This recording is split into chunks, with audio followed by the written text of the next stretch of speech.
testimony of Colonel Gavin Jacob. If I could request that he be sworn in.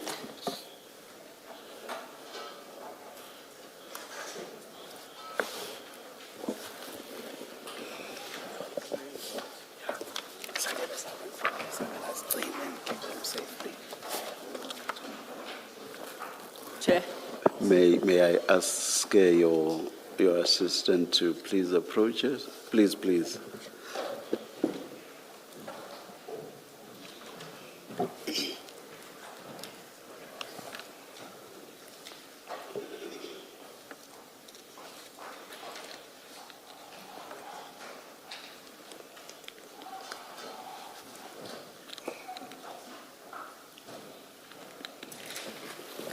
Yes, Ms. Solva.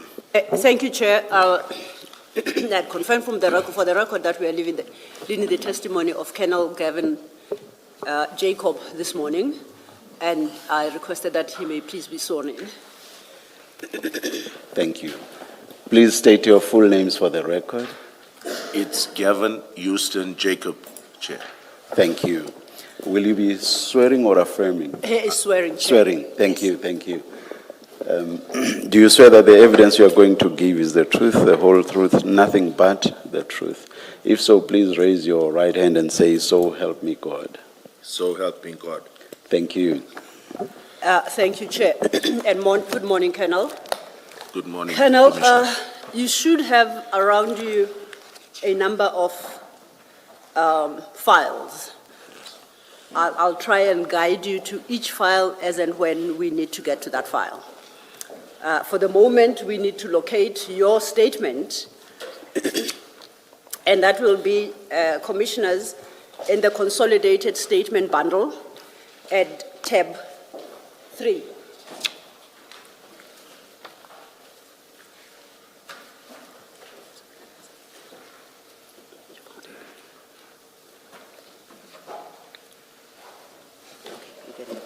Are you there, Colonel?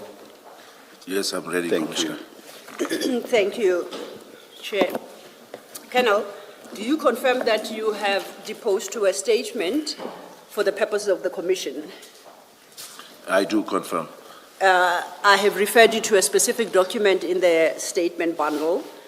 Do you confirm that that is the statement that you deposed to? I confirm, Commissioner. Please turn to page 24, page 20. Not 14. Page 14 of that statement. There is an annexure there. There is a signature there next to your name. Do you confirm that's your signature? I do confirm, Commissioner. One thing I note about this statement, Colonel, is undated. Would you be happy that we give it today's date for record purposes? I'm okay with that, Commissioner. Thank Yes. you. Do you swear that the contents of this statement are true and correct? I do. And do you, as you sit there, do you stand by the contents of the statement? I do. As I discussed with you earlier about the process and approach we adopt, the commissioners would give you an opportunity to speak to your statement and highlight those aspects that you think are important, or particularly important. I take the whole of it is important, with as little interruption from my side, mainly, and from their side as well, while you work your way through the statement.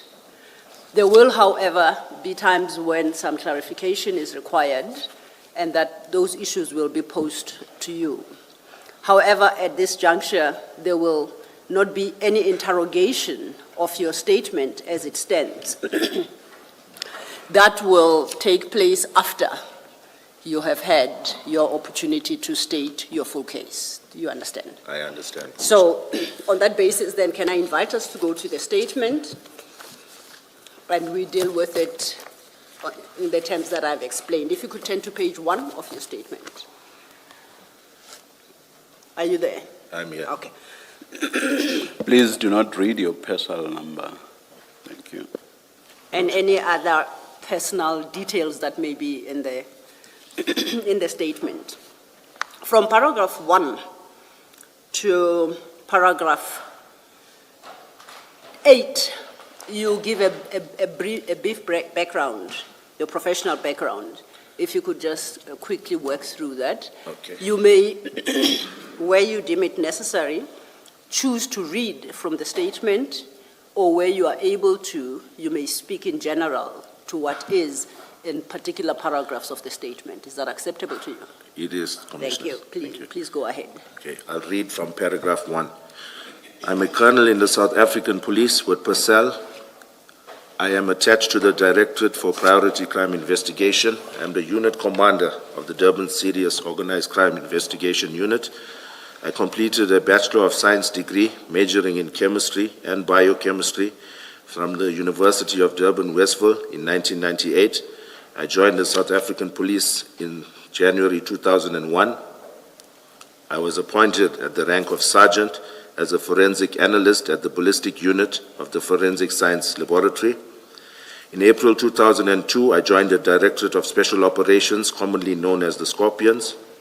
I was based in Silverton as a special investigator at the Crime Information Collection Unit. In November 2004, I was transferred to the DSO Durban, where I was placed within the narcotics section. I worked on drug-related projects. In July 2009, the DSO was dissolved and we were merged with the SAPS. I joined the DPCI Durban Organized Crime Unit, which later became known as the Serious Organized Crime Investigation Unit. I was attached to the South African Narcotics Enforcement Bureau. I was appointed at the rank of Lieutenant Colonel. From 2018 to 2019, I was placed at the DPCI Durban Serious Commercial Crime Unit, attached to the Counterfeit Goods Section. In 2020, I was placed back at the DPCI Serious Organized Crime Investigation Unit, and I acted as both SANEB and Economic Protected Resources Section Commander.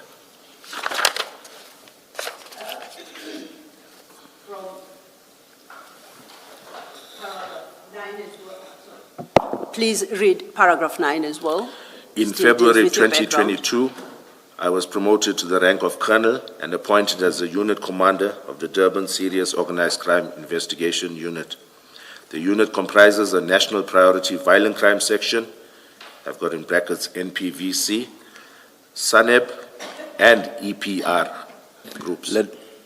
Let me just say the date, or rather the period was February 2022. I'm saying that because you and Ms. Silo spoke at the same time, so that may have been missed.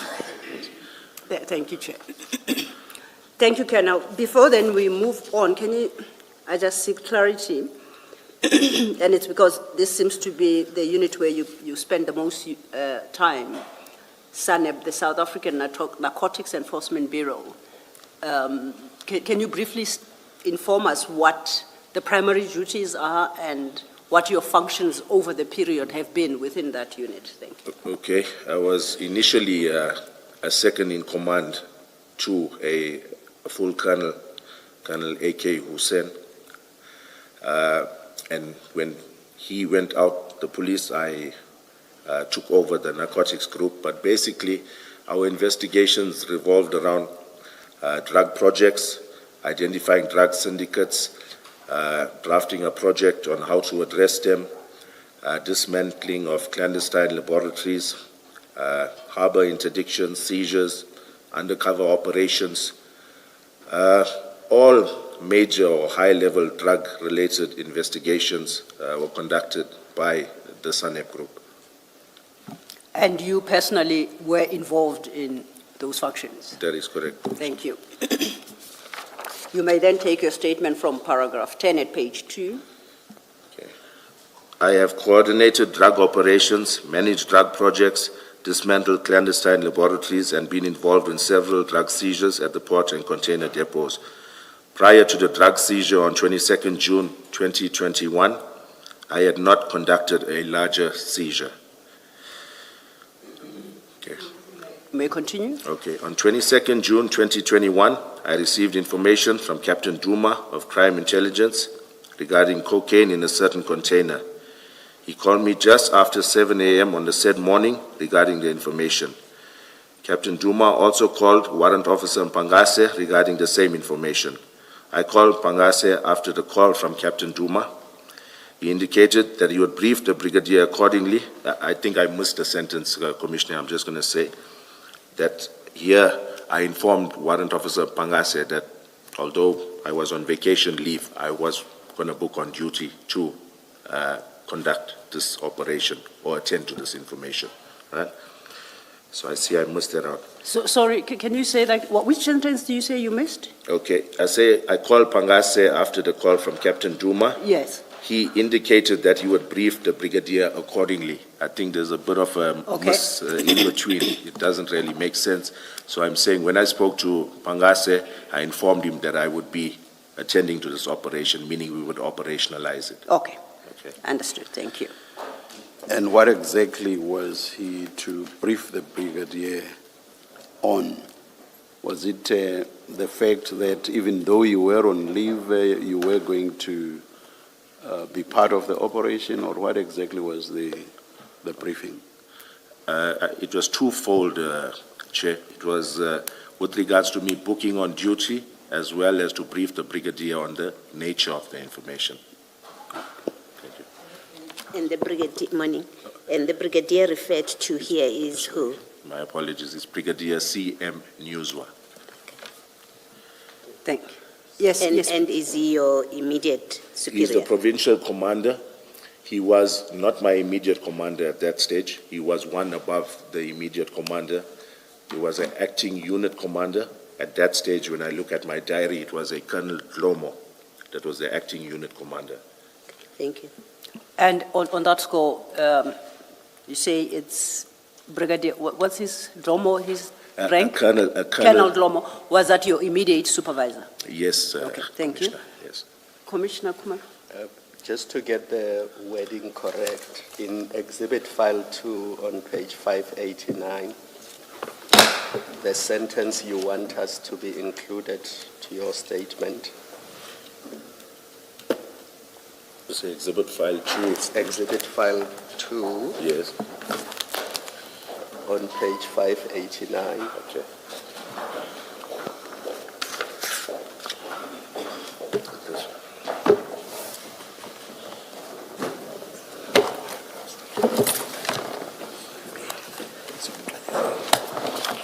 Page 5? 89. 589.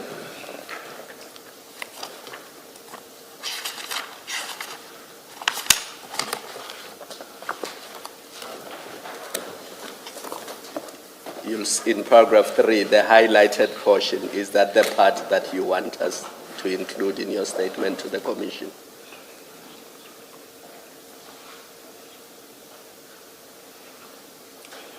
Yes, that's correct, Commissioner. Thank you. Thank you, Commissioner.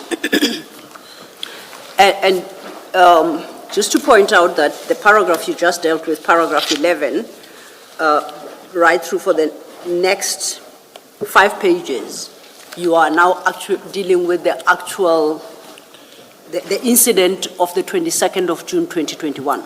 That is correct. And your paragraph 11 reflects how you were informed and then you became involved. That is correct, Commissioners. And you'll take that over to quite a number of paragraphs. Do you prefer to read into the record what you've set out therein, at least up to paragraph 32, or are you happy to just speak to that detail? I wouldn't want to miss something out, so I'm quite a proficient reader. I'm going to try and read this as quick as I can. Okay. If you Let's try that then. Thank you, Commissioner. Thanks. Maybe before you do that, Colonel, at the end of paragraph 10, you say, before 22 June 21 operation, I had not conducted a larger seizure. Yes. You say that. And then when you were discussing paragraph 8, explaining SANEB, you said it is responsible or involved in all major drug operations. That is correct. What is defined as major drug operations? Okay. To clarify, Commissioner, when I say I had not conducted a larger, let me see, that was That's at paragraph 10? At the paragraph end of 10, yes. Yeah. When I say I had not conducted a larger seizure, I'm talking about a container interdiction where drugs were seized from a container or from the port. or from a depot. Yes. So it's not so much the quantity. And not the quantity, it's the seizure, the type of seizure that we had done. I've done clan labs and the like, Okay. but this was the largest seizure of cocaine per se that I had done. Okay. And then back to my question about paragraph 8, where you were explaining SANEB Yes. as being responsible, I don't remember the exact word you used, but for major drug Yes. operations. And my question about it is, what is considered to be major drug operations? Okay. When it comes to our mandate, we try to focus on what we call a criminal value chain and levels 3, 4, and 5. That meaning we're looking at your wholesalers, your financiers, your distributors, your international drug traffickers. So we try to focus on those involved in the drug industry that are quite prominent and those that would make an impact if we had to address them successfully. Thank you, Commissioner Baloyi. Colonel, we may proceed. Then we are then at your paragraph 12 at page 2. 12. On the said morning, I was fetched from my residence by warrant officers Pangase and Sibia, also of the Durban Serious Organized Crime Investigation Unit. The information was that there was a container in Isipingo with suspected cocaine inside. We met with Captain Duma in the Isipingo area. He informed us that there were alleged to be 27 pieces or units of cocaine in a container number BEAU 5955535, which was stored at the CHC container depot in Isipingo. We proceeded to the depot and spoke to the warehouse manager. Captain Duma had pre-arranged with the warehouse that the said container was to be inspected. The container in question was stacked high up and between other containers. After moving containers around to accommodate the container in question, it was placed for inspection. We had acquired the shipping documentation, in brackets I've got SAD 500, packing list, etc., from the warehouse manager. When the container was placed, I noticed the original seal in place as per the documentation furnished. I immediately suspected this to be a rip-on, rip-off load. This is a modus operandi whereby the drugs are loaded at the port of origin in a legitimate container. In essence, these drugs piggyback on this legitimate cargo and are usually found in canvas bags placed at the entrance of the container.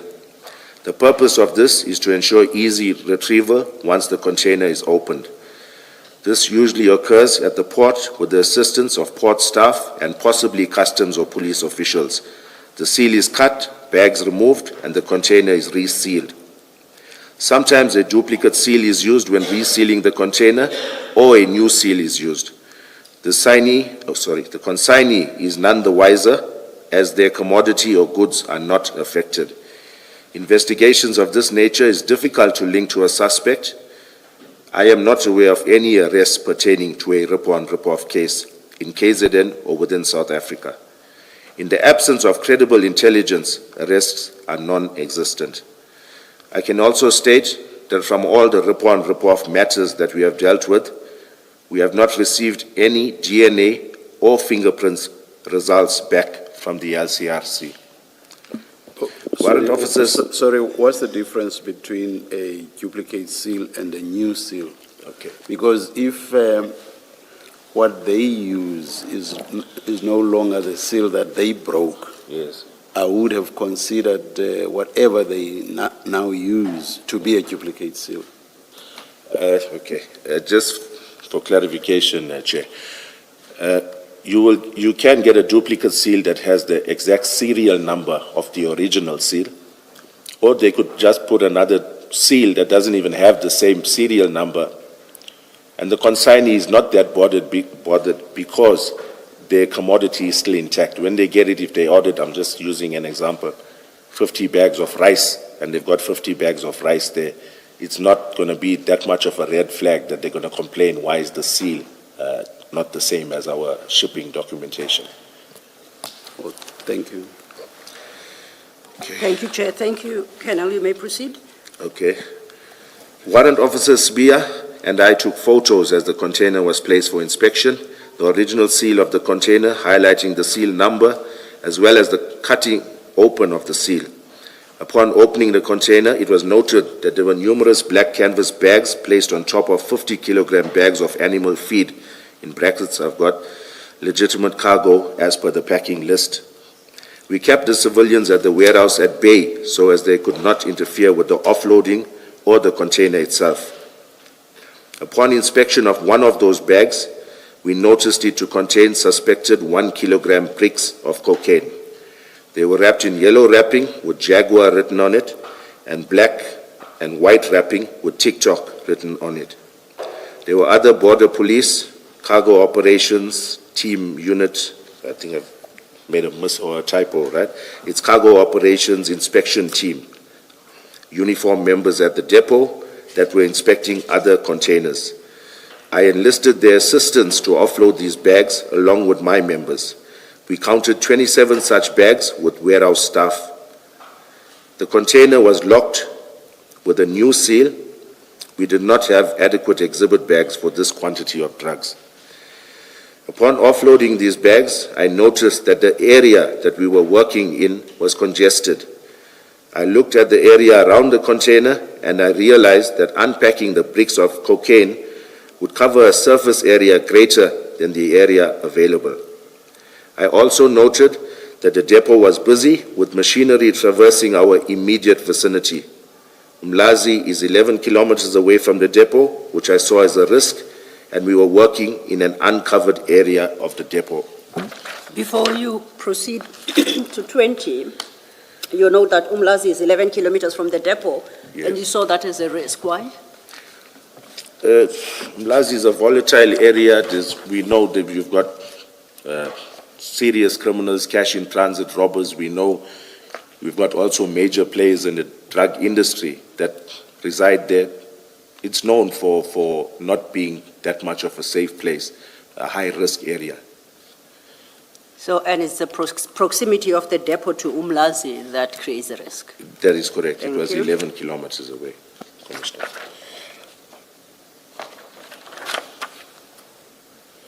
Please continue. Thank you. These canvas bags were then loaded into a marked vehicle utilized by the border police members. My main priority was to safeguard these exhibits valued at approximately 200 million. I knew that Isipingo would have exhibit bags, Isipingo SAP would have exhibit bags, and would also provide a more secure environment to work with these exhibits. The container was locked and available for us to further inspect at a later stage. I took the decision not to cordon off and close the depot. I did not want to prejudice the company by closing them down for the rest of the day, as they were not suspects in this matter. We had acquired photos of the chain of events leading up to the discovery of the drugs. I knew that the chain of custody of exhibits would be accounted up until these exhibits reached Isipingo SAP. If I may just get clarity there. You say you took the decision not to cordon off and close the depot. Would I be correct to conclude that you took that decision as what, the crime scene commander, as the Yes, most senior person? Are you responsible for the scene? On what basis did you take that decision? As the senior officer on the scene, Commissioner, any of these executive or decisions that are made with regards to a crime scene and the handling thereof would have fell squarely on my shoulders. Okay. Thank you. You may continue. Okay, was I paragraph 22? Okay. In a CIT scene, evidence uplifted from the crime scene, irrespective of where the crime scene is crucial. DNA, fingerprints, positioning of cartridge cases, trajectory of bullets, crime scene photos, etc., are all critical in proving your case. Here, crime scene management is paramount. Had the CHC depot been a crime scene that warranted cordoning off or retrieving evidence from it, I would have done so immediately. I, along with the two DPCI members, followed the marked police vehicle whose occupants were Sergeant Simkize and Governor from Border Police.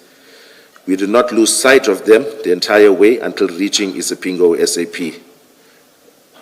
I must add that Isipingo SAP is 4 kilometers away from the CHC depot.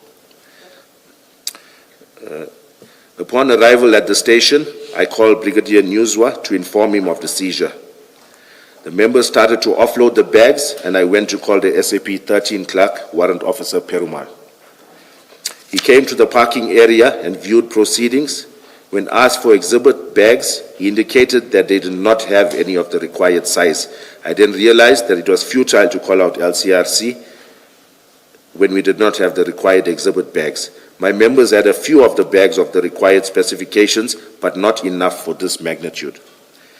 We proceeded with the count of bricks of cocaine with the border police members. Pangase was noting down the count as we progressed and assisting with counting also. Sibia and I took photos of this process.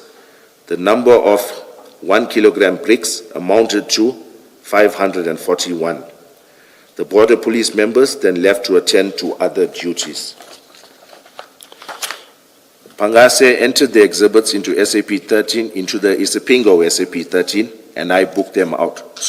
Booked them out. Isipingo SAP 13 373/2021 refers. Warrant Officer Perumal signed to confirm the same. I did not view the SAP 13 entry at the time. I can admit that column 3.1 was poorly completed, more especially since there were no exhibit bags. A more detailed description of the different colors, the branding, and number of said bricks should have been noted in column 3.1. Colonel, how did you determine that it was 1 kg bricks? Did you weigh them, or is that based on your experience? Commissioner, we did not weigh them based on my experience. So for all we know, it could have been 800 grams. You are correct. It could have been 900 grams, but based on your experience and the look of it, you assume that it's 1 kg bricks. That is correct, Commissioner. Thank you. Okay. Colonel, before you go any further, just to perhaps point out to you that what is being made publicly available is a redacted version of your statement, so we don't call out case numbers and such details. So when you come across them in your original statement, please try and skip that number. Noted, Thank you. Commissioners. Yes. May I proceed? Absolutely, you may. Okay. Thank you. What I can say with certainty, paragraph 27. I stated in a previous statement in this matter that I knew Isipingo did not store exhibits and that we had problems with them previously. My members on the scene have since reminded me that Warrant Officer Perumal explicitly refused to keep the exhibits on the day and that I should have been aware of the same. I hope to explain the reason for this discrepancy/confusion in due course. What I can say with certainty is that Isipingo SAP would not store these exhibits. I called the FSL whilst at the station, not only to attend the scene, but to ask if they had storage space for the drugs. This would have alleviated the burden on us to find a place to store them, as they could attend to the analysis and eventual destruction of the same. They indicated that they did not have space. I knew that the two police stations that normally assisted with storage, namely Durban Central SAP and Brighton Beach SAP, still had exhibits from our drug seizures conducted in February 2020 and September 2020, respectively. I was inundated with calls from these stations requesting us to dispose of these exhibits. The exhibits stored at Brighton Beach SAP were amongst those seized in a drug operation in the Mshlali policing precinct in September 2020.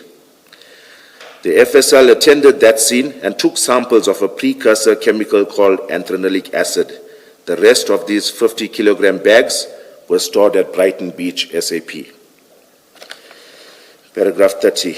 I then called Brigadier Newswa and told him that I had exhausted all avenues and that he should secure a storage location for the drugs. After a while, he called me back saying that he had discussed with General Sinona and that the exhibits should be stored at Port Shepstone Serious Organized Crime Unit. I did not know that Port Shepstone Serious Organized Crime Investigation Unit had kept exhibits. He further arranged a team to conduct the armed escort to the exhibits to Port Shepstone. I briefed Pangase on the instruction from the Brigadier. After a while, we were met by members of our National Priority Violent Crime Section, as well as the tracking team, comprising public order policing members. I handed the scene over to Warrant Officer Pangase, who was the investigating officer of the matter. I did not go to Port Shepstone, and I was dropped off at my residence to resume my vacation leave. I did not give any further instructions to Pangase, as he was a seasoned detective in this environment. The following day, when I contacted Pangase and learned that exhibits were only being sealed in bags then, I reminded him that they should be entered into the SAP 13 immediately to ensure there were no queries raised. Another reason for sealing them in exhibit bags is due to the fact that the FSL requires exhibits for analysis to be sealed in bags. It would have been prudent to photograph the process of sealing the bricks in exhibit bags. Before you move to the next paragraph, am I correct in my understanding of your paragraph 32, that after they were dropped off at Port Shepstone offices, they spent the night not being in exhibit bags? Is that a correct understanding? That is correct. Okay, thank you. Can I also just follow up on that, that in that period, that overnight period, there was therefore no record of what exactly, and I'm speaking specifically about quantities and the content thereof. There was no record of what's there, what has been left at Port Shepstone. That is Did you correct, see? Commissioner. Thank you. Please proceed, Kenel. Since the FSL had no space for us to forward all of the exhibits, the next logical step to take was to forward samples to confirm indeed if what we had was cocaine. I called Colonel Kuzwayo, who is the head of chemistry at the FSL in Amanzimtoti, and sought guidance in this regard. I cannot recall exactly what her instructions were, but it involved taking samples from a few bricks and placing a minute amount of powder into a small exhibit bag meant to accommodate these samples. This would then be conveyed to the FSL for analysis. There is no training or specialized skill involved in doing this. The samples are merely forwarded to the FSL by the member for chemical analysis by an analyst at the chemistry section. This is accepted at the FSL in order to conduct chemical analysis. Pangase took these samples for forwarding to the FSL on my instruction on the 23rd of June 2021. He, however, only entered these exhibits into the Port Shepstone SAP 13 the following day, on the 24th of June 2021. I am not sure why this was done or this was not done the same day. Port Shepstone SAP 13, and I'm going to leave that out, something 2021 refers. Paragraph 35, on my return to work, I took over the investigation on the 29th of June 2021. Pangase had made it known that he was leaving the SAPS, hence all his dockets and inquiries were reallocated to others. On the 1st of July 2021, I proceeded to the CHC depot with Pangase and Sibia. I had arranged that the clearing agent, in brackets Mega Freight, send a representative to unpack the container, and we conducted a count of the 50-kilogram bags of animal feed. They amounted to 5,395 bags, which corresponded with the packing list. This further corroborated the rip-on, rip-off methodology. The container was then officially released to the clearing agent. On the same day, I emailed... My apologies, before you leave that paragraph, you state at 35 that when you returned on the 29th of June, you took over the investigation, and that is it Warrant Officer Mpangase, what's the rank of? I don't want to get it wrong. Warrant Officer. You just call them by name? Yes, Warrant Mpangase. Officer. Warrant Officer Mpangase had made it known that he was leaving SAPS. Yes. Are you able to recall when he had made that known and how? Commissioners, I can't recall exactly when, but what I can say for certain is that the member had made it known, everybody in the office was aware that he was looking to leave, go on early retirement or exit the police months before or months prior to this incident. So when you you appointed him or you determined that he was the investigating officer on the 22nd of June in this matter, you were aware that he was leaving the force? Yes, I was. And you appointed him Yes, I did. nonetheless? Commissioner. Yes. If I may ask why? Okay. When you leave the police, it's not an overnight thing, normally. There's an exit interview, it's a few months' notice, that type of thing. Unless in exigent circumstances, you do early resignation, you put in your documents, and the turnaround time's much faster. So I didn't see it as an issue because I would have thought he would have had a few months at least left before he exited the police, and I didn't see it being an issue with him carrying this investigation or investigating this matter.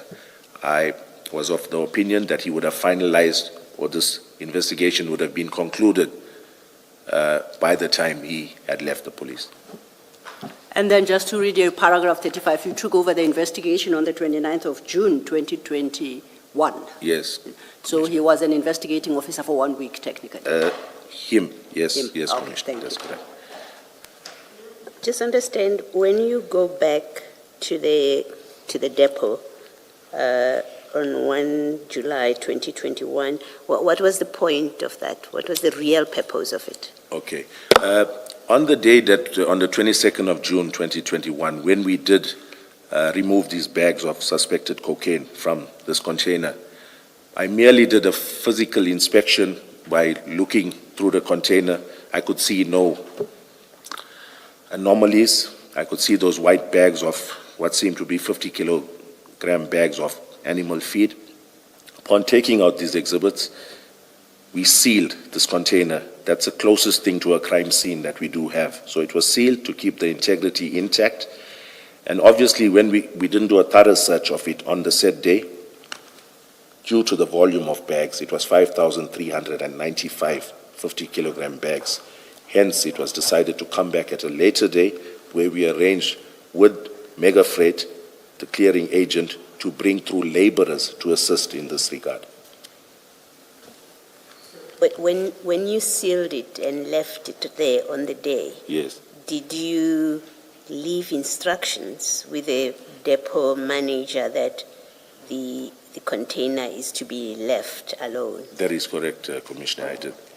Okay, thank you. And before you proceed, based on the response you gave to Commissioner Baloyi, at your paragraph 20, if you could flip back, the last sentence at your paragraph 20, you say the container was locked and available for us to further inspect at a later stage. Yes, that's correct. When you say it was locked here, should we read that to be it was locked and sealed? Sealed, that's Okay, it. thank you. Yes.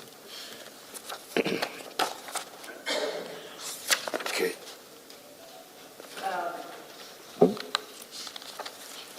You are now, I think, at your paragraph 33 Or is it not 36? or 36, my apologies.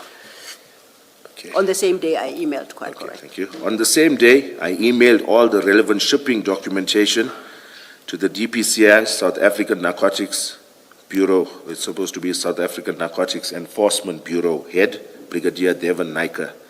I am unsure of when, but CBI had handed me the sample that Pangase had obtained.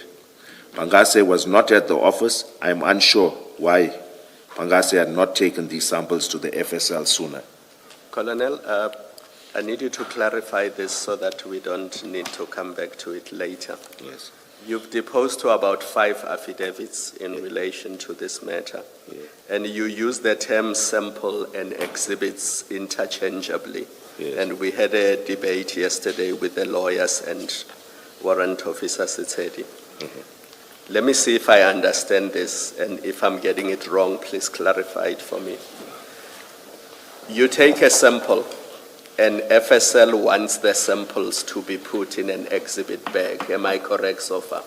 Yes, Commissioner. When they go to FSL for analysis, they must be in an exhibit bag, correct? Correct, Commissioner. And because they are in an exhibit bag, whether or not they are samples, you still regard them as exhibits. A smaller reflection, a smaller quantity, but a true reflection of what the exhibits in totality represent. But Yes. it is still labeled an exhibit. Yes, I did label it an exhibit, yes. And that explains why some affidavits say sample, others say exhibit, but That is- essentially, That's what it I'm means. speaking of, the samples. And do you know what the quantity was of that sample that was taken to FSL? I can't state because it was sealed in a bag, but maybe if I can elaborate, Thank you. Commissioner. Should I get into the why did I instruct, or should I just No, merely, how does it look? We're not Okay. there yet. I Okay, just no, it's needed fine. to know, was it a kilogram? No, Was no, it it was 500 minute grams? quantities. Basically, it was minute quantities of powder that were taken from 5 different bricks of cocaine, suspected cocaine. They were placed in 5 little sample bags, and those 5 smaller sample bags were then sealed in a larger exhibit bag that encompassed these 5 or enclosed these 5 smaller exhibit bags that contained samples from 5 different bricks. So in total, it was 5 exhibit bags. 5 exhibit bags Small contained ones. within one And larger then there was exhibit. a large That's bag. my understanding, sir, yes. Thank you, Commissioner. Perhaps also for my own edification. So when you speak of samples here, you're talking about the minute quantity that you say is scraped off from few bricks in the bag. Yes, in So fact. it's not the bag, the brick itself, so to It's not a brick itself. Okay, Yes. thank you. Please continue. Okay. Paragraph 37. On 5th July 2021, I took these samples to the FSL Amanzimtoti for analysis. It is only when an analysis report is received from the FSL can exhibits be destroyed, more especially for matters under investigation. In matters where investigations are finalized, exhibits may be destroyed or disposed of by the FSL without being analyzed. On the same day, I sent a request to our Priority Crime Management Center, in brackets PCMC, for profiling of the consignee, the transporter, and the clearing and forwarding agent.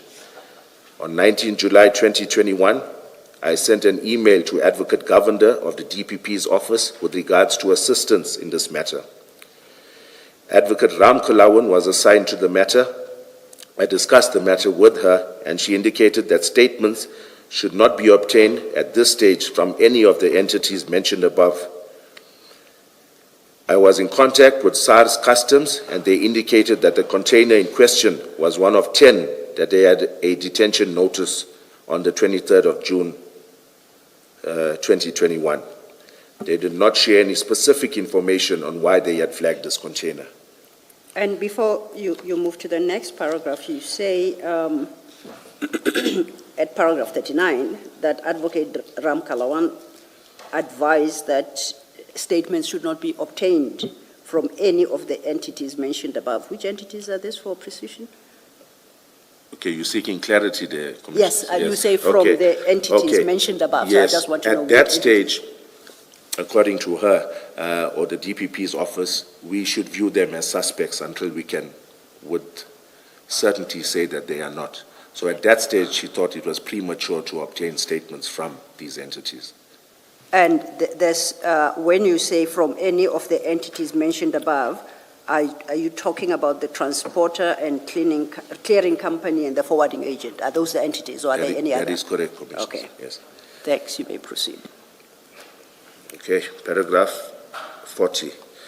Before you go to 40, at 39, you say I was in contact with customs, and they indicated the question was that in question, the container in question was one of 10 that they had a detention notice on for 23 June 2021. You don't say when did you make this contact. You just say I was in contact Yes. with SARS. When did you make this contact? May I look at one of my files? Thank you, Yes. Commissioner.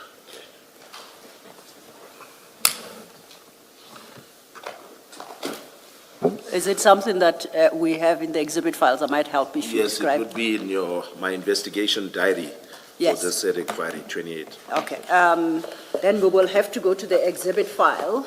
You don't have to do that now. We can come back to it Okay. once they have assisted you to locate it. Yes. But a related question is, why are you in contact with SARS? why am I contacting them, Commissioner? Yes. Once I had learned, when I did look at the actual inquiry file, I noted that Warrant Officer Mpangase had filed a detention notice from SARS, from Customs. And I noted that the container of interest, the one that we had searched, was listed amongst the 10 that were cited on this detention notice. So from the 5, That's that there correct. was a detention notice. That is correct. Thank you. Please proceed. Okay, paragraph 40. Between late July 2021 and August 2021, I had prepared a PowerPoint presentation on the seizure of cocaine. I'm just going to elaborate, I haven't written it here. On the seizure of cocaine on the 22nd of July 2021, or June 2021, as per General Sanona's instruction. I cannot recall when I had sent it to him. During the course of this investigation, I had obtained and filed 7 statements, together with all relevant shipping documents, email correspondence with the DPP's office, photos of the container and exhibits, as well as numerous other customs and Transnet documents. Before you leave that paragraph, you say you did this PowerPoint presentation at the instruction of General Sinona. Are you able to recall what specifically the instruction was and what the presentation had to cover? My memory was jogged, Commissioners, when I looked through the actual inquiry file. Yes. I can't recall, since it was a long while back, but I did make a diary entry that the provincial head had requested a presentation on the said seizure, a PowerPoint presentation. And I noted that even on a weekend, I made an entry in my diary that I was working on this PowerPoint presentation.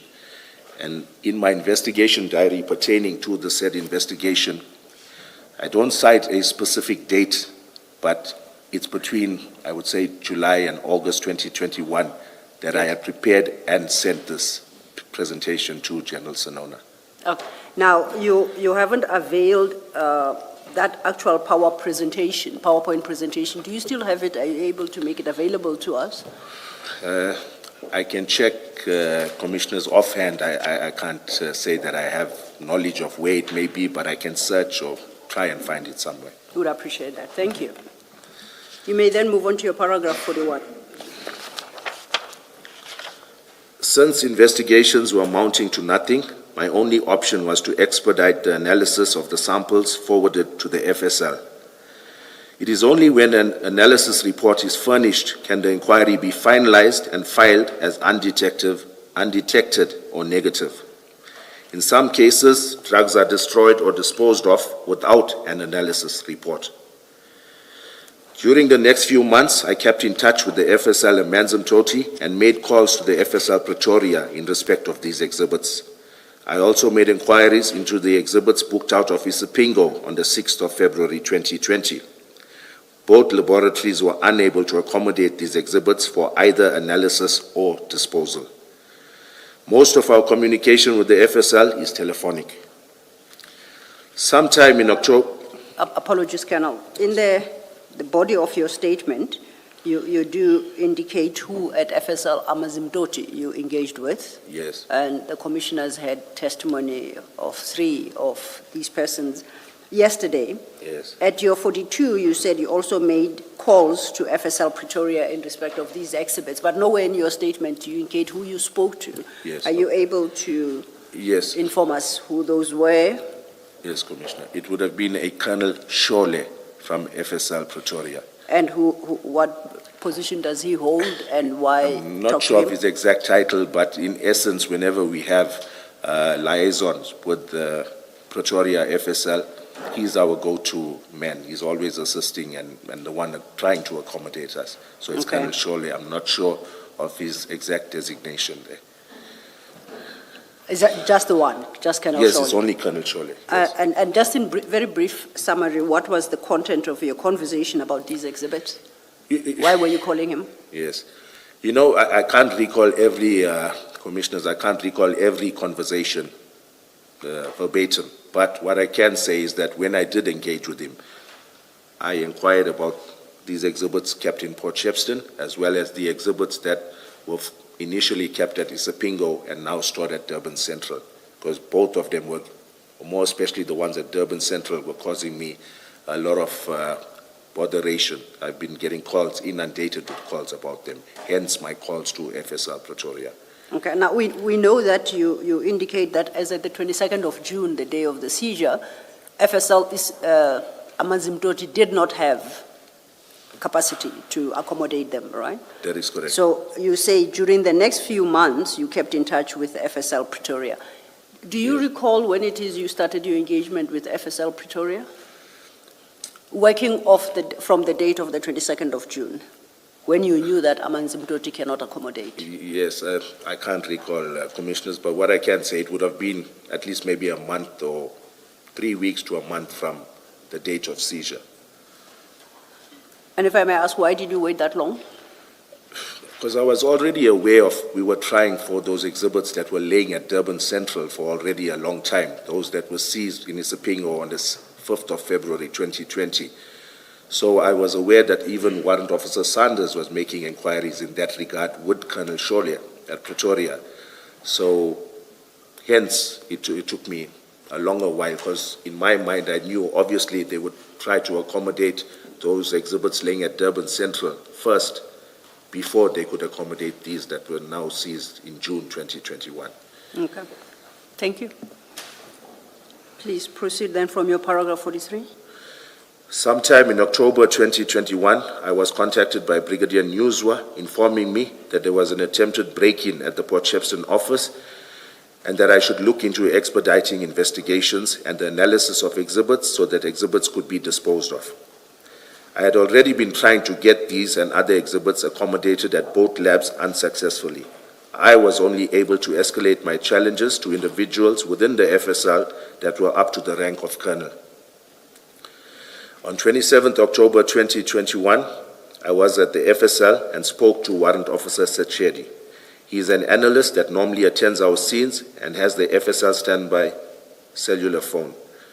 I asked him about expediting the samples we had sent for analysis so that we could receive our analysis report. This would, in essence, mean that at least they could be destroyed, since the formality of the analysis report would have been addressed. He explained that they required 7 to 10 bricks of cocaine to weigh so that the analysis report could reference the average weight for the total exhibits.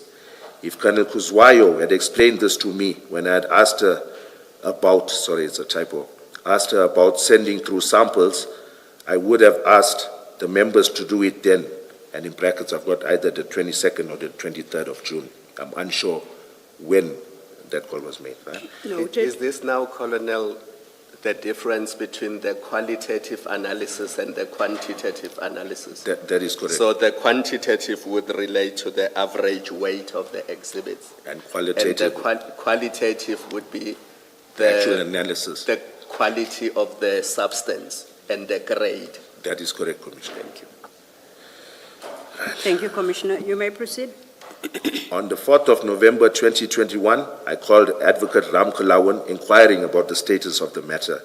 She indicated that her supervisor, Advocate Govender, was to sign off on further investigations/queries and get back to me.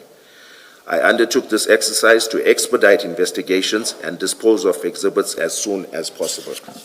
And before you move on to paragraph 47, you say you called Advocate Ram Kalawan to inquire about the status of this matter. Yes. What matter is it at this stage? The investigation, the inquiry that we were looking at, the actual seizure of this cocaine. And who was responsible for that inquiry at this stage? At At this stage, who was responsible for the I was the inquiry? investigating officer. Advocate Ram Kalawan was a prosecutor assigned to the DPP's office. And I'm trying to understand from your statement, you are inquiring from the prosecutor about the status of this matter. Yes. Is it the prosecution? Well, when I say status, Commissioners, I'm speaking of when you send any investigation, be it a docket or an inquiry to the DPP's office, they normally send you back queries, taskings, further statements to take. They basically guide your investigation in terms of if it were to be prepared for court for a prosecution. So that's what I mean by that. So I shouldn't understand you to mean, when you say you inquired from the advocate, the prosecutor, Yes. about the status of this matter, that you're inquiring about the status of the investigation of this? Yes, yes. I shouldn't understand that. Uh, But that you were seeking guidance to assist to proceed the matter, or to move the matter forward? Basically, I was looking to see what else do you want me to do? I have, Okay, yes, basically, That's- that's it in a nutshell, Commissioner. thank you. You may then move to. Can I just, maybe just to clarify, my understanding from from the evidence of a previous witness is that, there would have been an inquiry in a case like this because you don't have a suspect. The impression I got from that evidence was that is a wholly SAPS function, in this case, your function. So where does Advocate Ramakalan or DPP, whatever official at the DPP, where do they come in if this is a SAPS inquiry? Okay. There is a directive issued at our office that every cocaine seizure needs to go to the DPP's office for guidance. It's now our standard operating procedure. Was it applicable at the time Yes, it was. of this operation? Yes, it was. And then if I may just follow up on that, would you have the name of that SOP off the top of your head? And are you No. able to provide, if I may finish, are you able to provide the commission with a copy thereof? Okay, sorry, maybe I used the wrong, when I say SOP, it was an informal SOP. It's a directive issued from provincial management, and if I'm not mistaken, every unit within KZN, Hawks unit, would comply with that directive. So I can't tell you that I've seen it in writing, but it's an instruction coming from our provincial office. So And, okay, Mayor. Apologies. Okay, and also from, like I'll give you an example, Commissioners, the latest, we had 32 kilos or 33 kilos that were seized at our harbor. And once again, my unit was investigating the matter. I think on day 2 of this, we got a call from the DPP's office to ask, where is this inquiry? We need copies, we need to give guidance. So it was understood by both parties, not just the DPCI, the DPP's office were also informed that any of these matters that are generated needs to come to them for guidance. And would I be wrong to assume that this directive is in writing? It's not in writing? I'm unsure. I received an instruction from Brigadier Newswa regarding the same. Thank you. You may proceed. Okay, which paragraph was it? You had just done 46. Sorry, can I Yes, just carry on just to try and clarify again?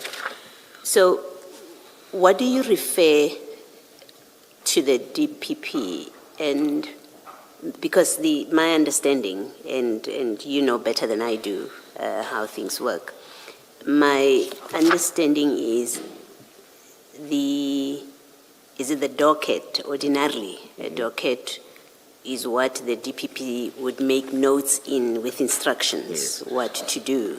So in a case such as this, where it's an inquiry, what do you submit in this particular case to the DPP, where the DPP gives you instructions? Okay.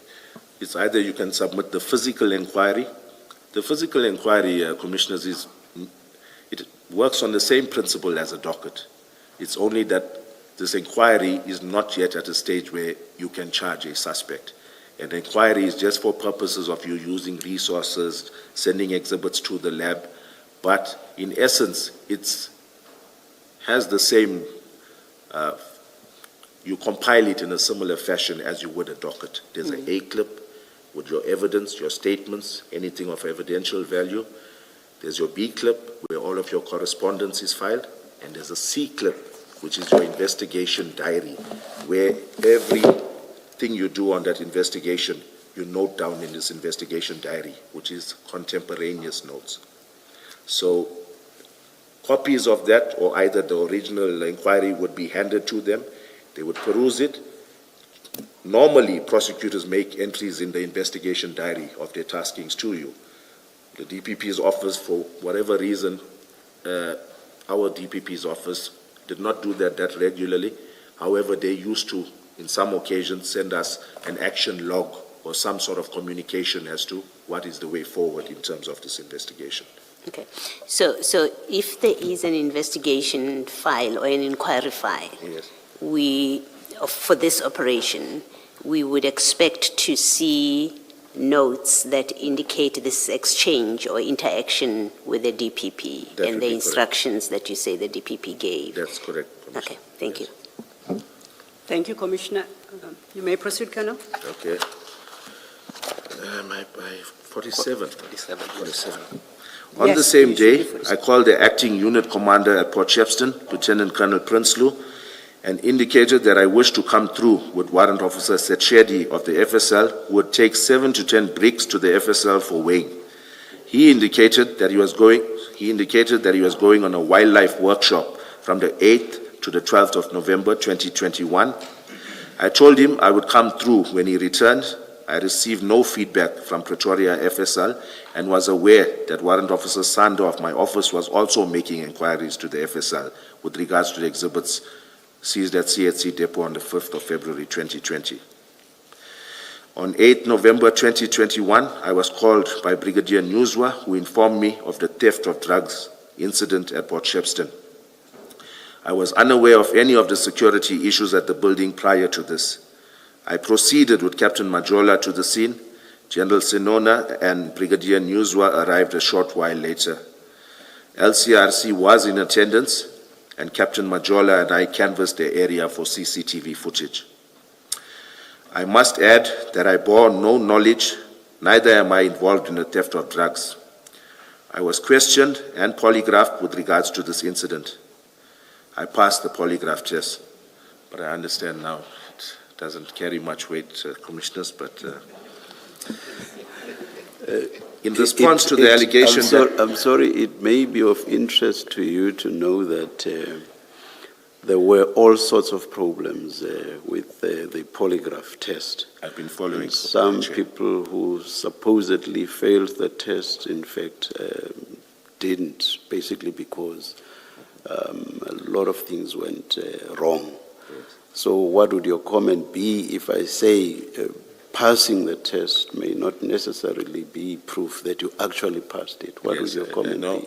I'm aware, Chair, that this is not admissible in court, but generally it's an... That's not my question. Okay, yes, My question is about you stating the fact that you passed the Yes. test.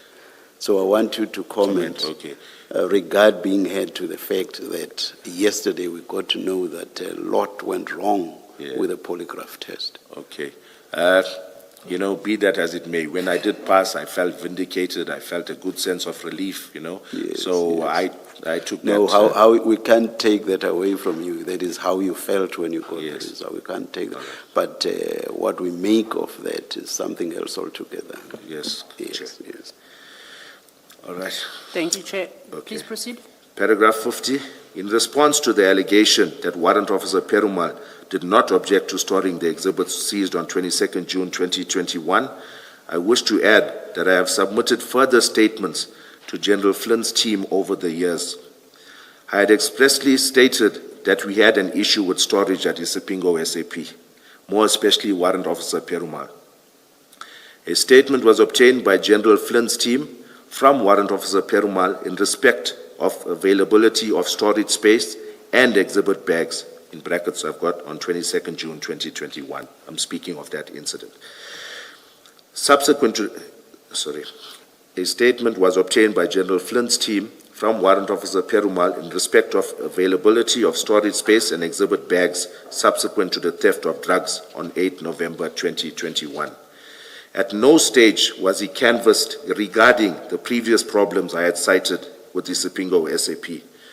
One would have expected this issue to have been canvassed with him.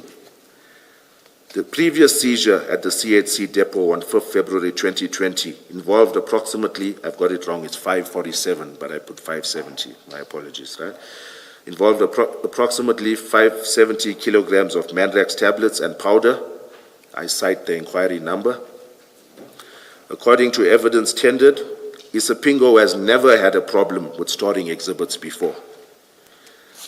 So I allude Do to... you consider that, I hope it won't sound like I'm probing at this stage.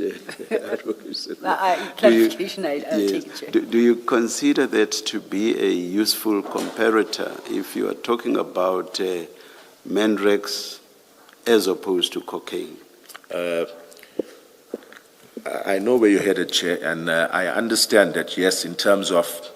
At this stage, I will not go to where I'm headed. But I do appreciate it, but I'm referring to storage space at this stage, storage space for a physical bulk of exhibits, not the hazardous nature. Thank you. Of each. We'll Yes. deal with where I'm going Yes. later. Yes, Chair. Thank you. Thank Okay. you, Chair. Please continue. Okay. Okay, was I at paragraph 52?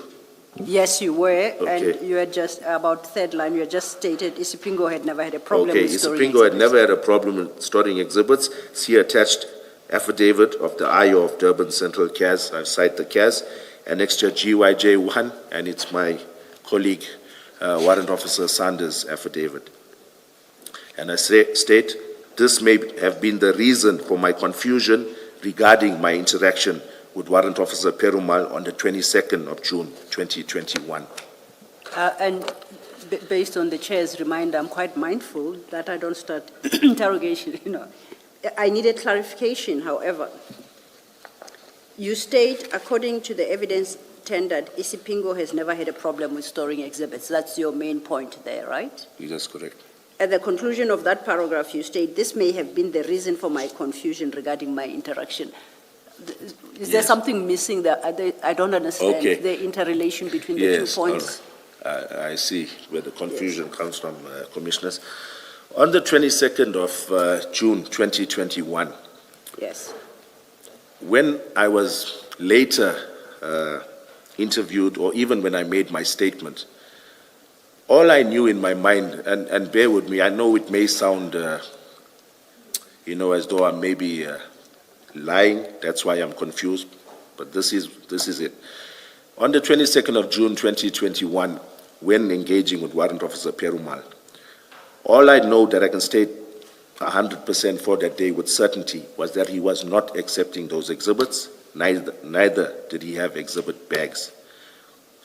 And I see in my statements, numerous statements that I had furnished the investigation team, General Flynn's team. I'm not quite clear on that, and then I say that, I didn't explicitly ask him, but I know they've had a problem. Then I go on a further statement elaborating on even while we were processing or counting these drugs and busy in the parking area at Isipingo, Warrant Officer Perumal even remarked of, hey, the last time what happened with our guys here, we got sick. So all of that was in my mind, and I knew for a fact that Isipingo would not keep these exhibits, whether it was explicitly told to me or whether I had drawn that inference from my previous experience with the station, I can't say, but what I can say for certain is that my colleagues on the scene have since sternly reprimanded me by saying, Colonel, Warrant Officer Perumal did not want to keep those exhibits. So why I wrote that I did not explicitly ask him for permission to store it, I'm unsure why. But this may be the reason, and that's my truth. Okay. Please, Chair. Sitting here, I'm confused as to what you did say or did not say. As you sit there now, Yes. did you or did you not engage Officer Perumal on the availability of storage? Yes. Did you or did you not? Yes. I can't recall offhand that I did ask him. And like I'm saying, that's my only answer, is that I knew they were not storing it. My colleagues reminded me that I was wrong. Thank you, Chair. Thank you. Thank you, Chair. And then, just in fairness to you, what do you say was the confusion? What do you say is the confusion? Because you say the reason for my confusion, so just Yes. for you to be clear on that? Yes, I'm saying that I think I mixed up our previous incident in February 2020, on the 5th, between the 5th and 6th of February 2020, and that whole debacle there. Because although my colleague, Warrant Officer Sander, I don't think he mentioned it in his evidence, I am the one that secured Durban Central SAP with regards to storing those exhibits that Isipingo had turned away. So, that could be a reason for my confusion. I can't elaborate further, but that's it. Okay, we might get back to this because I don't quite understand. If you say Isipingo has never had a problem with storing exhibits. No, I'm not saying that, Commissioner. That's what you say according to the evidence standard. Do you According accept to that? the evidence tendered by General Oh. Flynn, my apologies, Commissioner. So you do not agree with the I do evidence not, standard? I strongly disagree. Now I understand what you mean. Thank you. Okay, thank you. There's a difference, though, between the availability of storage space and an unwillingness to store. There's a difference between the Yes. two. On your understanding, even though you are not sure whether you specifically asked Officer Perumal anything, but on your understanding, because you do say that you had some understanding. Mm-hmm. So on your understanding, what was the position? Okay. Was it an unwillingness to store, or was it a question of the unavailability of storage space? Okay. Chair, this is my opinion. They have storage place that could have accommodated it, Okay. over half a ton. But if I can just elaborate a little more, if you allow me, Chair. Yes. Even if you look at Warrant Officer Sanders' affidavit that I attached as an annexure, he states that Warrant Officer Perumal had made a comment that they do not have members to guard these drugs, So to me, it's not only a problem of storage space, it's also logistical in terms of manpower and the risk associated with those drugs. Thank you, Chair. So you're basically saying the storage space was available? I would have thought so. I'm not sure at that point in time what the exhibit safe looked like, but I would think in a normal course of duty, they would have had that space. Thank you, thank you.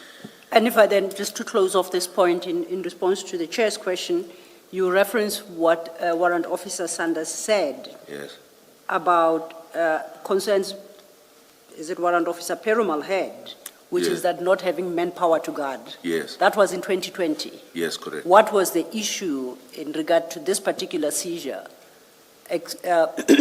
by Warrant Officer Perumal? What did he express to you? We are now into June 2021. You say Yes. you understand there was space. Yes. So from your recollection, what was the reason for the rejection? I can't give you a specific reason, Commissioner. So it's not the fact that he doesn't have manpower to guard the No, safe. he didn't cite it on this Okay, occasion. thank Yes. you. Then I think that will take us to paragraph 50. Please do that. And it's not a factor, the lack of manpower, it's not a factor that you would have taken into account? No, I did not at that stage, Thank you. Commissioner. Thank you, Commissioner Balu. You may proceed. Okay, paragraph 54. Okay, 53, am I at 53? Yes, we are now at 53. Okay, thank you, Chair. These exhibits had to be stored, and I'm speaking about the Isipingo 2020 February Mandrax exhibits. These exhibits had to be stored at Durban Central, SAP, from the 6th of February 2020 until the 12th of November 2021, when they were taken to the FSL Pretoria for destruction.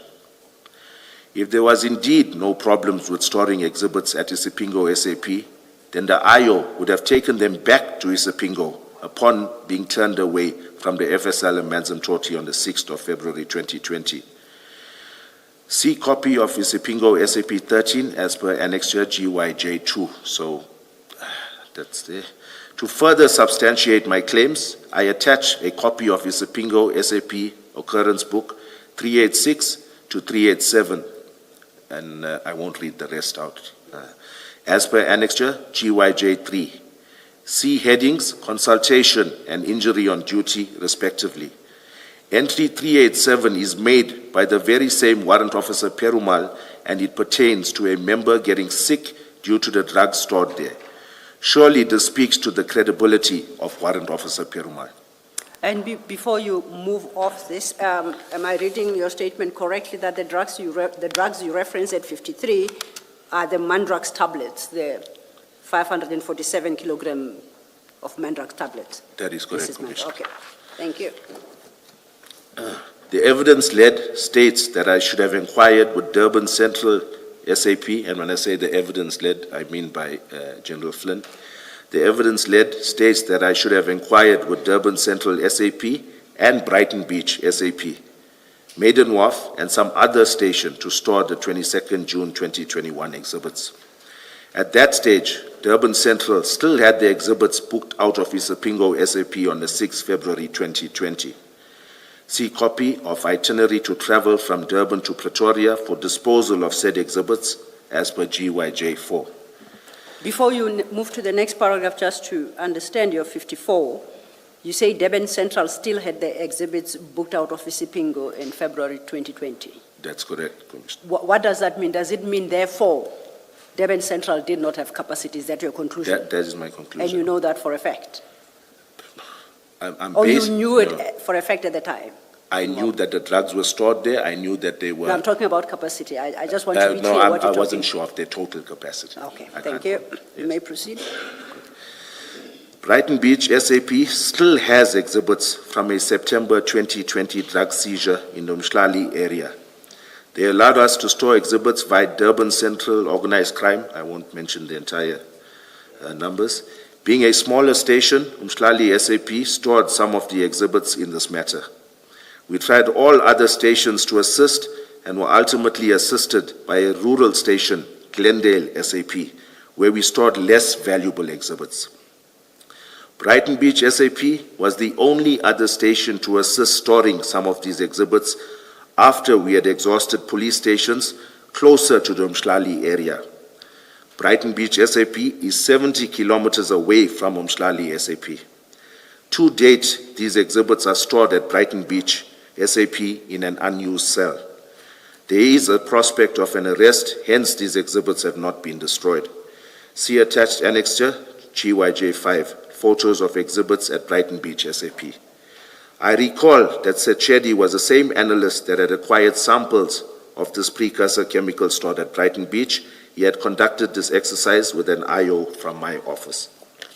And before you move on, similarly with Brighton Beach, Yes. are you suggesting at paragraphs 55 and 56 that the conclusion you drew at the time is, therefore, Brighton Beach SAP does not have capacity? That's my conclusion. At the time? Yes. Okay.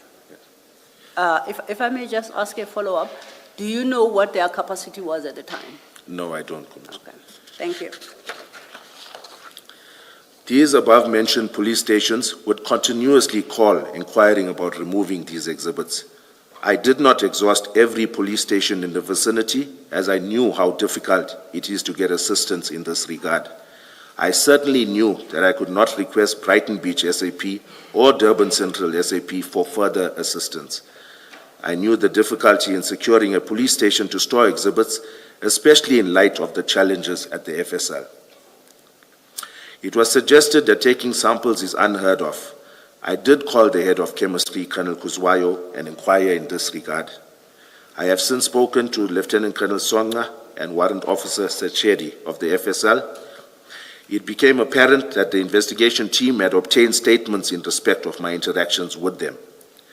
Warrant Officer Sechedi admitted to being intimidated by those members that acquired his statement.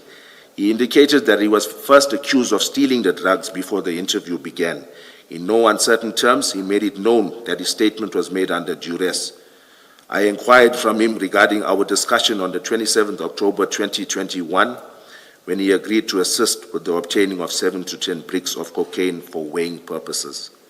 He was reluctant to even confirm this conversation with me. During this meeting, he fetched his statement that he had furnished to General Flynn's team in order to refresh his memory.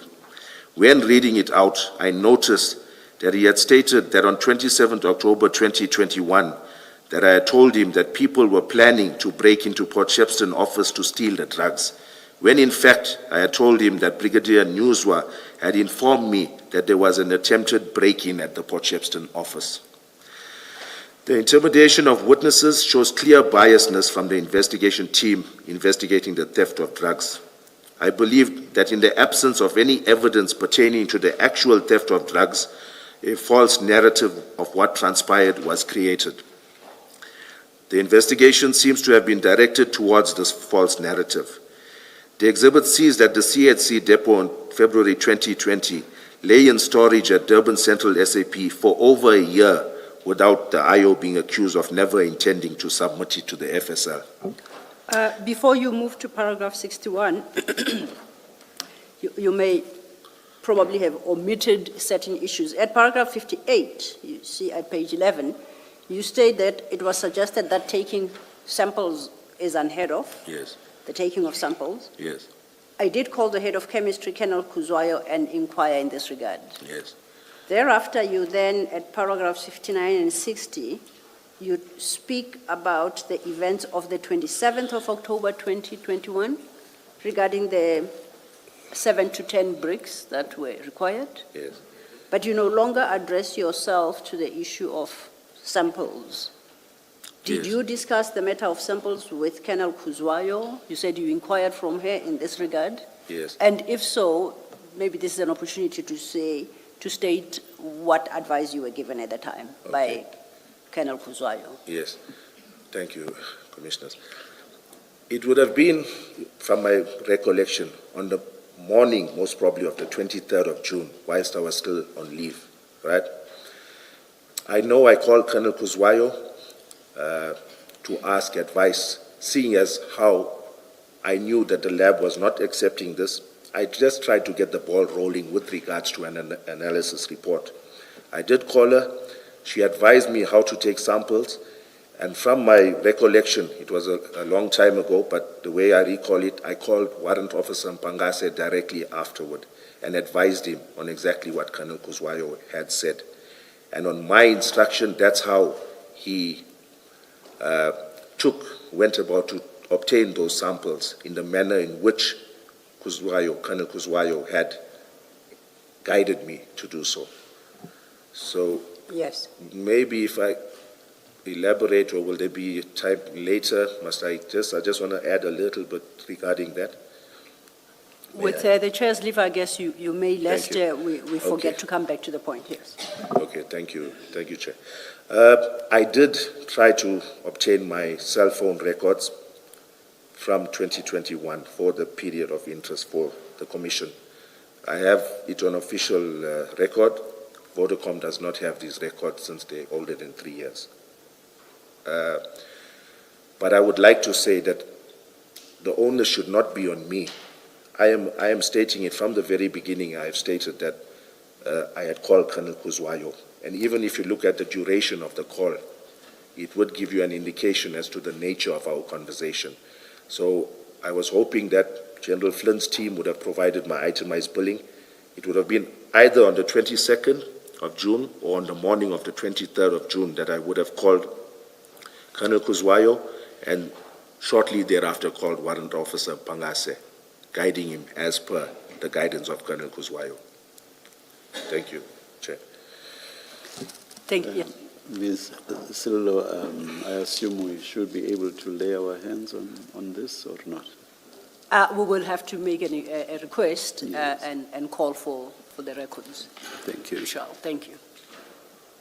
So then to conclude my clarification on this, when you say at 58, I did call the head of chemistry to inquire about in this regard, you're talking about the events of the 23rd of June? Or thereabouts, just immediately yes, after yes, the seizure? Okay. yes. And that doesn't have anything in particular to do with the subsequent events of the 27th, which you deal with at paragraph 59 and 60? I shouldn't no. confuse the two. Okay. I'm happy, thank you. No, okay. On the 27th, it was just a follow-up. It was a follow-up because in my mind, Colonel Kuzwayo had guided me on how to take samples, which I guided Warrant Officer Pangase to do. I submitted those samples because when I came back from work, I had seen that Pangase had not submitted them. Hence, I submitted them on the 5th of July. And my conversation on the 27th of October with Warrant Officer Sechedi was with regards to either finalizing analysis report, either disposing, but getting rid of those drugs in Port Shepstone. It's then that he made me aware. I would not know this scientific procedure. I worked at ballistics, not at chemistry.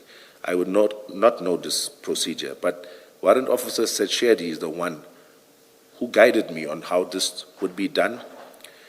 And maybe at a later stage, we look at my contemporaneous notes in my investigation diary that were written at that point in time. So I maintain that my conversation on the 27th with Warrant Officer Sechedi, he did advise me on what we needed further in order to get a quantitative analysis, because we had only submitted samples that would look at the qualitative aspect of it. Thank you. Do I understand you to say that, as a matter of fact, you did make diary entries on the docket? In the inquiry file. About your conversation with Warrant Officer Sitsedi? Yes. Are you saying so? Contemporaneous. Contemporaneous, yeah, That's which correct. is contemporaneous. Yes. And Chair, may I just add something? The evidence leader was not aware of this. When engaging with the evidence leader prior to coming here, when I mentioned all that I had done on this investigation, I see the evidence leader was taken by surprise. And to me, I don't think it's fair that General Flynn's team had supplied half an inquiry to the evidence leader. Obviously, one would be interested in my investigation diary as to exactly what steps did I take, what did I do. Those are contemporaneous. So I just thought I... And was there a similar entry with regard to your communication with Colonel Kuzwayo? No, there was not, Chair. May I clarify maybe why? Yes, Okay, please. because at that stage, remember I left Isipingo SAP and went home to resume my leave. At that stage, Warrant Officer Pangase was physically in possession of that inquiry. I neglected to do so even when I came back. But did you not make the note about your communication with Warrant Officer Sitsedi after you had come back? With Sechedi on the 27th, yes, I had done it So that's after you contemporaneously. had come back? Yes, that was... From on leave, yes, leave that is. correct, Yes. yes. So I'm not sure that your explanation fully gives us the picture. Why would you not have done something similar about or concerning Colonel Kuzwayo? You are Yes. back at work and you are making all these inquiries at a time when you are back at work, so why not a similar entry? I hope Yes. I'm not sounding like No, I'm probing I hear you, at this Chair, stage. and I accept it. At this stage, I just want clarity. This investigation diary works chronologically. Yes, Meaning yes. it goes day by day, you write the time, the date. So I had done it, I would think, on the 23rd of June. When I got back on the 29th of June, Warrant Officer Pangase had already diarized and written what he had done.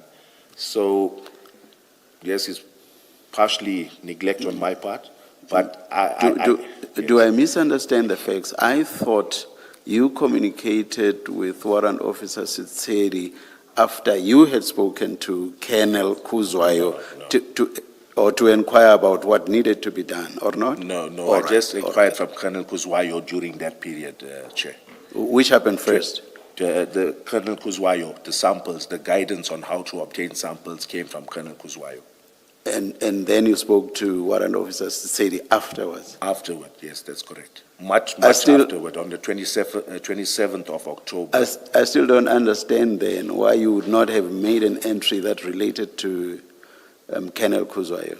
Okay, like I said, Chair, if I was in possession of that inquiry and still at the office, like I went on leave, if I was still at the office and I called Colonel Kuzwayo, I would have had that inquiry in front of me. I would have diarized to date, time, the nature of my conversation with her as well. One last question. Were you not back from leave when you contacted Colonel Kuzwayo? No, I contacted her during the 23rd, on the 23rd of June, if my memory serves me correct. I was back at work on the 29th of June. All right.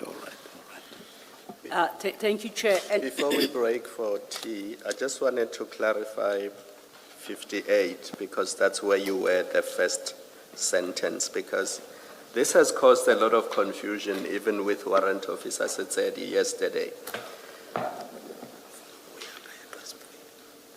Yeah, okay. I think we will, You'll Chair do Chair it. will indicate. Let's adjourn and resume at 11:25. Thank you.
4 minutes past 11.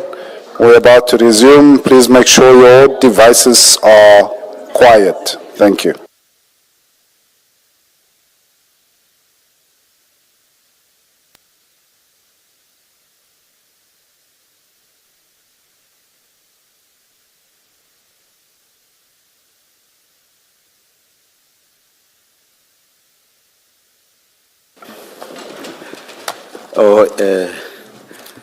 My colleague Commissioner Kumalo had a question. to Indeed, Chair. ask. Thank you. Yes.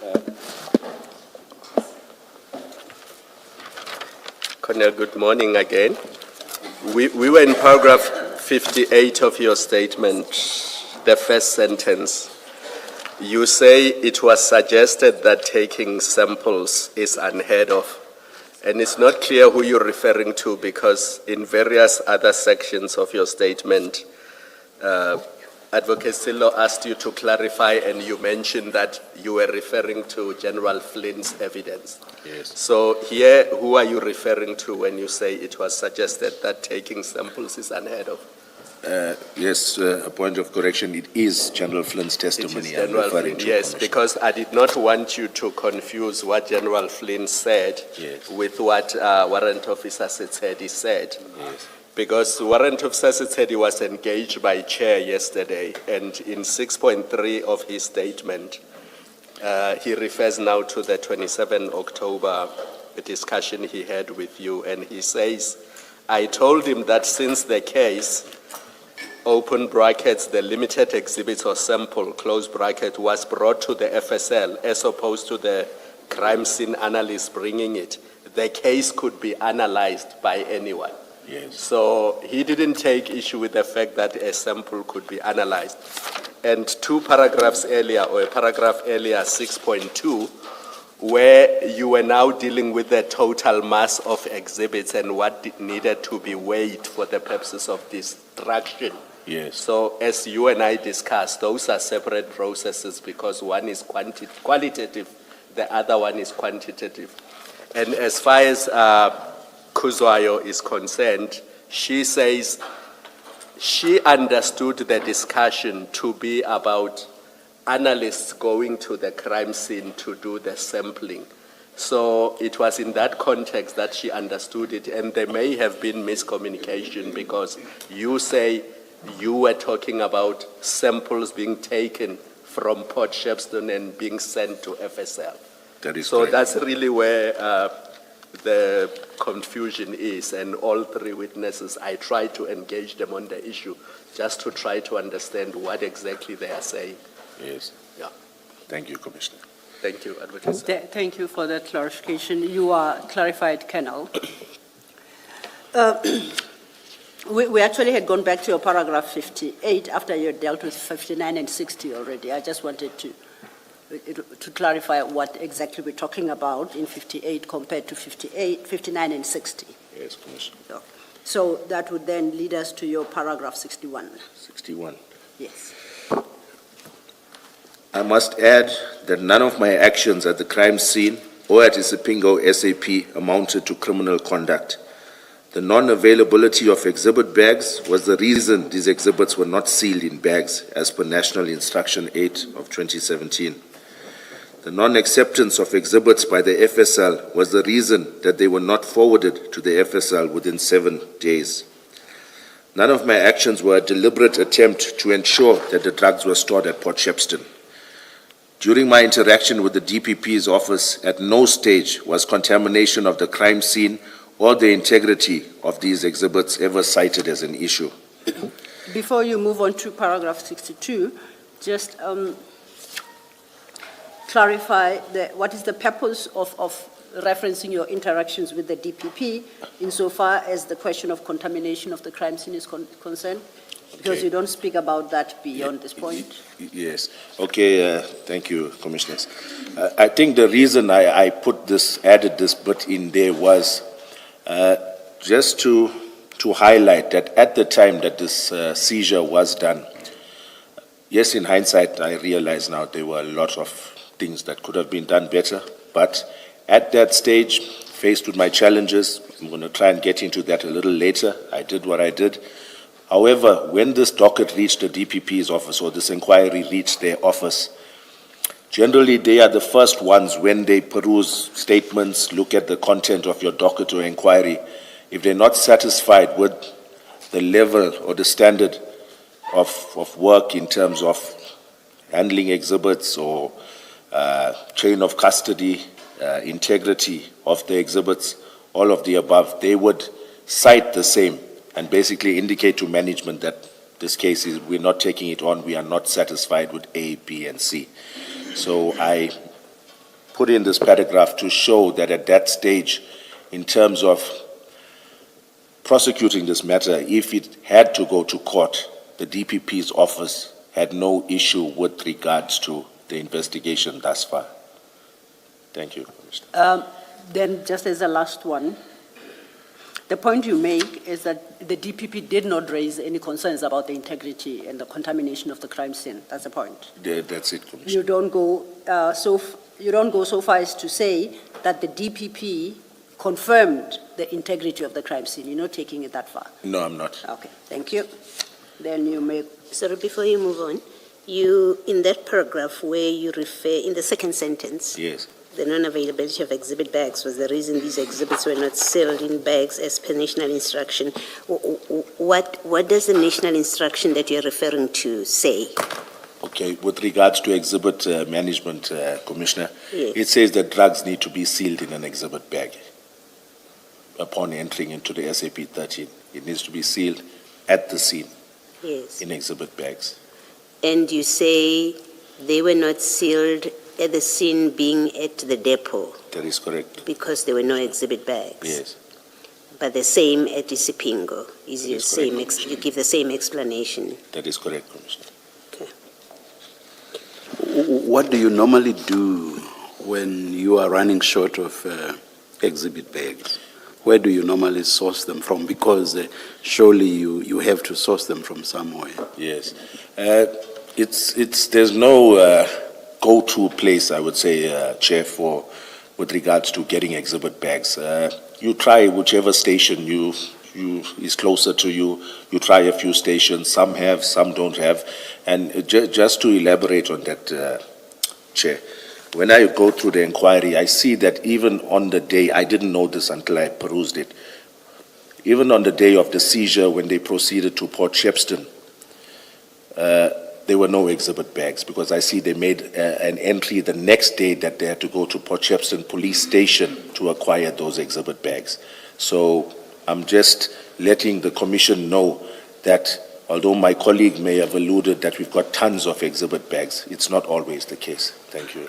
I was, when I asked the question as to where you source the bags from, Yes. when you are short, I was exactly thinking of what you said, which is you call around at other police stations to source them. I was thinking of that as Yes. well.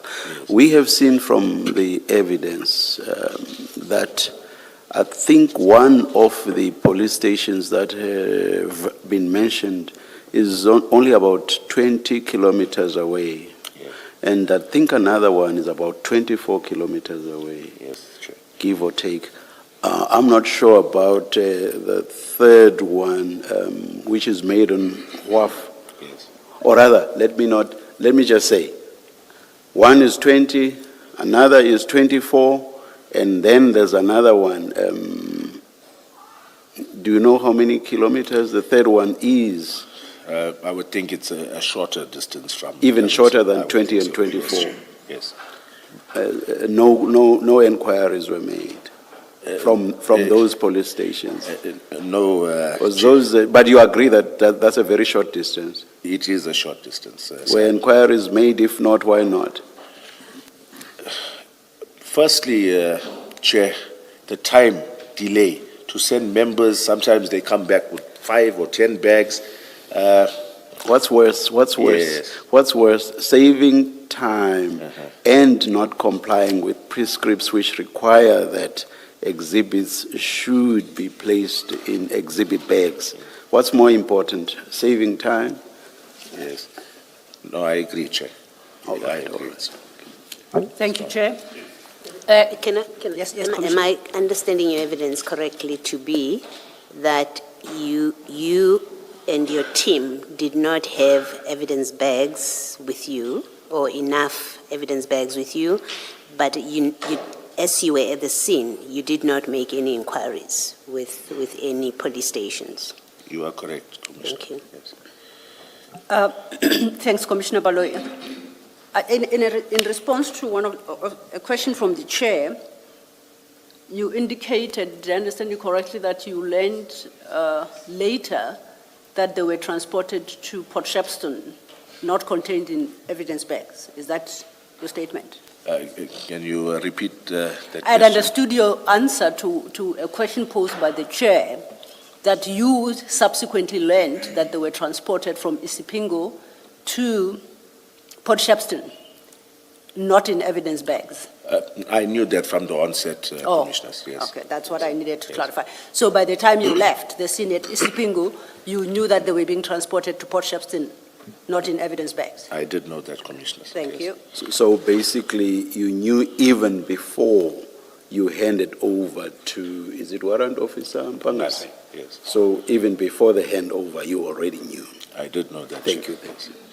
Thank you, Chair. Sorry, lastly, in that paragraph 61, the very last statement where you say your interaction with DPP office at no stage was contamination of the crime scene or integrity of the exhibits ever cited as an issue. What are you conveying in terms of, maybe my question is, well, what did the DPP office know about what happened at the scene, about how the exhibits were handled? Were they ever in a position to express a view? Yes. Okay. They would have had sight of the entire inquiry, Commissioner. That would have outlined every statement that was there. There's in the investigation diary, Warrant Officer Pangase puts a date and time as to when he sealed them in exhibit bags, where it was done, who was present. Then there's another addendum where he's described the exhibit bag and the color of bricks in it. So all of that would have been privy to the DPP's office. I guess what I'm trying to understand is, with this statement, you are not conveying that there was nothing wrong with the way the crime scene was handled, with the way the exhibits were handled. The absence of a comment from the DPP office, you're not conveying the absence of a comment or adverse comment from the DPP office means all was done the way, all was done properly. You're not saying that. No, Commissioner, I will concede. They did not express any concern. When I look at it, there were a lot of concerns to be raised. However, I still maintain that the chain of custody, the integrity of the exhibits, all of the above that are needed to take a matter to court was still in place, albeit national instructions were not fully complied with, which is, there's no excuse for that. So, but yes. Okay. Now, I was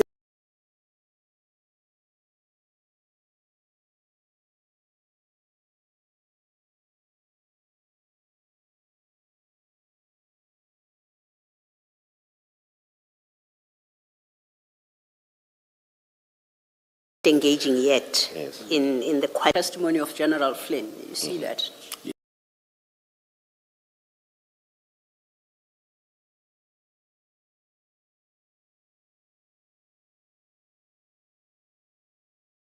Of General Flynn, you see that?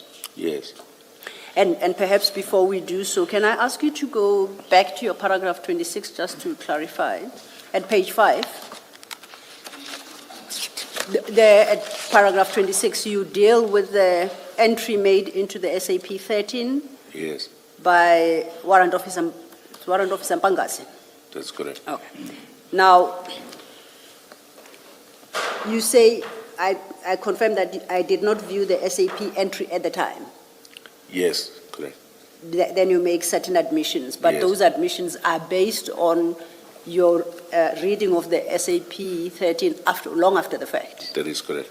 Now, do you have an explanation at this juncture why you did not view the SAP entry at the time? Were you still not the person responsible for the seizure? Were you not the investigating officer before you handed over to Warrant Officer Mpangase?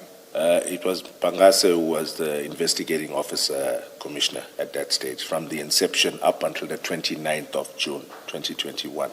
Also, you had already appointed him the investigating officer? That is correct. And you left that function to him? Yes, that is correct. Then that will take us to paragraph 62, where you then deal with General Flynn's testimony, and I think the misgivings, some misgivings you have about that testimony. Yes. Okay. General Flynn cited drug seizure cases from Durban Serious Organized Crime Investigation that he had analyzed. Of those, he mentions 2 cases wherein the LCRC was not summoned to the scene. He does not take issue with this as there are reasons for the members deviating from National Instruction 1 of 2015. It is understood that an IO uses his discretion and uses investigative aids, namely LCRC, if he knows it will benefit his case.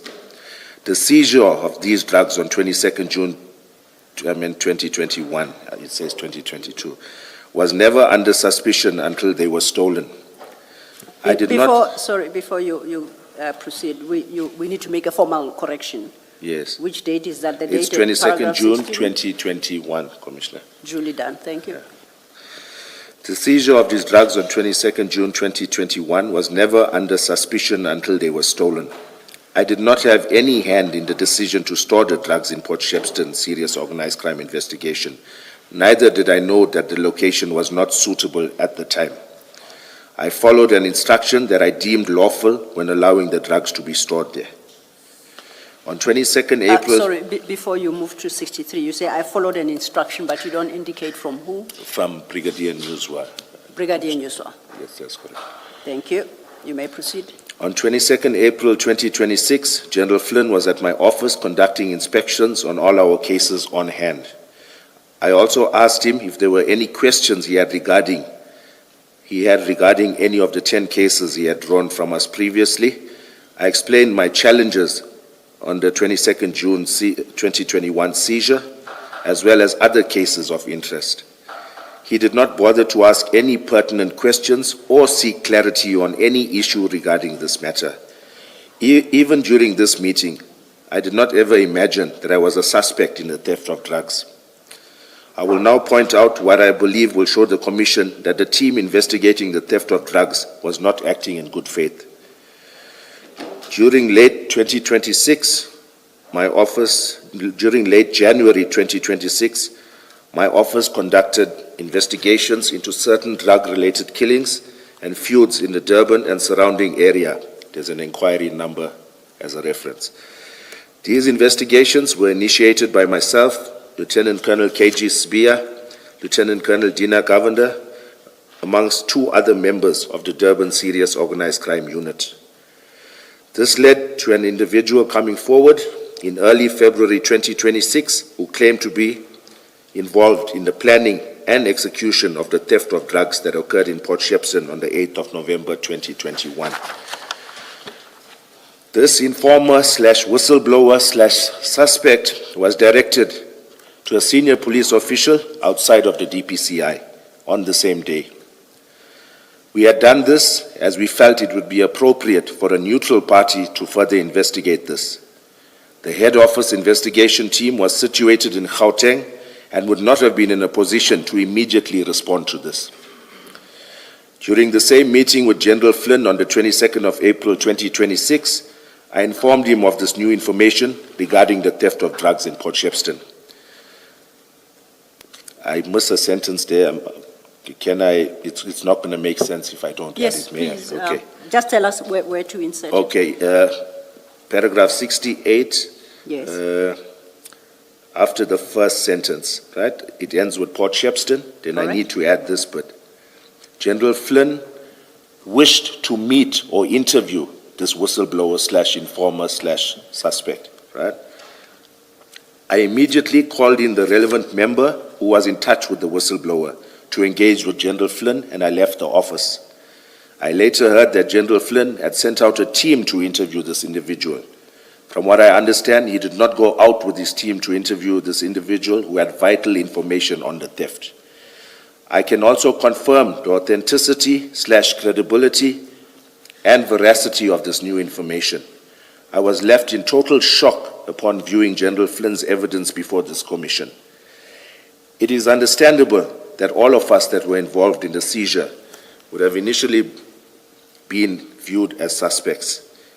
In the absence of any credible evidence before his visit to my office, I can understand how it is a plausible theory that the drugs were placed in Port Shepstone so that corrupt members could steal it. The high risk associated with that storage place lends credence to this theory. However, the General ought to have reassessed his investigation regarding the theft of drugs after this new information given to him by some of the very same members he is implicating. He alluded to significant progress in the matter during his evidence before the Commission. He did not bother to mention that this is as a result of the Durban DPCI members mentioned above. This incident has caused Colonel, before you proceed, that first sentence in paragraph 69, Yes. when you say, I can confirm the authenticity, credibility, and veracity of this information, what do you mean by that? Okay. I'm going to try and word it such that I don't give up too much, Commissioner, so you'll bear with me. Yes. When I make this statement, I'm referring to being a detective, to hard evidence, to names, to places, persons, vehicles, and the like, not just something hanging in the air that's not tangible, that's not able to be further investigated. I understand. Thank you. Okay. And before you leave that, and please don't mention any names, at 68 you say, I immediately called in the relevant member who was in touch with the whistleblower. You see Yes. where I'm reading. By relevant member, you mean of the DPCI. That is correct. Thank you. Yes. May proceed. Okay. This incident has caused embarrassment to the DPCI, the police as a whole, as well as the country, and should not go unpunished. I do believe that DPCI members have conspired with criminal elements to carry out this crime. In the same breath, I plead with the Commission to ensure that the proper facts are placed before them so as to maintain the integrity of the Commission. The damage that General Flynn's evidence has caused to us, innocent members, by creating this false narrative and orchestrating his investigation to suit the same, is irreparable. And before you move on to the next paragraph, at 71 you say this incident has caused embarrassment to the DPCI. I want to understand what incident The are you incident of the referring- theft, Commissioner, The theft itself. the theft Thank of you. the drugs. All right, you may proceed. And then in that 72, where you refer to General Flynn's evidence, Yes, and you say he created this false narrative. yes. What is that narrative that you, what did he say Okay. that you qualify as a false narrative? The fact that he says by design and not due to, as the Commission referred to, a comedy of errors, I think that's also a stretch, but I would say the fact that his theory was based on loosely, or can I say there was no evidence to support his theory. I think that's the statement I'm looking for. And in terms of, may I just delve a little more into it, Commissioner, with your indulgence? Okay. Like where I cite that Warrant Officer Perumal, a statement was obtained from him, the SAP 13 clerk at Isipingo.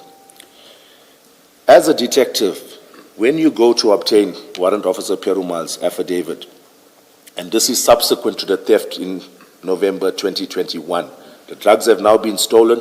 Isipingo knows that they did not want to keep those drugs. Now you get a team that's investigating the said theft of drugs. They go to Isipingo SAP. I haven't seen Warrant Officer Perumal's statement, but I believe it goes along the lines where he denies that he said to us there's no storage place. He denies that there were no exhibit bags. So I'm saying I have submitted so many further statements to General Flynn's excuse me, investigation team. And in most of them, I allude to the fact that we had a problem with Warrant Officer Perumal. Now, when the investigation team goes to him, they should not merely pose questions regarding the 22nd of June. Yes, the 22nd of June. So, to me, they basically asked him, did you have storage place? He says yes. Did you have exhibit bags? He says yes. Because he knows if it comes back to him that he refused us, he's also in the hot seat. So I'm saying, why was it not canvassed with him? The fact that Colonel Jacob alludes to certain incidents where they had issues with you regarding Mandrax or whatever, but I did allude to it. So I'm saying the fact that the investigation team remained silent on that issue and did not even engage Warrant Officer Perumal to ask him, what's your comment on this? What do you have to say about this? To me, it was, the statement was taken with an objective in mind, and it was not done fairly. As a detective, you need to keep an open mind, you need to ask the relevant questions, and even the fact that I found those OB entries where Warrant Officer Perumal had booked members of SIC and made entries in the OB reflecting that a member went to the doctor for consultation because of drugs being stored there. I would have thought that that would have been uncovered by the investigation team. But the fact that they hadn't gone to that level, yet we're going to a level where we're analyzing inquiries and all of that, that's basic investigative work that should have been done properly. So, yes, Colonel, I thought what you were alluding to in 72, when you talk about a false narrative, is the theory in 69 that the drugs were placed in Pet Shepstone so that corrupt members could steal it. yes. And then you just got lost because you Okay. started talking about OB books and other things. Sorry, I jumped the gun there, Yes. Commissioner. Can you just answer that question so that we... All right. My question. Okay, and the reason, okay, if you want to proceed, it's fine, but may I just have a little chance?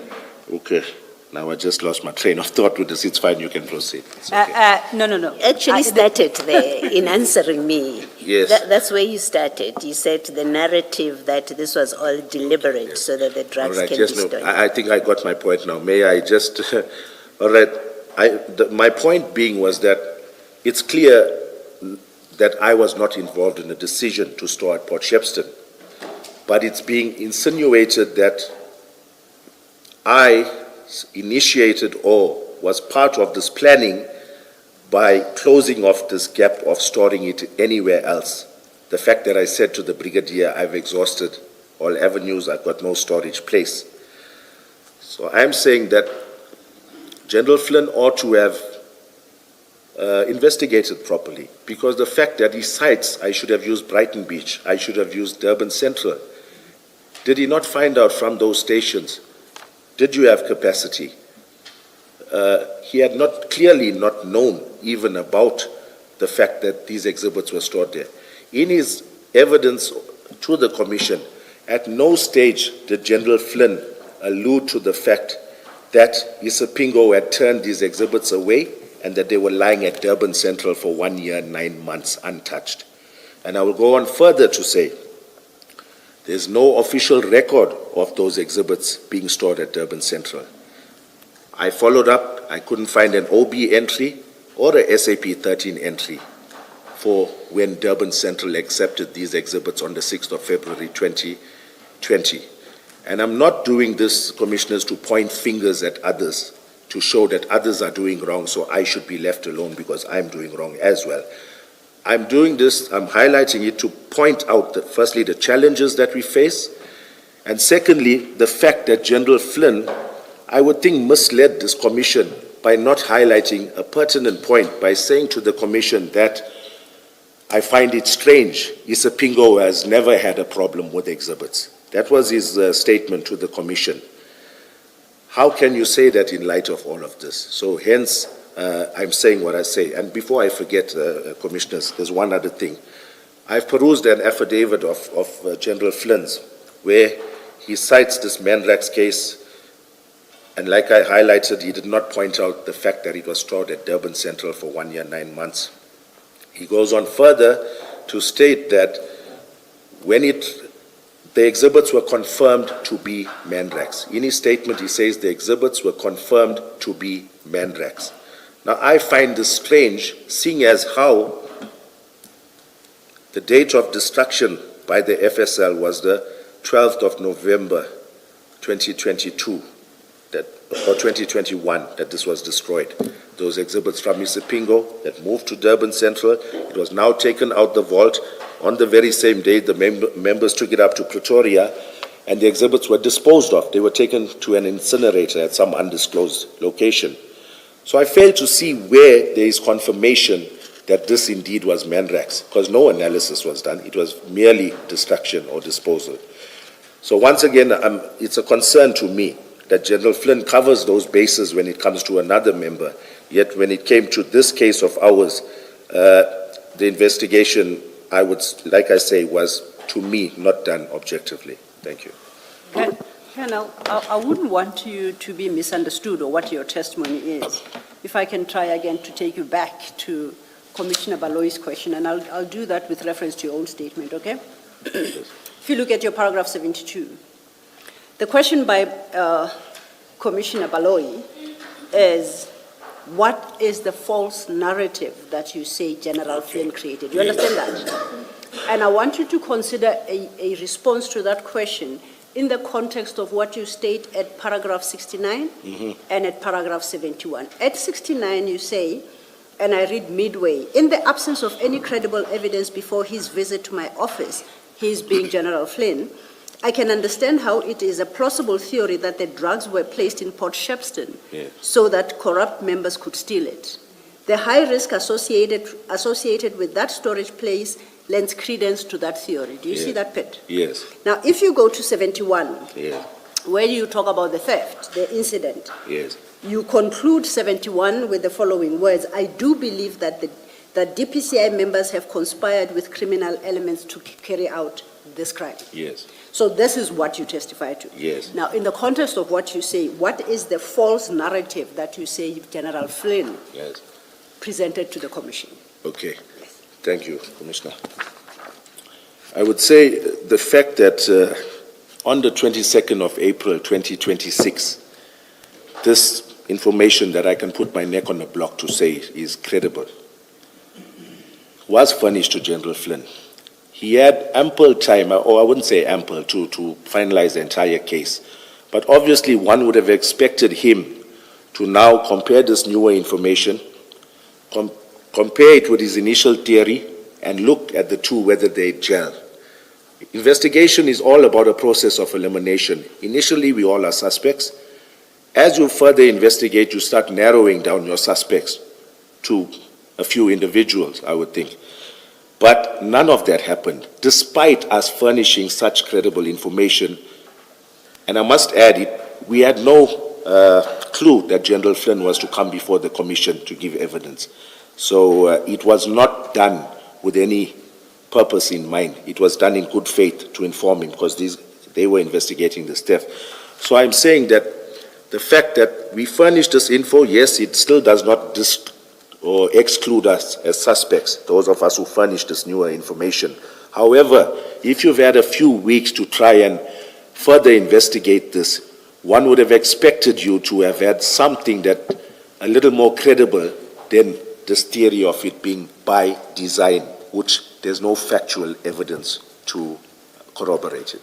Then just to clarify, your testimony is that the false narrative is that those of you who were involved in the seizure had any hand in the disappearance of the theft. That's what you say is a false narrative to the extent that it is created. No, I think that's a too blanket statement, Commissioner. Okay. I wouldn't want to mention names, but obviously I did go on to say that I believe that DPCI members were involved. So and it's precisely because of your confirmation of that belief you hold at 71. Yes. I'm trying to understand what your challenge is. Yes. And maybe we might just not get yes, there. due to the sensitivity of it, which Yes. General Flynn has been fully made aware of, he would be able to understand what this statement means Okay. as well. Thank you, Commissioners. Can I go back to paragraph 20? I assume he has finished his statement. You're going to do your probing. I just want to clarify 20. Yes, yes, yes. On page 4, Colonel.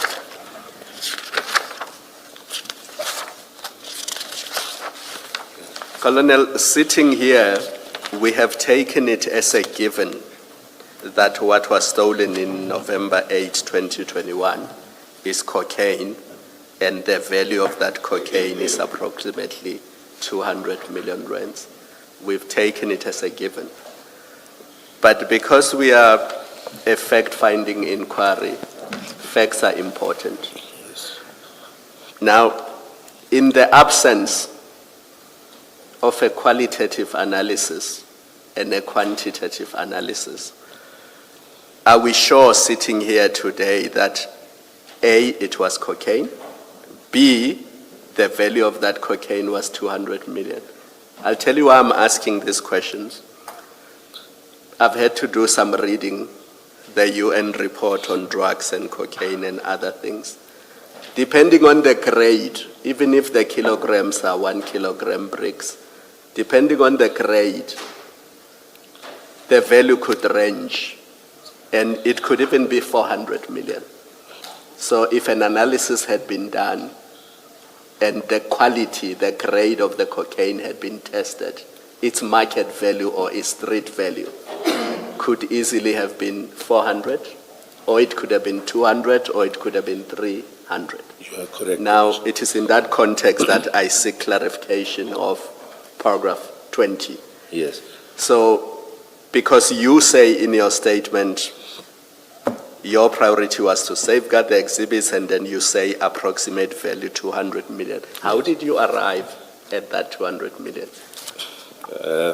At that stage, cocaine was selling for about between 180 and, now was it, about 400, maybe 300 to 400,000 per kilo, 3 to 400,000. So I think that's how we arrived. But that was the average price? Average price. And it per also kilo. depended on the grade? Yes. Just to expand on that, Commissioner, with the grade, yes, the FSL can tell you percentage and purity.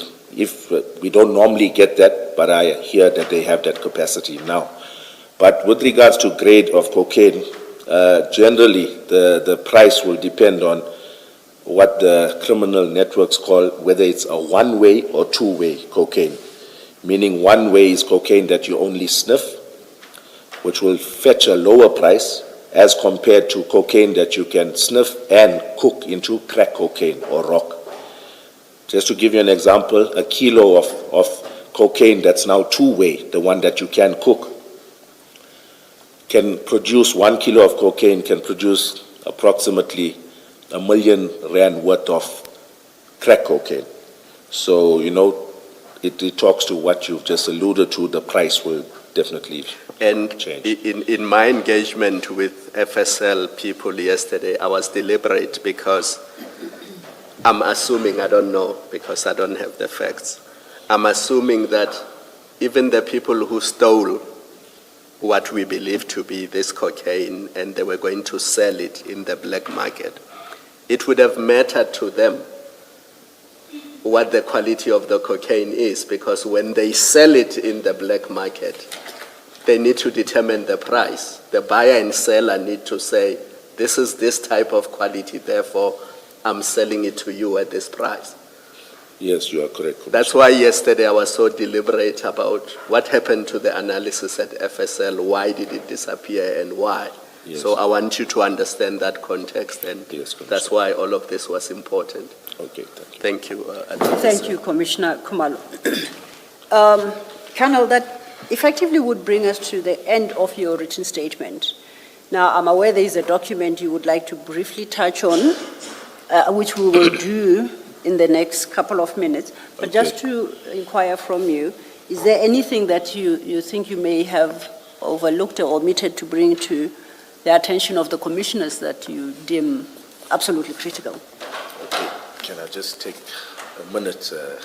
Now, if nothing comes to mind, as and when then we engage during the course of the day, Yes, you may okay. refer No, to then other. it's fine. Maybe For the we moment, wait you are for that. fine. Thank Okay. you.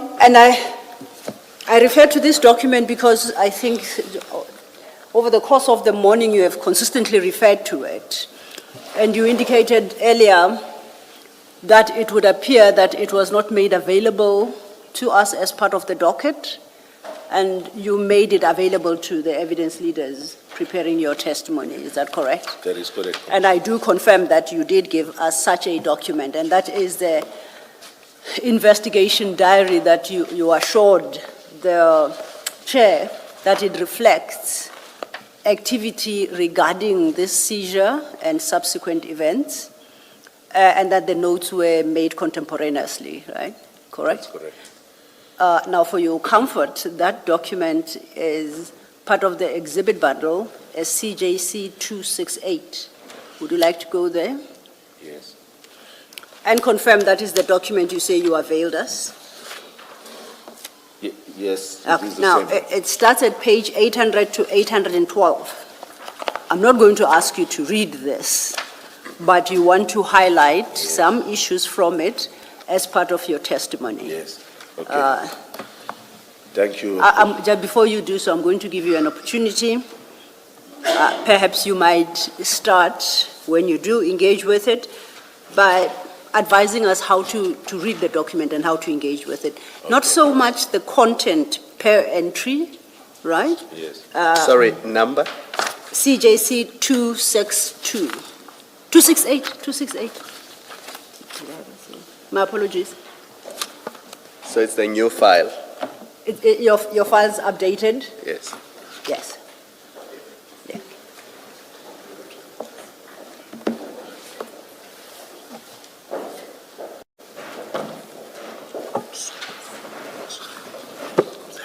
CJC 268, I think it would be the penultimate document that's fine, the exhibit file. Okay, Thank you. okay. Thank you, Commissioner. Just 1 second, Colonel. Okay, as I had suggested, perhaps there are different entries made, right, in the investigation diary. At the conclusion of every entry, there's a signature. Perhaps your explanations to us should be on that basis. Yes. Per signed off minute tells us what issues are addressed there, by who, and then if there's anything in particular from the notes made that you want to highlight, you may have the opportunity to. Okay, thank you, Very Commissioner. briefly, thank you. Okay, just to give the Commission an overview of what this really is about. In any police investigation, this is your C-clip, it's your investigation diary.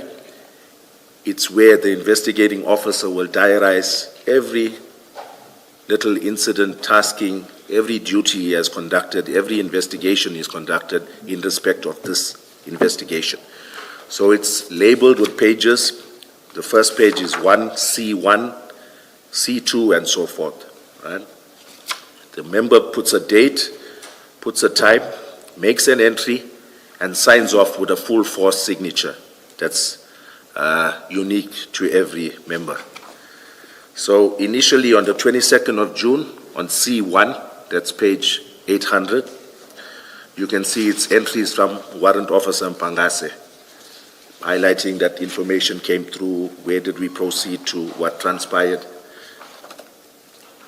He continues on C2 as well. Continues on C3. Continues, okay, C4.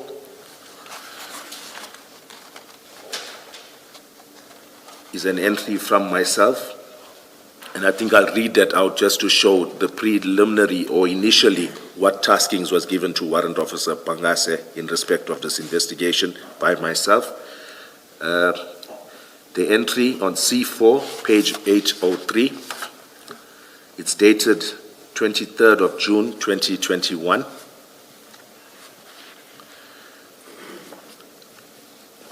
And this is a 24 hours inspection. It's something that the police puts in place in order for within 24 hours to guide their investigating officer on what needs to be done. So I'm going to read out. I say, obtain witness statement from all relevant role players. Request PCMC, that's our Priority Crime Management Center, to profile all suspects and business entities. I say liaise with the DPP's office, inquire that SARS Customs is brought on board, or ensure that SARS/Customs is brought on board the investigation. And I made an entry here, forward samples taken to the FSR. Okay, that's something of note. Then I think at the bottom of the same page. Sorry, before you do that, can I just understand or clarify so these are your entries Yes, on the 23rd? yes, but, okay. It's not made on the 23rd, because on the 23rd I resumed my leave. So if I look at this, and I'll be honest, I either made it on the 22nd, just to, as a formality to Warrant Officer Pangase, or I may have done it on my return to work, because I see nobody had inspected After the 23rd? Yes, on the 29th. So I don't want to mislead the commission. I'm not sure when I made this, but it's my entry dated the 23rd. Okay. And on that date, why would you have made a reference to SARS Customs involvement? Because customs, we generally, all of our drug cases, especially seizures that come through the harbor, if it's not a joint operation, we still require assistance from customs. Remember, they are the custodians of lots of the documentation, and they are privy to systems that the police does not necessarily have access to. So it's a given whenever you do these investigations that customs is part and parcel of it. If not part of the investigation, they give their input, give us documentation that they're willing to furnish, and so forth. Yeah, I think I'm still clarifying. It's really not probing. I just want to understand the role of SARS that you anticipate in this particular operation. You have taken the drugs. Mm-hmm. You have, on your evidence, you have sealed, or the container is sealed, but you've taken the drugs that you had received a tip-off about. And I think earlier in your statement, there's where you say on the day of the operation itself, you got documents, whatever documents that go with consignments that's coming in. I think you do say somewhere in your statement. So I'm trying to understand that when you say to Warrant Officer Mpangase to ensure that customs is on board, what in fact would be the role of customs? Okay. Given what has already happened. Yes. Yes. In hindsight, and this I'm speculating, I'm not 100% sure, but it's a good question. And if I look at it, it's possibly because the A clip in this investigation has a detention notice from SARS dated the 23rd of June, right? So I'm not sure whether I had sight of that, but clearly if I look at the investigation diary, that document was filed by Pangase. It's got his handwriting on top of it. So I'm unsure as to who furnished him with it, but it's filed in the inquiry. So it could be, like I say, I stand under correction. It was a long time ago, so I'm just speculating that when I got back to work, and if I did make this 24 hours inspection, then it's possible that I was paging through the inquiry and I noticed that SARS had a detention notice on this. So obviously we would want to know what led to them putting a detention notice. What red flags were there? Thank you. Right, thank you. If I may then just follow up, it's a question I was going to ask. I might as well ask at this juncture. Your left column Yes. in this diary is headed time date. Yes. And then there are entries at different points of what would appear to be the date. Yes. Are you, in response to the question by Commissioner Baloyi, are you suggesting that the date appearing in that column is not necessarily the date on which the entry was made? Is that Yes. how we should understand it? It's possible, Commissioner. No, I'm asking you, how do you want us to read your document? All right. If you know, now that I look at the fact that I alluded to ensure that SARS Customs brought on board on the first entry, normally it would come maybe at a later stage. The fact that I put it here during a 24 hours inspection, I would think that I made this on the 29th, yet it's dated the 23rd. Okay. Yes. So I didn't make it on the day because I was on leave. So it looks like I made it retrospectively. And this is a clarification question, not exactly engaging. Is that not misleading, though, to the next reader of the document? And I'm thinking, Yes. if you made it on the 29th, why wouldn't you write the date of the 29th? And in the body Yes. of the report, you indicate that this happened on the 23rd, although I'm only recording it on the 29th. Yes. But is that not the most ideal way okay. of going about it? Yes, and my honest answer, Commissioner, is that it's a formality in the police. A 24-hour inspection must be done. So the fact that Pangase didn't take it to any other officer for a 24-hour inspection by the time I got back to the office, that for me is administrative. It's something that's frowned upon. It's one of the boxes that you need to tick, a 24 hours inspection, guiding the member on what to do. So it's possible that that is the reason I had done it retrospectively. Also, and it reads 24-hour inspection. There seems to be a stamp there. No, in there's a Pangase. police sign that's just Yes, smudged. but there is something that's not legible there. Okay, it says 24 hours inspection. There's Yes. a little comma there, and it says warrant officer I see, Pangase. that's what So it I'm is. addressing it Okay. to him. Thank you. Then you may proceed. You were Okay. helping us work through this Sure, diary. okay, thank you. On the bottom of the same page, Commissioners, page 803, there's an entry 2021-0701, and I state there, to CHC Depot with warrant officers Pangase and Sibia, Tim Flaude of Mega Freight present, unpack of container in order to verify if the contents of the container, we turn over now to 804, if the contents of the container correspond with the packing list, unpack and count completed, approximately 5,395 bags, I shouldn't have said approximately, 5,395 bags of, and I named the animal feed, container resealed, contents of container as per the packing list, all in order, indicated to Tim Flaude, that's the representative of the clearing agent, that our investigation pertaining to the actual container is complete and the container could be released. And then I state that I sent an email to Brigadier D. Naika with regards to documentation furnished by Mega Freight. He is the head of SANEB in head office.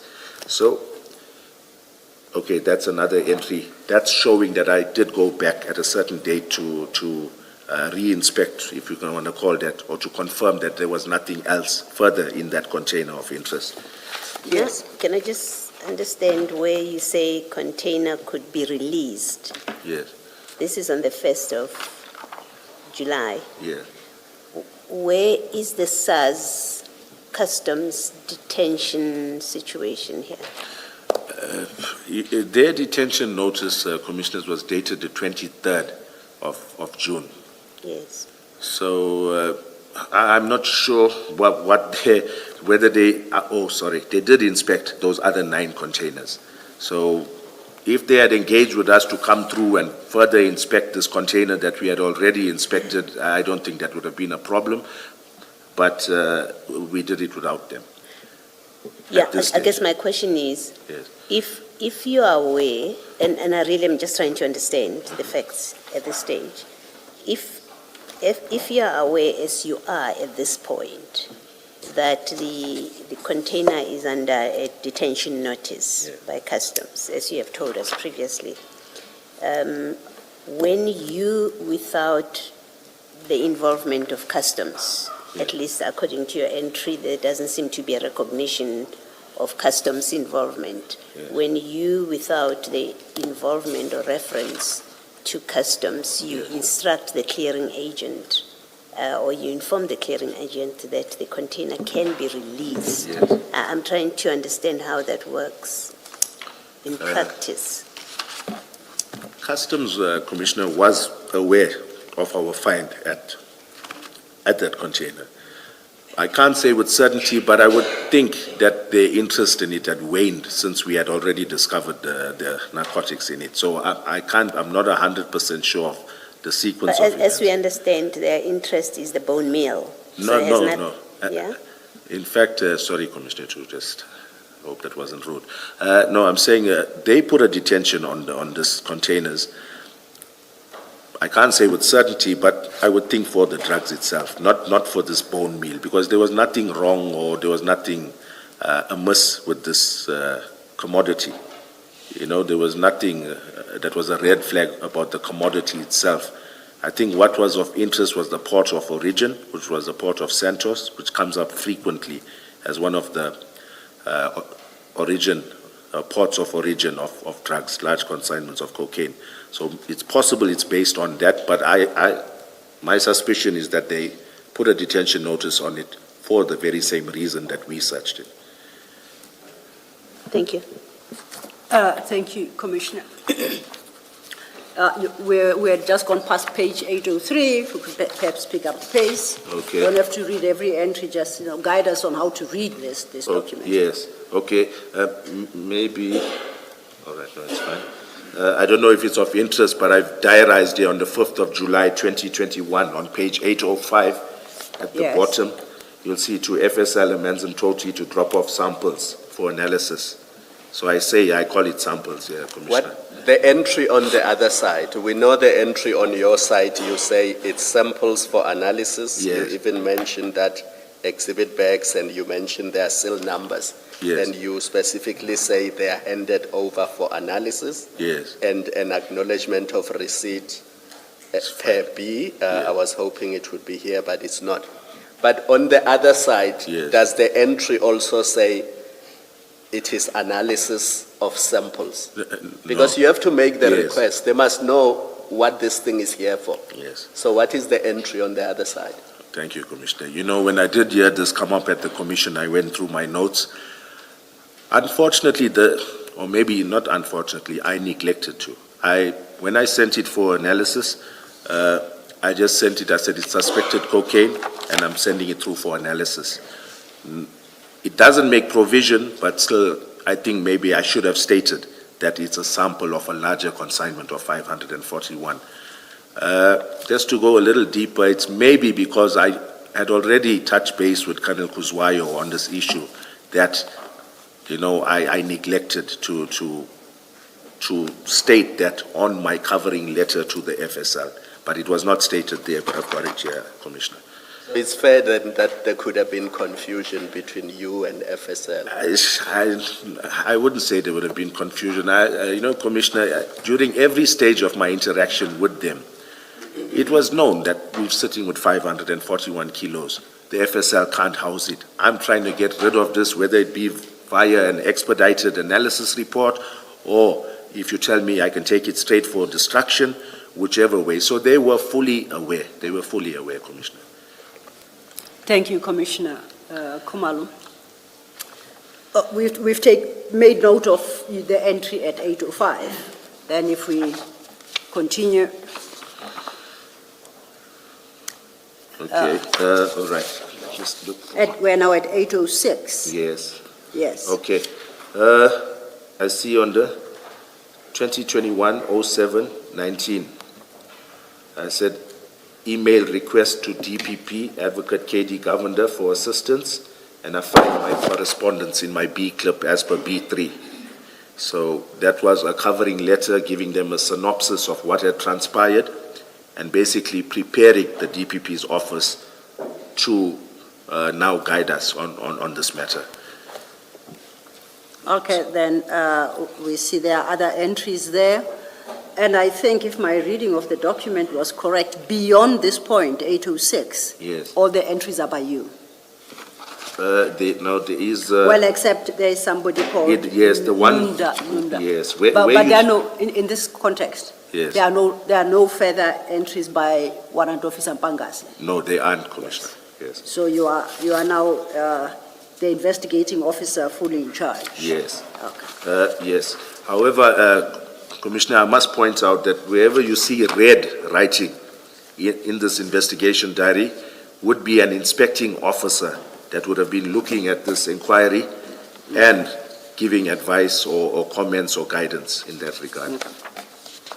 And duly noted, that's the same as your entry at page 803, it's in red. Yes, at that stage it was Pangase who was the IO, so me being a commander at the unit, the entry needs to be in red so that he acknowledges and And that's the complies. point I'm making. Yes, yes, That Commissioner. the inspection in respect of your entries is in red by, please give me the correct rank of the officer here, Nundla. Yeah, Nandlal, yes. Nandlal. Nandlal, it's a Lieutenant Colonel Nandlal. And that was the inspecting Yes. at officer, that- where yes. you are the investigating officer. And the entry in red by you at 803 is where you are the inspecting officer and Warrant Officer Mpangase is the investigating officer. You are correct, Okay. Commissioner. Yeah. All Okay. right, I think, does that... One more aspect, please, Commissioner, Yes, before yes. we tie up this.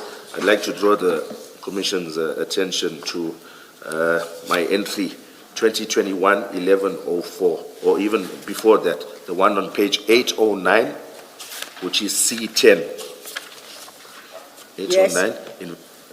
Okay, if you look at the entry 2021-1027, I've made an entry at FSL Manzam Toti, spoke to Warrant Officer Sechedi, in brackets I've got analyst, regarding their Section 212 analysis report status.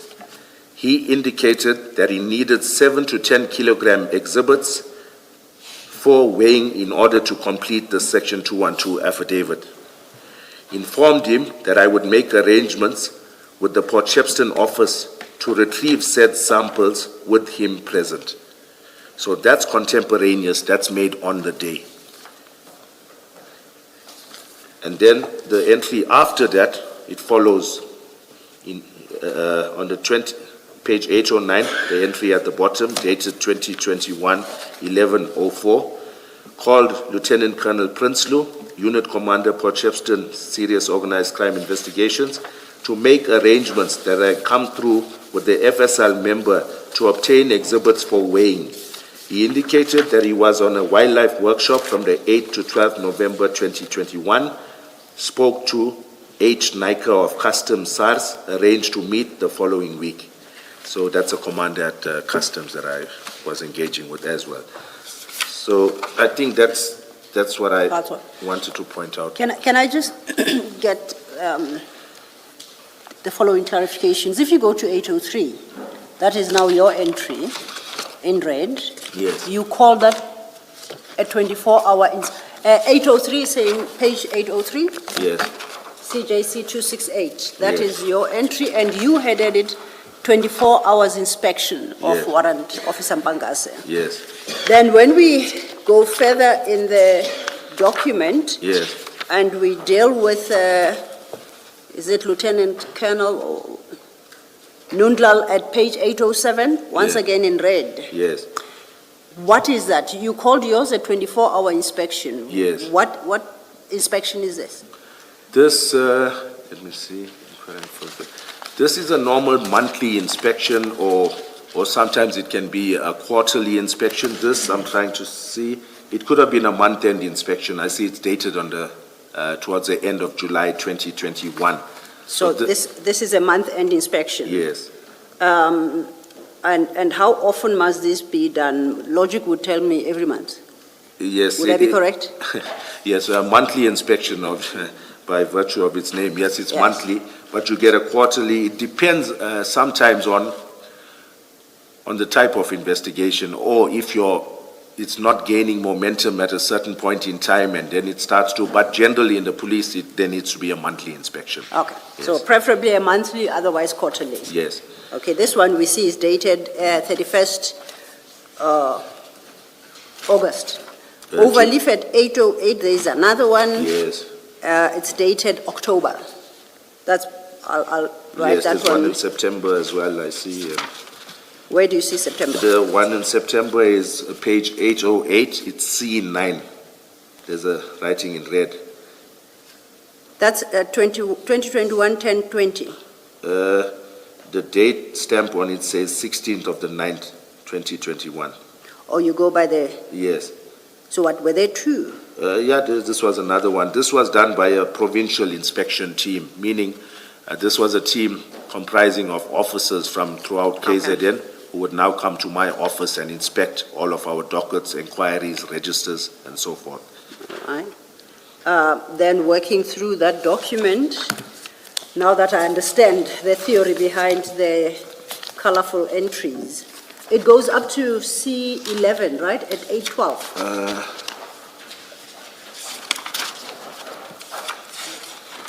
Yes, you're correct. Am I correct? Yes. And I see from C10 at 809, it's all your entries. Yes. We are now in October, into November, so there was never any further inspection of this file No. from September. If you look at 808, from September till November, there were no inspections. That is correct, Commissioner. Even the monthly inspection Yes, there was none done. and no quarterly inspection. The quarterly inspection would have now been conducted during the 12th month. Okay, there would have been an inspection in the 12th month, but however, this inquiry was now taken away by head office on the 28th of November 2021, subsequent to the theft of the drugs. So, and there was quite a bit of activity between that. Why then was it not necessary from September to have monthly inspections? And my question really is premised on the engagement we had earlier about your entry, your inspection of 23rd June 2021, Yes. when you said actually the entry was not made on the day, and you accepted that that might be misleading. My question is, how do the commissioners know that in the absence of a monthly, quarterly, 24-hour inspection, Yes. that these entries were not subsequent to the fact and not as contemporaneous as you put Yes. forward? Remember, if you look at it, then I'll give you an example. If you go to page 809, which is C10, Yes, right? And then it states there, statement of Sergeant Governor of Border Police filed as per 820. yes. Then you can see the date that I've obtained that affidavit is in line, it corroborates with or corresponds with my entry there. So there's no other assurance I can give you aside from that, the fact that my C clip now corresponds with my A clip. Like if I say I obtained the statement on the 1st of June, Yes. and then if you look at my A clip, you'll see there's a statement obtained by myself on the 1st of June.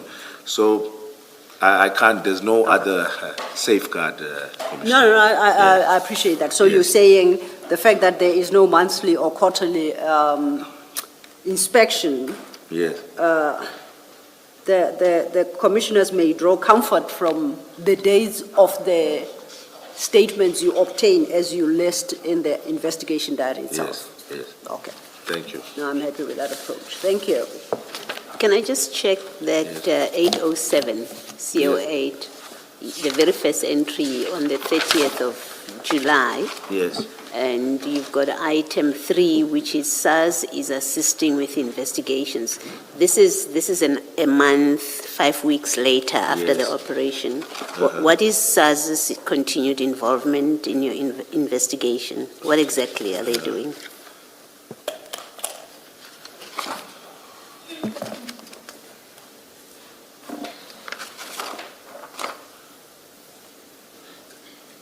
you know, Commissioner, I can't see, I didn't make notes here, but I would have called the same commander that I alluded to at a later stage, because at some point, let me try and find it, I allude to a meeting that he failed to honor. Let me just try and find this. So I'm not sure the timeline of it.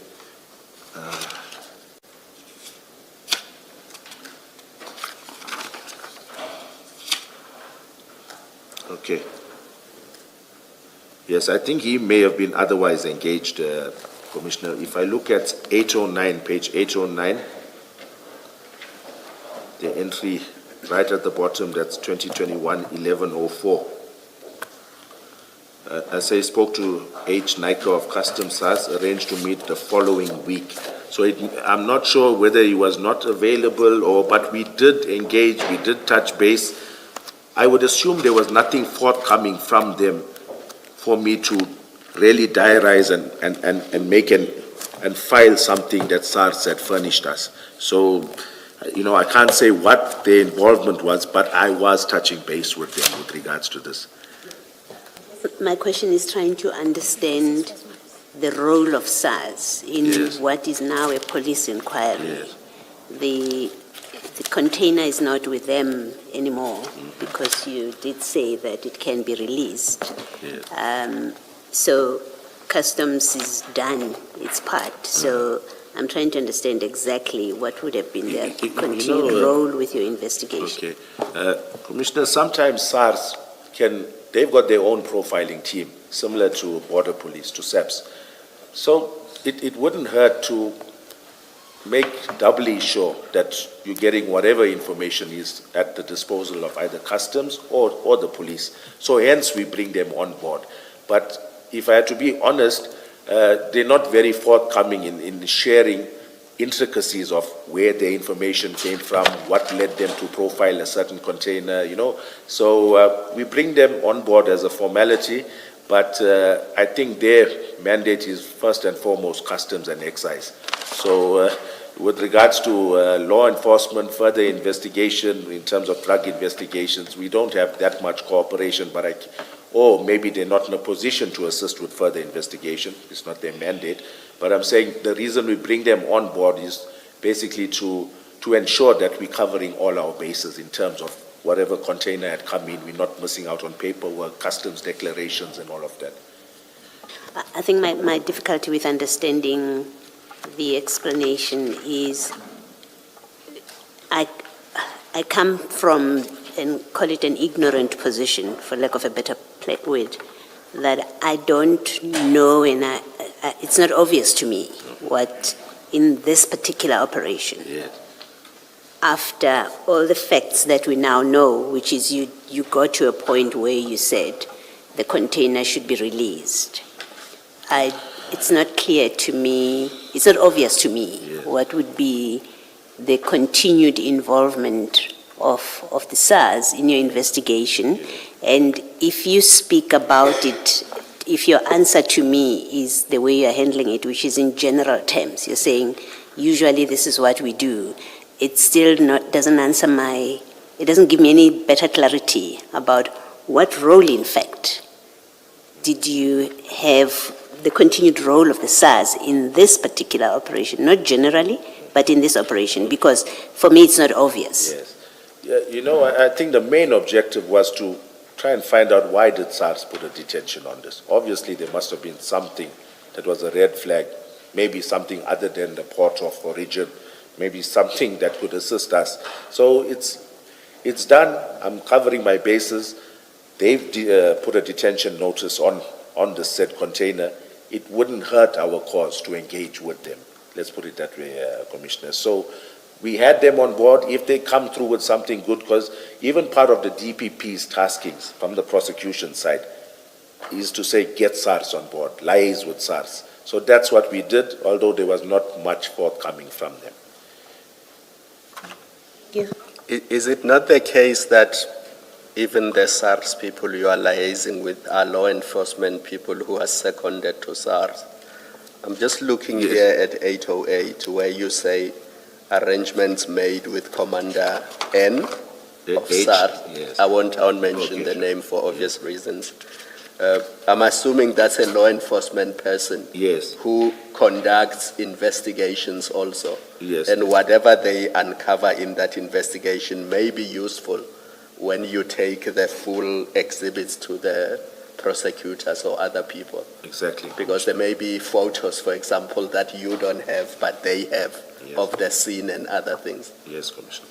Thank you. I can see that Commissioner Kumalo is being of assistance, but I'm still not clarified to my question. I'm not clear what in this operation, and I accept your answer is what it is. Yes.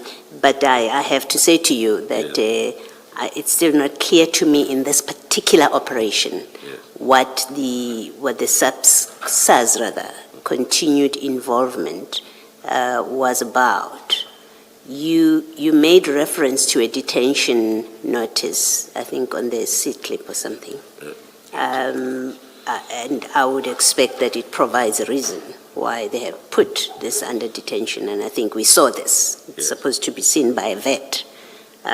So I'm trying to understand what role you were seeing for them in this operation, but I don't want to belabor it. I asked the question to try and understand their continued involvement. It's still not clear to me. Yes. Commissioner, maybe just to clarify there, SARS did not put a stop on this because it needed to be inspected by the state vet. That was not their reason for a detention notice. The state vet does it irrespective. That's part of the whole process of this food stuff for certain commodities coming through. All right, I guess it will be part of our discussion. All right, thank We've you. had evidence yesterday about this. Okay, thank you. Thank you, Commissioner Baloyi. Thank you, Colonel. I think should I call, the opportunity to put your version across now has officially come to an end and the moment of engagement resumes. Yes. Thanks. Thank you. I would like us to start with your paragraph 10 at page 2 of your statement.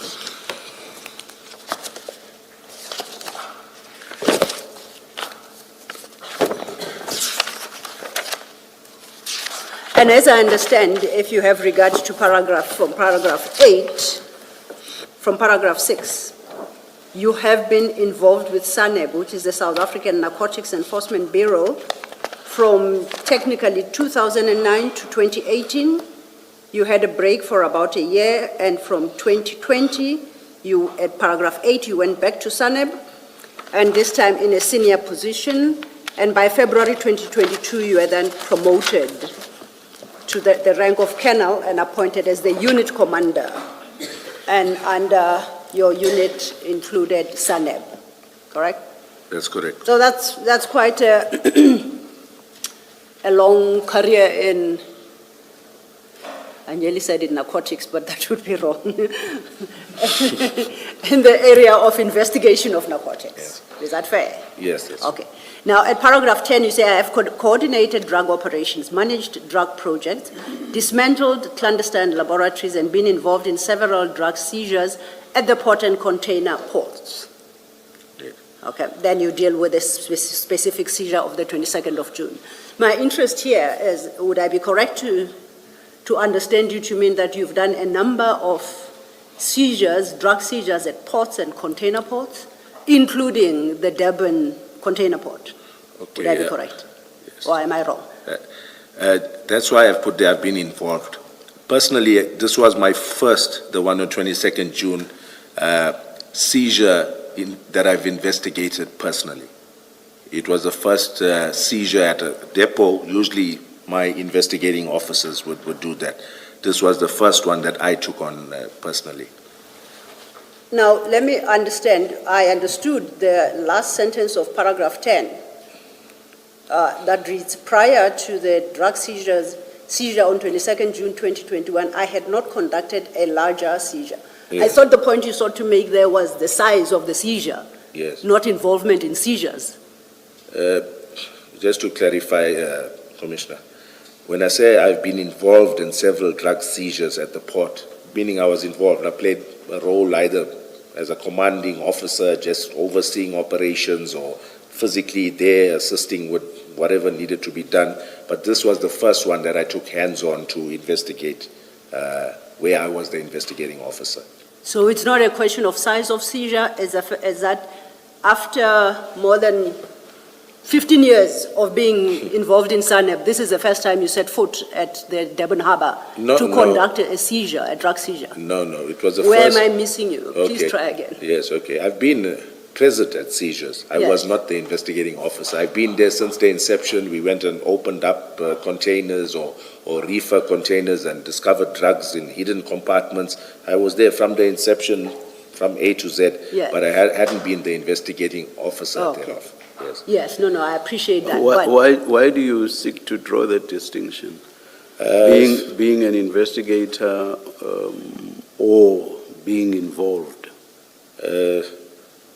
Just for the sake of being clear to the Commission, because I think the evidence leader was asking about that.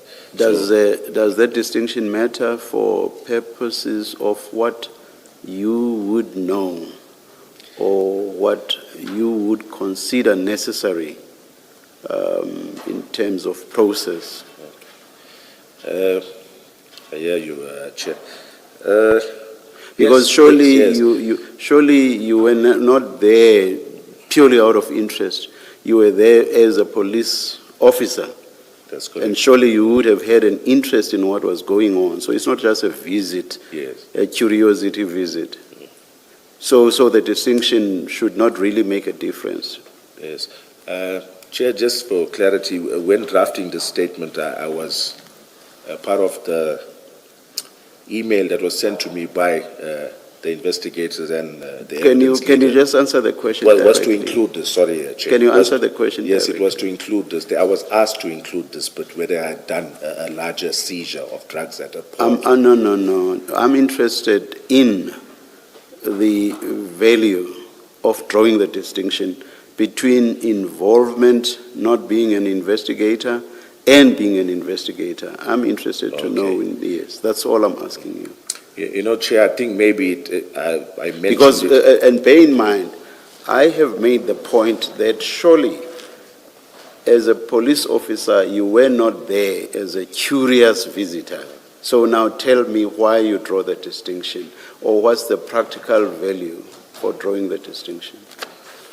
Maybe I'm trying to show the Commission that this was the first one I had handled hands-on from A to Z.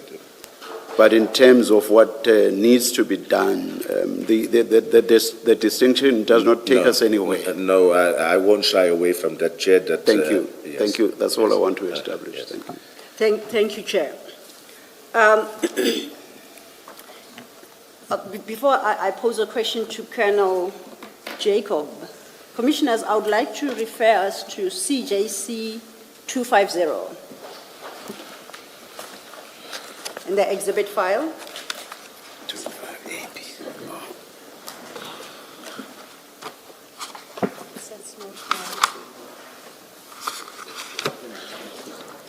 It's the same file.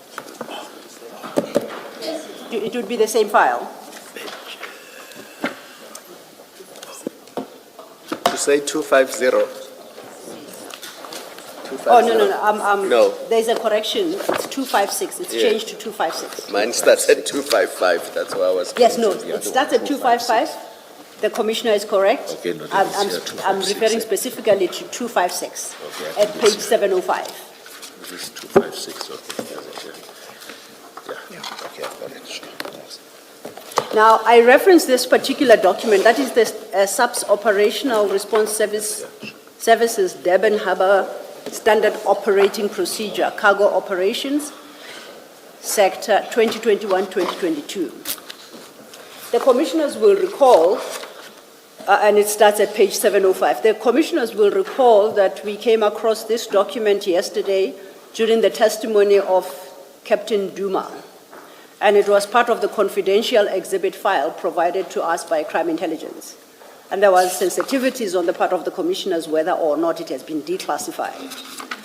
So I put this document before you as a document sought and obtained from the Durban Harbour. The printer is running at the back to update your files. But in the interim, I would like to distribute an email we received from Brigadier M.G. Newton, Section Head, Visible Policing and Operations, Durban Harbour, Border Policing, KwaZulu-Natal. And technically, for your files, I think it is necessary maybe to read it into the record. It's addressed to our attorneys. In the capacity of the Section Head, Durban Harbour, Brigadier Newton is authorizing the Commission of Inquiry into Criminality, Political Interference and Corruption in the justice system to utilize the content of the Standard Operational Procedure for Cargo Control, Durban Harbour, in an open session. So I just want to specifically address that because I need to turn now to the standard operating procedures. Colonel Jacob, you followed And it becomes page 813, right at the back of your exhibit file. Yes, it becomes page 813, that is the start of CJC 269, and it will be followed by the documents that Brigadier Newton has made available, including this SOP, and they shall follow sequentially thereafter, but it will be the last exhibit in your file currently. Thank you. 269. Now, it's a CJC 269, Kennel, is an exhibit yet to come. Oh, this is it. Okay, sure. Okay.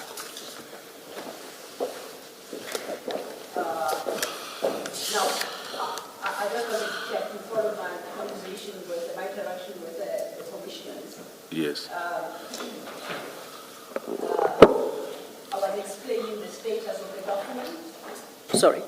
I was explaining the status of the document, right? Yeah. And giving the commissioners an assurance that we have been given permission to utilize these documents in open session. Yes. You understand that? Yes. That's all I need. Okay. I would like you to turn to CJC 255 at page 686.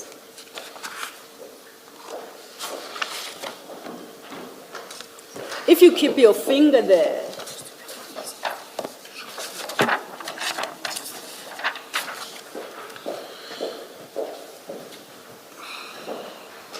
if you keep your finger at 686 and you go forward, my apologies. If you keep your finger at page 686 and you go forward in the file, you get to CJC 256. And that will start at 7:05.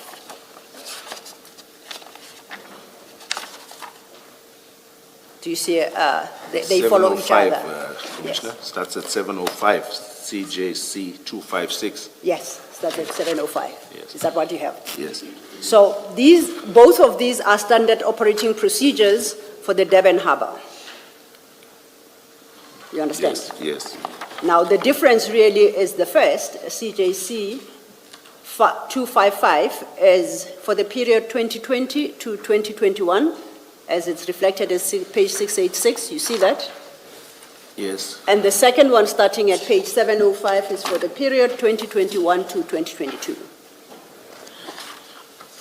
Have you ever seen any of these documents? In your line of work, and I say in your heavy involvement in drug seizures at the port and container port. Have you ever come across these documents or even had opportunity to familiarize yourself with their contents? I have not, Commissioner. You haven't. Now, if we stay at at CJC 255, I would like you to go to page, I'm looking at paragraph 7, that would be at page 690.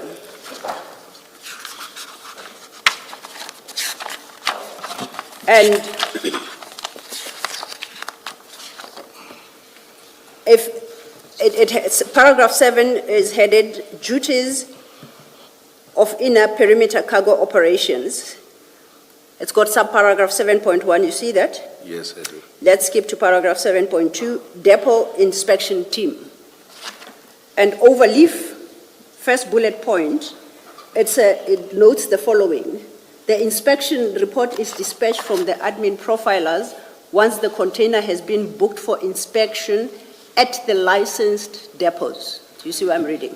Yes. Do you know what a licensed depot is? Yes, I'm aware. Please explain to the commissioners. It's one of those depots that Border Police has, or these depots have an agreement with shipping lines, and after the containers arrive at our harbors, at our ports, they're taken to these licensed depots that Border Police have jurisdiction over as well. Okay. Yes. Would CHC depot be one of those? I heard via the commission that they were. They were a licensed Yes, depot. yes. And in fact, you are quite correct. Yes. Because if you go to paragraph 4 under mission, at paragraph 5, and that will be at page 659, no, 687, I think. 688 to be more precise. Page 688.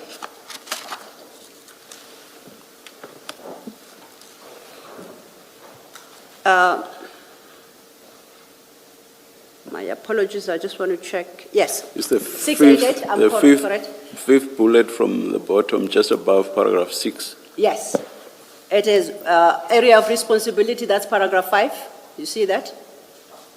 And yes, Chair, it is the 5th bullet point from the bottom of the listed areas there. And that reads CHC Depot Isipingo Prospection. Yes, I see it, Commissioner. So then you've always known that CHC Depot Isipingo Prospection is part of is a licensed depot? It falls under the responsibility of the ORS services at the Durban Harbour. It's their area of responsibility.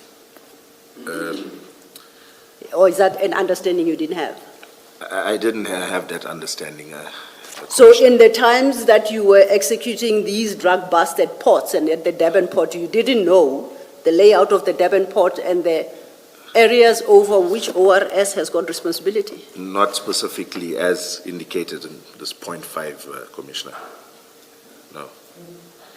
What did you know about licensed depots? Yes, I was aware that they are licensed depots. I couldn't name them, but I knew they Okay. were contracted to shipping lines, and border police have jurisdiction over them. So you understood that border police had Yes. jurisdiction over licensed depots? I do You are know. saying what you did not know specifically at the time is that the CHC depot is one of the licensed depots? Yes, Commissioner. When did you make this discovery? I think when Captain or Lieutenant Colonel Duma was giving his evidence. When you enter the harbor, are these areas not behind some level of security so that I, Mahlapisilo, can't just wander in? This is harbor operational areas. They are controlled. And I think Colonel Sanders and Captain Duma testified that you go through security gates. Is that not how it works? There is a boom gate manned by a security guard, Commissioner. So it's a controlled environment. Somewhat, Commissioner. What do you mean by somewhat? Is that It's not the controlled? most highly secure, yes, but it is controlled. It's controlled. Now, did you know or do you know that at these depots, that's where sometimes, depending, that these inspections are undertaken? Yes, I do. And that sometimes significant seizures are made from these containers? Yes, I'm aware, Commissioner. So your testimony to this commission is that all that activity takes place in less than ideal security environments. Is that your testimony? In some cases, yes, Commissioner. Okay, Yes. now please explain in which cases do you reference? Like, if I speak specifically about CHC container depot, the depot in itself is not a fortified premises. It's not heavily secured. Except for a boom gate and a security officer manning that boom gate, there's no additional security that I was aware of. Okay, maybe before I ask my question, what do you mean by fortified? I use that word, Commissioner, based on your question of the security at these premises. So, I mean, there's nothing that's... Sorry, Mr. Law said nothing about security. I didn't. What Mr. Law said was, so are you suggesting that these operations take place at less than ideal situations? Okay. That's Yes, the question. Okay, yes, I can say that, Commissioner. And now testing from your experience, because I take it you're a very experienced colonel and police officer, that would not be an ideal environment to conduct the seizure as you did on the 22nd of June. I think that's a stretch of it, Commissioner. I would say with the right manpower, with if you, with the correct members, the tactical team, you've got enough support in terms of tactical members, then it wouldn't be a risk. But on its own, to me, it's a vulnerable location. And on the day, why then did it, once you discovered the drugs, did you not stop everything? You did indicate that you were responsible. You took the decision not to cordon off the area, as you tell us, at your paragraph 21. Why didn't you hold all operations until you had sufficient manpower on the day? Okay. Commissioners, I think on the day, if I had to explain, there's so many things that's going through your mind. This, firstly, if I had to put it this way, to let the Commission know of what thoughts were going through my mind, what thought process I followed. It's my first visit to CHC container depot. The container was removed from a stack of a lot of it was high up on a stack. They brought it down. It took quite a while to even get that container placed. So when it was placed, I think even the photos in the inquiry will show that there were other containers close by. The working space was not that conducive. So when it was placed, and after the photos were taken, the lock was broken. And upon opening the doors, now I'm faced with this magnitude of drugs that we were not expecting. And I look around and I see, okay, there's a container to the right, there's a container to the left. I've got a narrow kind of thoroughfare that I can offload the drugs or unpack bags and lay them out there. However, the area itself was not, it was going to give us a limited space. Even if I did an outer cordon, an inner cordon, that area was not conducive. So my next thought process was, okay, do I now, logistically, do I move this 27 bags to another part of the depot? There would have obviously been another part that would have not been as congested. Do I move it there? But then I look at logistically, it means us carrying these bags, or how do we move it? Do all our police officers line up and carry it to another place? Do I seal up that container and take the whole container to another workspace? But in my mind, I know the actual crime scene itself is only the container, not the depot itself. So for me, at that stage, I made a decision. I firstly, bearing in mind we didn't have enough bags, the area is small. This is not an offense that required us uplifting physical evidence from the depot. This is not an offense, or the depot itself was not, I wouldn't even say complicit, but they're just an innocent party happened to be in possession of this suspect container at that point in time. If I can give the Commission just, to paint a better picture, if this container was at the rear of a truck that was traveling on the N3, and we had information that it had drugs in it, and we pulled over this truck at the side of the N3, do I now say that the side of the N3 is my crime scene and I do an inner and outer cordon there? My point being, I know that's an extreme example, my point being, my actual concern is the crime scene, which is the container. The depot plays no real role in anything, whether I start counting at the depot or whether I do it at a police station, which in my mind is only 4 kilometers away. It's under a 5-minute drive to get there. So I took that decision at that stage based on no bags, based on our situation that we were working in, based on the fact that, like I say, I did not want to unnecessarily prejudice that company. I know these scenes can take hours to process. And where we were at, yes, I could have moved it. But I took that decision based on the distance that Isipingo SAP was away from the CHC depot. 4 kilometers is not a heavy distance. I would say I was more informed to make that decision based on the fact that now we've got uniformed border police guys that are also there. There's 3, me and 2 other members from DPCI. At the back of my mind, I know it's never wise to move exhibits from a scene, but I'm consoling myself by saying to myself that there can never be any question marks or insinuations about the integrity of these exhibits because I'm now using members that I've never seen before, uniform members in full uniform. We've got a marked police vehicle that can cart the exhibits from the depot to the police station.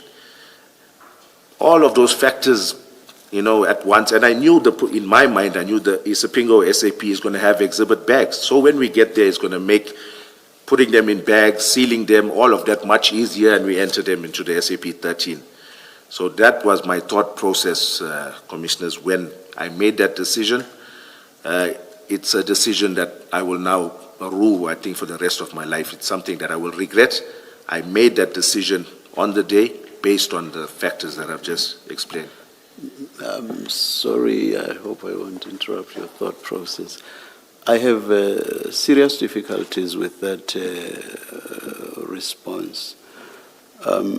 Reason is, you have given a number of reasons why you considered it not to conduce to a proper operation for you to work where the container was. You've given a number of reasons. And those reasons have nothing to do with the one reason that you do give in your statement at paragraph 21. You give the reason at paragraph 21 towards the end of your substantiation, and it is the only reason you give. But now in response to Advocate Sillo, you give a number of reasons. Yes. I have difficulties with that. Yes. Is this not trying to rationalize the situation after the event? Chair, I take what you are saying. Because, if you have so many reasons, surely this is something that you thought about at the time, and something that should also have been uppermost in your mind when you drafted this statement. Yes. But it's all of that is simply absent. And you give just one example, and which seems not to be that important to you because you mention it right at the tail end. But it is that one reason that you give in your statement. I don't understand that. That was my thought process, Chair. There was so. Yeah, I've got minutes to make a decision that's going to either mean going in one direction and calling the necessary guys out, and maybe there's going to be time constraints for those guys to mobilize. I had a lot of things running through my mind. And that's true. Yes. That's true. Yeah. If at all that was indeed the motivation, but it is not in your statement.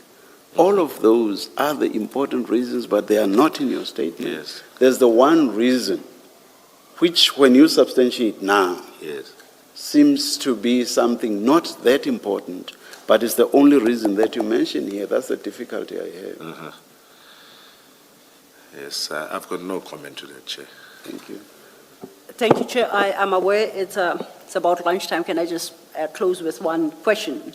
And then we'll leave this topic and start a new one after lunch. Colonel, so now we've established that CHC depot is a licensed depot.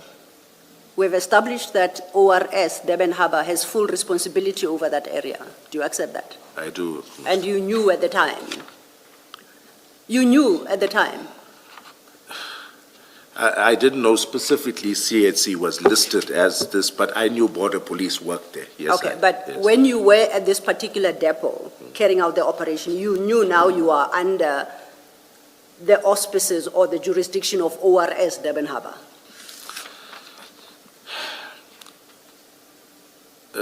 May I give... No, I just wanted to know if you Okay, knew at the time, or did no, you think that you were next to a No, public area? Commissioner, I think my answer to that is I did not think there was any obligation for DPCI now to... I didn't know of this document.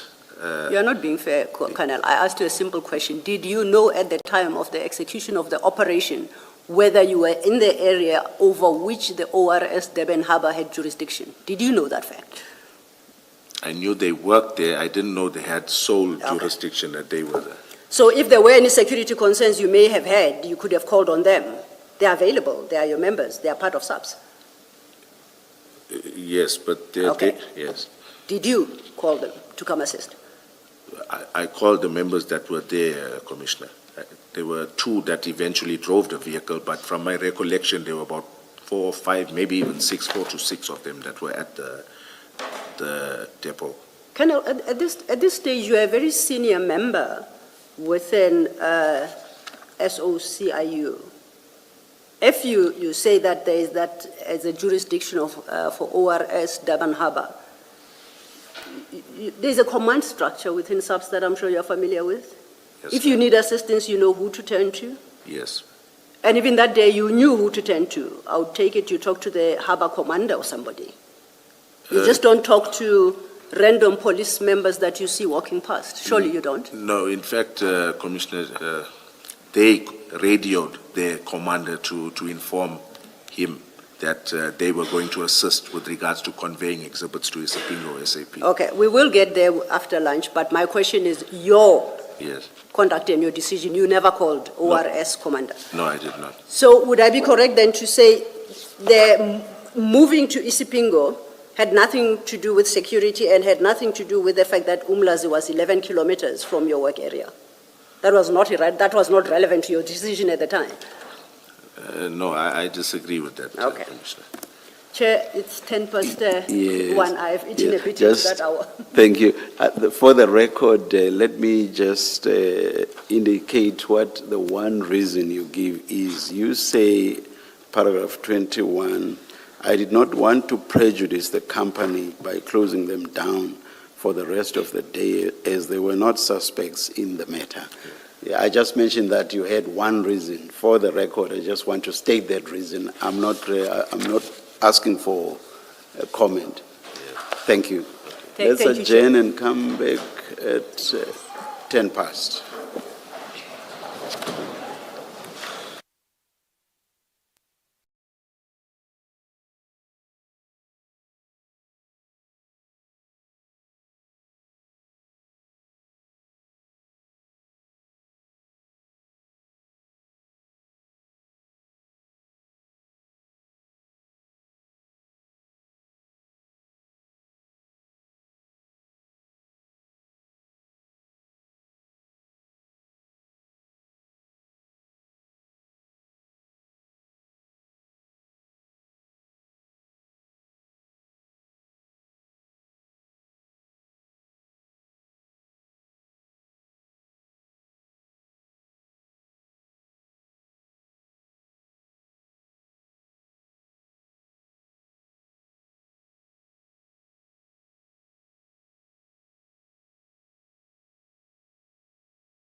Good afternoon, all. It is 14:09. We are ready to resume. Please switch off your devices. Make sure they're quiet. Thank you.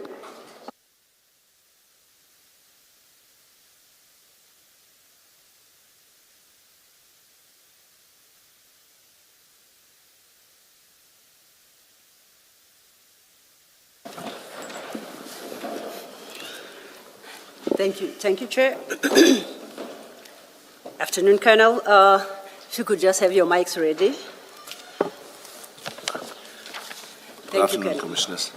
Colonel, I would like now to turn to the day of the seizure. That's the 22nd of June, 2021. You start with that at page 11, at paragraph 11, on page 2 of your statement. You see that? Yes, I do. And you indicate that you had received information from Captain Duma of Crime Intelligence, and you describe the nature of the information. You then indicate, I called Mbangase after the call from Captain Duma. He indicated that he would brief Brigadier, now you have clarified Nuswa, accordingly. I asked him to inform the Brigadier that I was booking on duty to attend to the scene, or to the same. You were officially on leave from the 10th of June till the 30th of June, is that correct? May have been the 10th, but not till the 30th. It was the 28th probably, because I was back at work on the 29th of June. Okay, we'll cross-check that. Yes. But it's official leave and it's loaded onto the subsystem. That is correct, Commissioner. So as far as the system is aware, you are not working as a qua policeman during that time. Yes, Commissioner, that's correct. Now, you say here, I asked him to inform him that I was booking on duty. Can you explain to the commissioners how that happens? The system books you off, you are not there. How do you get to attend operations during that time? Do you require approval by your senior? And is it possible that your senior may refuse to grant approval, and what would the effect of that be? Okay. Or, if I can just conclude, or is it entirely up to you to decide when during your leave you are back on duty and you are off on duty, from duty again? Okay. My understanding, Commissioners, is when you're on leave, you're on leave. However, a policeman, if there's an exigent or some circumstance, like a robbery is committed in front of you or some offense, you're obligated to act. So in those circumstances, yes, you may book yourself on duty. However, in this instance, this is not something that's urgent or life-threatening. I would have needed my commander to grant approval for me to resume duty or to book on duty and to conduct this operation. Would your commander require an explanation as to why you must be booked back on duty, if it's not an urgent matter? Yes, he would. So now when you say you asked Warrant Officer Mpanga said to inform him that you are booking on duty, Yes. you were not seeking his permission. You were saying inform him that I'm back on duty, effectively. Okay, it's a play with words, but yes, I hear you, Commissioner. In fact, I'm supposed to request authority to book on duty. So is your correct testimony that you asked Warrant Officer Mpanga said to request on your behalf from Brigadier Nuswa that you be back on duty for the 22nd to attend to this operation? That would be correct. Is that what you meant? That's what I meant, Commissioner. Now, and it's acceptable in SAPS and the PCI that you do that verbally. You don't have to make a formal request. Yes, It's not recorded anywhere that it has happened. There is record of it. Probably your commander will make a pocket or diary entry to that effect. You as the subordinate would also make an entry to that effect, booked on duty, maybe who did you inform, that type of thing. So it does happen in exceptional circumstances. You remember that before we broke for lunch, we looked at your investigation diary, CJC 268, your handwritten diary that you helped us work through to understand. Yes. Would this not be a matter that is supposed to be reflected in the investigation diary? Not necessarily in the investigation diary, Commissioner. So it is reflected only in your commander's personal diary? I would say in his diary, as well as informing our HRM, our persons that are in charge of leave and that sort of thing. So I think that would also be pertinent. And the reason I'm saying that is because sometimes members ask for the time due back at some point in time. So there must be official record thereof. So are you suggesting perhaps Brigadier Nyuswa is the only one who can shed light on this to advise whether or not he informed HR and there was a formal record of you being back on duty? No, it wouldn't be up to him to inform HR, Commissioner, because he sits at a different office. My HR person is at my building. So I would inform my HR person and make a photocopy of my diary as to what did I book on duty for and what were my duties for that day. And that would be stored in a time due register or a file that if you needed that time at some point in time, you can request it. Did you do so on this day? I didn't request that time back.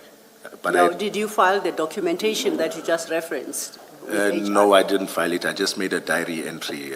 Why didn't you file it with HR for record purposes? I didn't want to take that time back, Commissioner. It was not something that was a necessity for me. It's time you're entitled to pay for. Why don't you want it back? I was on leave for that period, and I worked for, I think, I left home just after 7 maybe, or 8, around there. I'm not sure I got back in the afternoon. Sometime I would think even before 4. So I wasn't really concerned about that time. In fact, if I may go further to add, I love my job. You know, I look forward to working. It gives me a thrill to do a drug bust or any operation.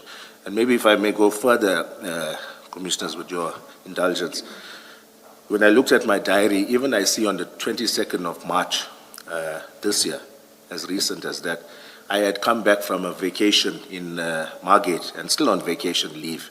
And one of my SANEB guys called me to assist to execute a search warrant where the occupant was only at home for certain periods, for an hour at a time. So every time my members went out, they were missing him. So at this point in time, it was a Sunday. I had just arrived from Margate, and he's a captain now, I won't mention his name, gave me a call to say he's trying for his SANEB members, and they're going to take a while to mobilize because none of them were in the area. And he asked me, and my name's always on every search warrant they do, because I'm very operational. So he asked me to come through and assist. So I went there, we intercepted the guy before he could leave, and the members joined maybe about 45 minutes later. So my point in relaying the story is that it's not out of the ordinary in our line of work to book on duty, whether you're on leave or it's a weekend or whichever. Thank you. Civic duty. Yes, yes, Commissioner. Now, You make the time you participated in this operation to be minimal. Based on what you say, it was actually a whole day. Yes, It was a whole day. Yes, it was. Yes. Yeah, no, I just want to clear that because Yes. you sounded as if you were making it very minimal. Sorry, Chair. Yes, and I still proceeded to be on vacation leave thereafter. You know, I get yes, that. okay, I'm just yes. talking about this one Yes. day. No, you're correct, sir. Can I ask one question on this topic? Because you were on leave, the decision you make to book yourself for the purposes of doing this, why did you not assign it to somebody in your team who was equally capable of assisting? Why did it have to be you? Commissioner, it's not every day that you get an opportunity to participate in an operation where you're stopping or you're inspecting a container that's suspected to contain drugs. It's something that, for me, it was something that was worth going to work for, to obviously check this information out. My difficulty with that is that if you look at your entry, at this point, all you knew that it was 27 kilograms, Yes. just one bag. So it was not something that was so significant that you needed to break away from your leave and be the one who attends, even a junior officer or somebody in your team who is capable of attending a bust of 27 kilograms could have done that. We subsequently learned that it was more, but Yes. at the time when you took the decision, you were Yes. told that it's 27 kilograms. Okay. So I don't understand why it was so important for you to say, I'm on leave, but I will participate. Okay. I've got a response, Commissioner. We only became aware of the number that Captain Duma, at that stage, Captain Duma, the number of kilos that he suspected was only relayed to us when we reached Isipingo and did a briefing prior to proceeding towards CHC. We proceeded to Isipingo area where my two members, together with myself, met with Captain Duma. It's only then that he told us it was 27 kilograms, Commissioner. Yeah, but Can I- you keep changing that, to fit with the timeline. I had understood that when they called you, you were at home, they gave you this information, they came to pick you up. Now you are saying you only found out when you arrived at the depot that it was 27 Not the kilograms. depot, Commissioner. Prior to the depot, maybe it's here in my statement somewhere. I'll look at it. I'll tell you which paragraph. Paragraph Commissioner. 13. Paragraph 13. We met with Captain Duma in the Isipingo area. He informed us that there were alleged to be 27 pieces of cocaine in a container number, and I go on to name the container. Now you see, it's 27 pieces and 27 kilograms, because I'm reading from your investigation diary on page 800. 27 pieces, I thought it's something different. No, Because here you say, information received from CI was that a container containing plus minus 27 kilos. okay, And then you, yeah. yes. Where are we reading that from, Commissioner? CJC Yes. 268 at page 800. That is your investigation diary. Okay, all right.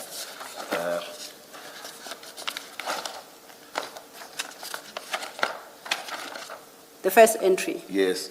Okay, Commissioner, this entry is made by Warrant Officer Mpangase, right? He lists information received from CI was that a container containing plus minus 27 kilos of the drug cocaine was kept at Isipingo. So I'm not sure what time he made it, but he made it on the 22nd of the 6th. And 22nd of the 6th is when I became aware it was 27 kilos or units, pieces or units, only when I proceeded with them to Isipingo and we did a briefing initially with Captain Duma. That's when the quantity that was alleged to be within the container was indicated to us. So as far as you are concerned, when you decided to get away from your leave, it could even have been 5 kilograms, because Yes, it could have. that's why I still don't understand your decision that I'm on leave, but I will participate. Okay. Other team members will not participate. I will do it. If I can just pick it up from there, and that is my challenge. Because according to your investigation diary, that was the first entry you read. The first entry gives you the weight, it gives you container number. Yes, It's the second entry read thus. yes, Myself, Lieutenant Colonel Jacob, Warrant Officer Sibia from Durban DPCI, together with CI member, proceeded to Isipingo Prospection Warehouse. You see that? yes, I see. So from this document, it appears the information was there before you even got to the harbor. Yes, Commissioner. I think maybe Warrant Officer Pangas just got it mixed up because, Commissioner, with all due respect, if you look at every statement, every document in this inquiry, nothing reflects otherwise. Okay, let me ask this question. At the time you received the call, before you were picked up from home at 7, Yes, please summarize the information you had received. yes. Okay, at that stage when Captain Duma had called, he reminded me that, you remember I told you there's something coming on a container. It's at Isipingo, I think he did tell me, but he didn't give me quantity. And I told him I'm on vacation leave. He didn't have to insist that much. I was wanting to go, honestly. So when he told me there's this information that we should meet, he's spoken to Mpangase, and that we should meet at Isipingo. Then I told him, okay, I'll talk to Mpangase. I'll ask him I need to book on duty, but I will come through. So it was only when we proceeded to Isipingo, even in the vehicle, Pangase never knew the amount, according to me, because we didn't discuss any of that, even Colonel Spear. None of us knew the quantity until, or me personally, I'm talking for myself, none of that was discussed. It was only when Captain Duma met us in Prospecton, prior to going to CHC depot, we met at some garage, that he briefed us on the container number together with the alleged quantity of narcotics within that container. So technically, when you decided to book yourself on duty, you can't say it was because it was at the prospect of a large drug seizure, because you had absolutely no idea as to size. No, I didn't have any idea. You just booked yourself on because it was a drug bust, a potential drug bust. Because, yes, and more especially a container was involved, Commissioner. And what's the relevance of a container? You don't being get a container inspection or information pertaining to a container every day. It's something that rarely happens. I know between 2020 and 2022, we had a lot of those, but prior to that and even subsequent after that, these are very few and far between. It's not every day that you get one of these busts. I don't understand, because at paragraph 14, you are the one who introduced the notion of rip-on, rip-off load. And that view you formed immediately upon seeing the container, and then overleaf you then describe this modus operandi. And I read all you have set out there. Yes. As deriving from your experience, that with these containers, you know the rip-on, rip-off modus operandi. So now you are saying you were excited because it's a container.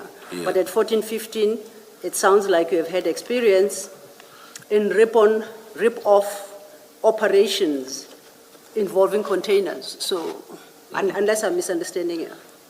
Yes, once again, Commissioner, I've been to a few, but I'm saying it's not every day like catching a street dealer or somebody, a drug dealer that we've been targeting.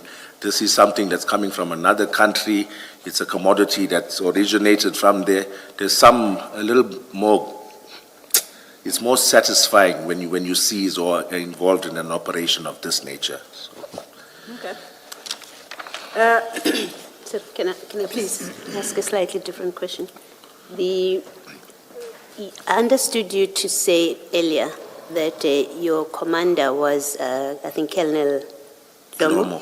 Yes. So why do you speak to Nuswa instead of your immediate commander that you are booking onto duty? Okay. Commissioner, I'm going to try and say this with no disrespect to the Colonel Dlomo. Colonel Dlomo had come back on a contract to work within the SAPS. It's those members that went off at 60, and then there was an opportunity to come back on a contract. And the Colonel was not very much au fait with operational matters or anything of that nature. It's by virtue of her rank and seniority that she was acting unit commander. And at that stage, they were rotating maybe on a 2-week basis. I can't recall, but there was not somebody placed there permanently or for a longer duration that now you could engage with and keep them posted on your developments. So it was wrong. I should have contacted her, but she was not one of those colonels that was hands-on with operations or anything of that nature. It was understood that anything of operational nature would be discussed with our brigadier, or he would be the one to give you guidance or whatever you needed. Thank you. Except here, according to you, you didn't speak to Colonel Nuswa. You sent Mpangase, Warrant Officer Mpangase, to do that. So you're not discussing anything operational with Nuswa. Yes. You actually just sent somebody to say, just brief him or whatever, that I'm coming on to duty. So that can't be, what you've just said now can't explain why you skip your immediate commander. And remember that in your earlier evidence you said you inform your immediate commander. So Nuswa is not your immediate commander. still the question is, why do you not comply with the requirement that if you are signing on back to duty in these circumstances, you speak to your commander, you inform your commander? That's, if you would answer that first, actually. Yes. Commissioner, I've got no valid reason for not doing so. It was an error on my part. Okay. And even with Nuswa, you don't speak to him. You get a warrant officer, someone much junior to you, that you get him to be the one that tells that senior person, Nuswa, that you are coming back on duty instead of you reporting yourself to be back on duty. Can you just explain, because it is an anomaly? Yes. Why do you behave that way? Commissioner, initially when Pangase told me he's going to brief the brigadier, I assumed he's going personally to him to brief him. And I know in the mornings is the time that our brigadier normally is engaged with whatever duties he does. But that being said, I thought Pangase was going to have a one-on-one and inform him what's happening. But even though it's not stated in my statement, the brigadier did remind me that I did call him, you know, even prior to when I first allude to in my statement, where I say that was at Isipingo parking area that I called him. And That's not my question. My question is, when you send Mpangase to brief Nuswa that you are coming back on duty, why do you send Mpangase? You have his number. You have Nuswa's number, Yes. I must assume. yes, The requirement, as you explain it, is you tell your commander, right? We've established you don't tell your commander. You speak to somebody else who is above your commander.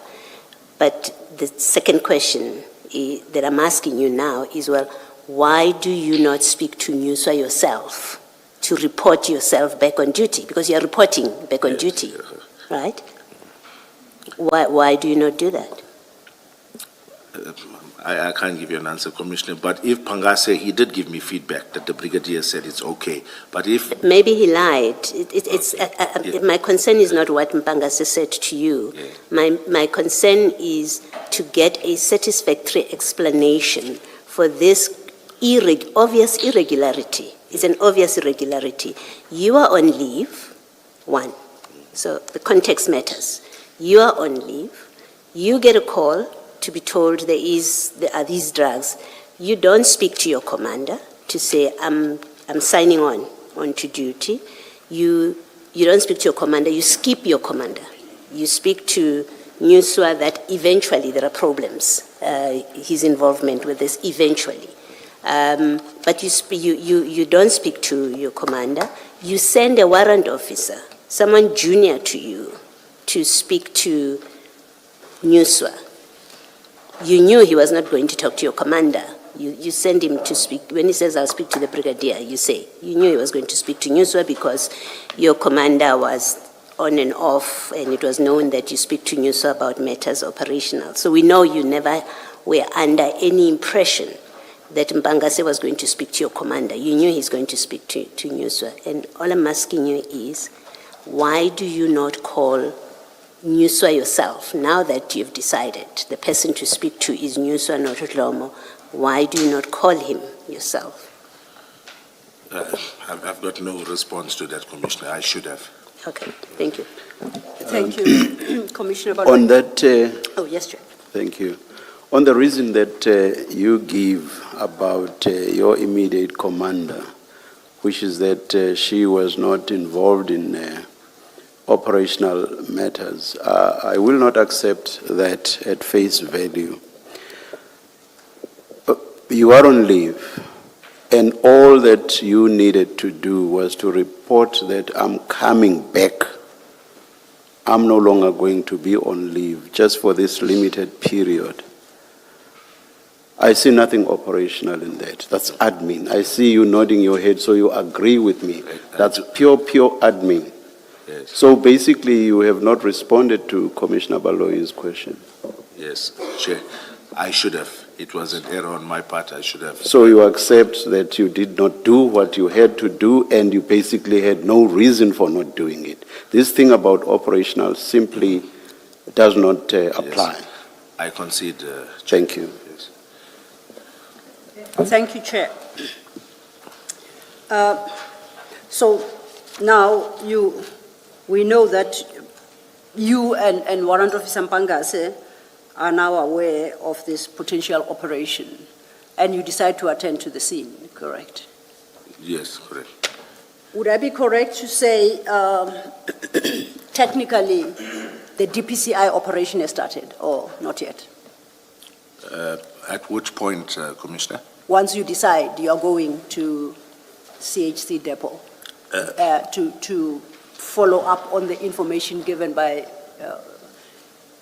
Captain Duma of Crime Intelligence? For me, I would say once I was fetched by my members, it would have commenced. For me, that's when my duty would have commenced.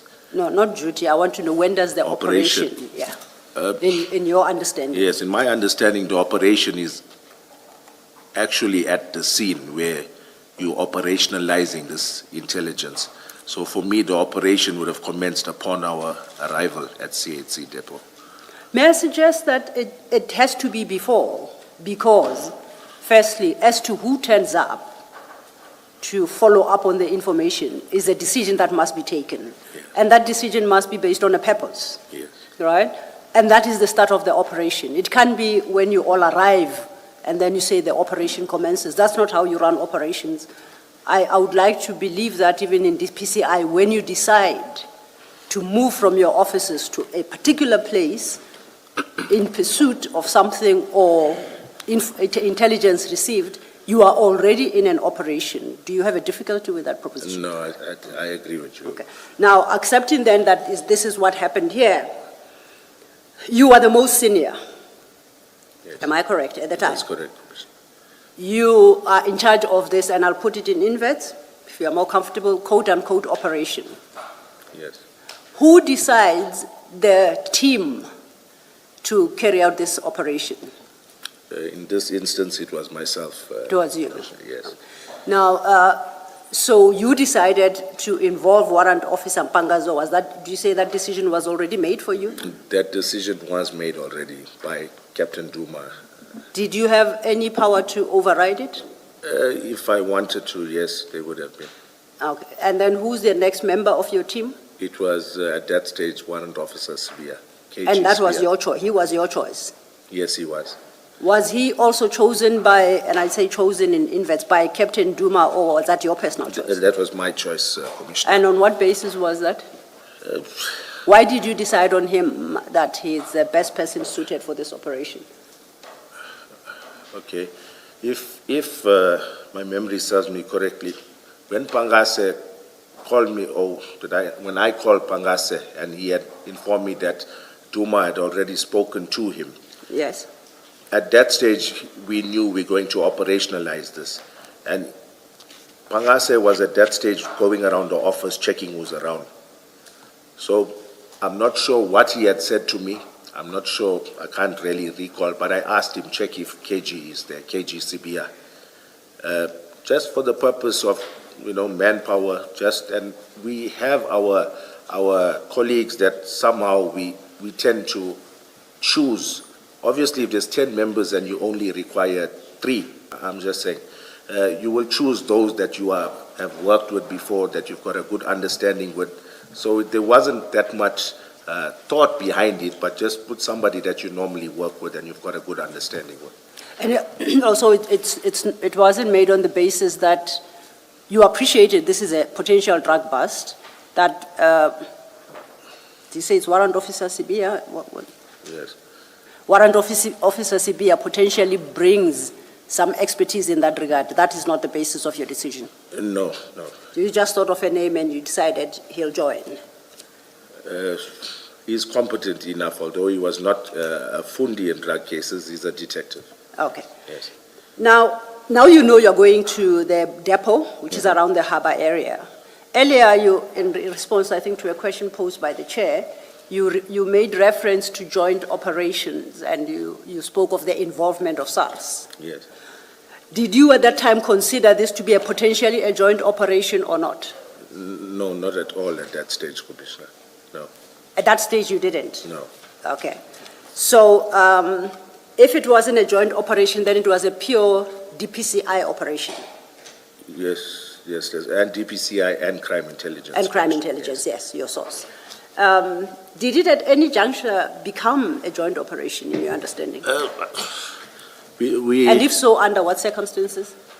Okay, I'm using the term loosely joint operation, but whilst on the scene, we requested assistance from border police. So I don't know whether technically we can define it. I don't think it's a joint operation because they were not briefed, they were not expecting to be of assistance to us. So I wouldn't call it a joint operation. So it really was never a joint No, operation? it was not. I would like you to jump to your paragraph 18. And there is a statement you make at paragraph 18 that I want to make sure I don't misunderstand. You see, the paragraph that starts upon inspection of one of the bags, okay? Yes, The third sentence in that paragraph reads, there were other border police-cargo operations team unit, yeah. inspection unit, uniform members at the depot that were inspecting other containers. Do you see that? Yes, that's correct. Were these people, I'm trying to understand why you make the statement here. Yeah. Were they part of your operation, or you are just mentioning police teams that were at the depot doing their own jobs, inspecting other containers? I'm not sure I understand that statement. Okay, but I just wanted to describe how did the border police come about to assist or to convey exhibits, these drugs to the police station, and it was upon my request. So they were part of your operation? Eventually, they were part of it after me requesting assistance, more especially in terms of transporting exhibits from point A to point B. Now, if we go to CJC 268, perhaps maybe I'm slow in understanding. At page 801 of that exhibit, perhaps let's start at 800, at point 4 at the bottom. So I start the point at the beginning. The container was properly closed and locked, the seal intact. The seal was broken and the container was opened in the presence of supervisor of the warehouse. I take it that is Ms. Pile. Yes. Customs official Ntutuko Kuzwayo. You see that? Yes, I see that. ORS members, Sergeant Mkize and Sergeant Govender, and 27 black canvas bags were observed placed right at the end of the something commodity, just behind the container doors. Cargo. Cargo commodity, thank you, Chair. Cargo/commodity. You see that? Yes, I see that, Commissioner. The people listed here, did they just happen to be around, or were they part of this particular operation? Because when I read the investigation diary, it sounds like they were part of your operation and officially there to witness the breaking of the seal. And here in your statement you say that they were inspecting other containers. So I'm trying, are they here by chance? Are they here as part of an operation? Where do we land? You know, Commissioners, if memory serves me correctly, they were not present when the actual container was placed, when the photos were taken of it, the lock being cut open. According to my memory of that day, they were not present for that. They were not present for that. It's only after us discovering this 27 bags that it piqued interest around the warehouse, and I think even they walked towards the area, and that's how it came about that I asked for assistance. So Warrant Officer Mpangase is wholly wrong in what he has recorded in this investigation diary.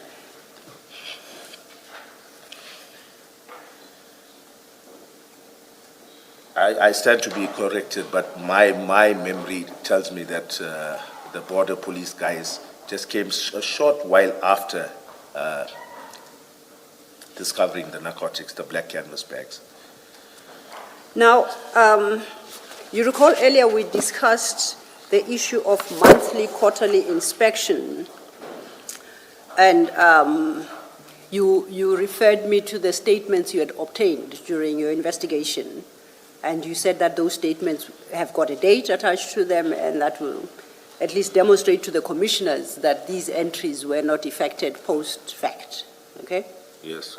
Now, I looked at this, and in fact, when I look at the inquiry, firstly, you don't state in your statement that there was a customs official by the name of Ntutuko Kuzwayo. And when I look at the investigation diary, there is no statement by this customs official. Okay. Just bear with me, Commissioner, please. That's it, this one.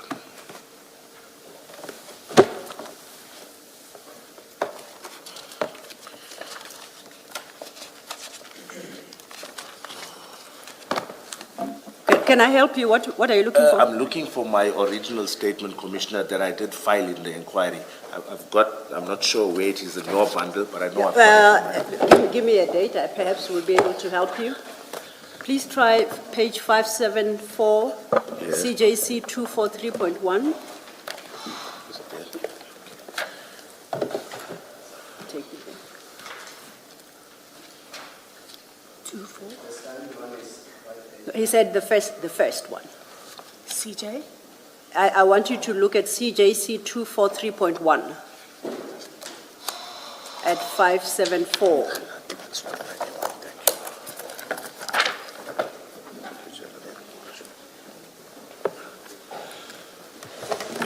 Yes.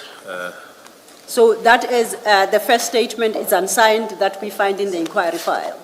Is that the statement you are looking for? Yes, yes. Okay. Okay.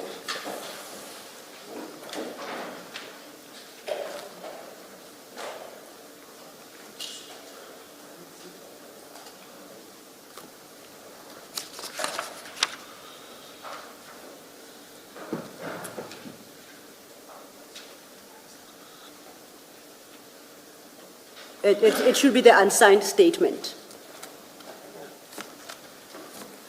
Okay, this is the document you were looking for, Colonel? Yes, yes. Yes. Okay, you can then deal with it. Okay. Paragraph 5 of the said statement, Commissioner. Yes. Line 3. So I mentioned SAPS members mentioned above, as well as Ntutuko Kuzwayo from Customs.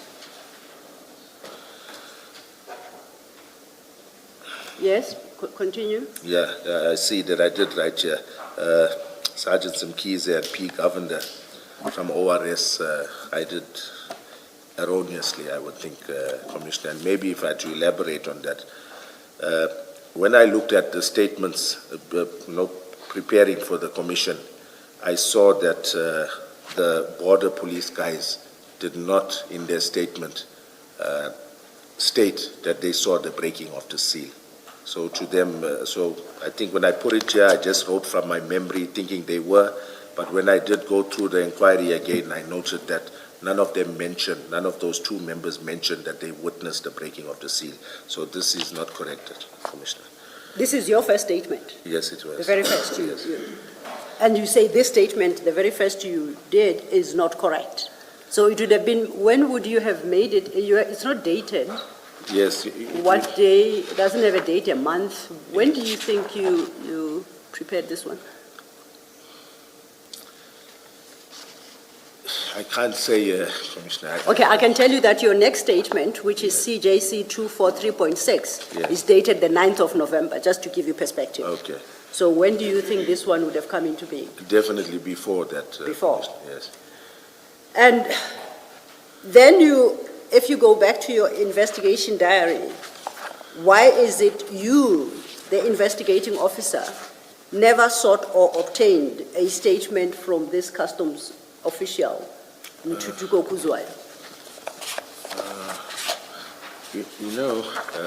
Okay, let me look through the investigation. Bear with Yeah, me, please. Commissioner.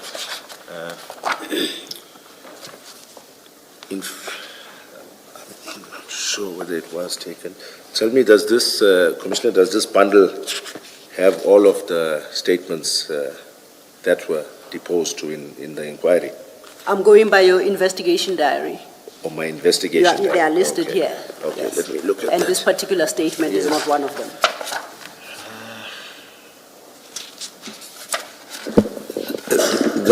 That notwithstanding, Colonel, do you remember yourself ever contacting this customs official in Tutuko Kuzwayo, or rather getting a statement from him? I'm just going to quickly check here, Chair, please, if you bear with me. I'm going to check it. So you basically say the possibility is there that you might have taken the statement, but you've forgotten. Yes, yes. All right, I okay. can't recall. Okay. I would have thought it would have been prudent to do so. Okay, you may look then. I can confirm that based on the inquiry file we have, Yes. we haven't come across such a statement, and I can accept that perhaps it may have become mislaid in the file. So I thought the investigation diary will clarify for me whether or not it was ever obtained. Yes. And my challenge is I see your investigation diary makes no reference to that particular statement of the customs official. Yes, there's no statement I see. It doesn't. Yes. So, my concern is, as you correctly stated your paragraph 18, these were just observers to what was happening. If that Kuzwayo was on the scene, it was not in his official capacity as a customs officer. Do you accept that? To witness this particular operation. Commissioner, now it's coming back to me. Yes. This Ntutuko Kuzwayo was the customs liaison guy for CHC.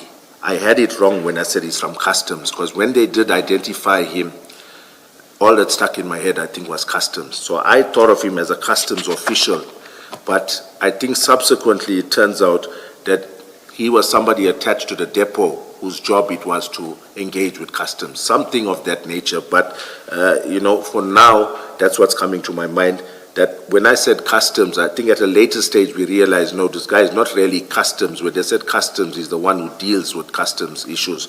So it's maybe because of that, and I had taken statements from lots of other eyewitnesses at the depot. So maybe, I'm just thinking in hindsight, maybe I had enough statements from witnesses, that is why I didn't obtain his. But I stand to be corrected there. That's just my memory of it. And in fact, it is so that you personally, as the lead of this team, did not seek to involve any custom official or customs, or invited them to the operation. You didn't. No, I did not, You Commissioner. didn't. Yes. So then, once again, the commissioners must accept that Warrant Officer Mbanga's entry in the investigation diary that the seal was broken in the presence of inter alia customs official Ntutuko Kuzwayo is wholly misleading. There was no such customs official. Yes, yes, you're correct, Commissioner. Would it be fair to suggest to you that that is done deliberately by Warrant Officer Mbangase and done deliberately by you in your first unsigned statement at paragraph 5 to give the semblance of officialdom to this operation? Would it be? No, Commissioner. Why would it not? There would be no benefit to just include somebody, just say he's from customs for the sake of it, because any detective that knows what's what will know that you're going to get caught out with this. It's not something, it was not something done maliciously or with any intent behind it. I think it was just when we took down notes of, it would have been Pangas, as to who was on the scene, warehouse manager, there I see there's a security, I won't go with the name, but from IMAX Security, there was different officials around, or different staff members from the warehouse. So it's possible, when this guy even used a reflector, from what I could gather, that looks somewhat like what customs guys use on the scene as well. So maybe that was part of the reason, but I'm sure even if we look at who this person is, maybe he's got some customs on his title or so that could have thrown us off, but it was not intentional, Commissioner. Can I raise my difficulty with this? One, this is a second instance of the investigation diary not being an accurate reflection of what in fact happened. The first, remember, it is your entry that is dated the 23rd of June. We had that discussion earlier and established that to the extent that represents to a reader that entry was made on the day by you, on the 23rd, that is misleading. Yes. This is a second thing. This time the entry is made by Warrant Officer Mpangase. Yes. There was no customs official present when the seal was broken. You have explained that you have since found out that he is in fact a person who is a liaison for CHC, not a custom officials. So that's misrepresentation in your diary. And then there's Sergeant Mkhize and Govender. They were not there when the seal was broken.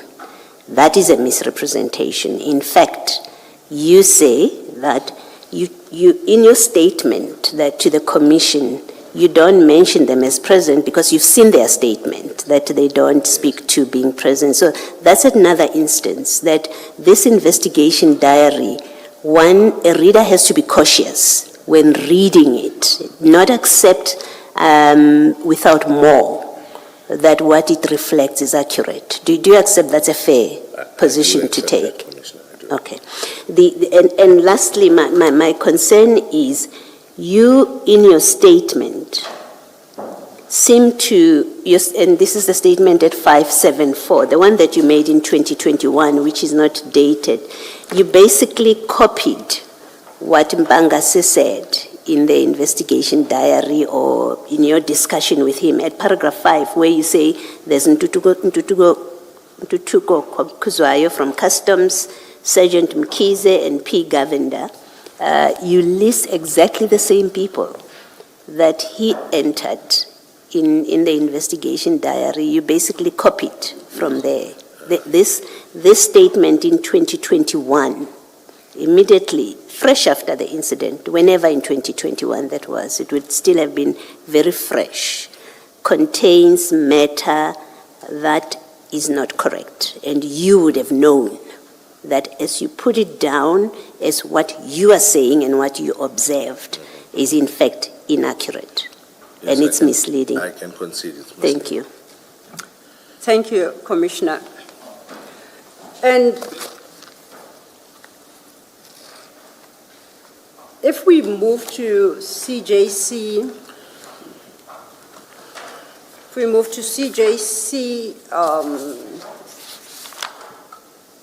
243.6, that is now your second statement, CJC 243.6. That is a signed statement dated the 9th of November. Page? It starts at page 589, Chair. 589. Yes, Thank you. thank you. Have you located it, Colonel? 1 second, Commissioner. 589. Yeah, I've got it. Yes. Now, if you go to page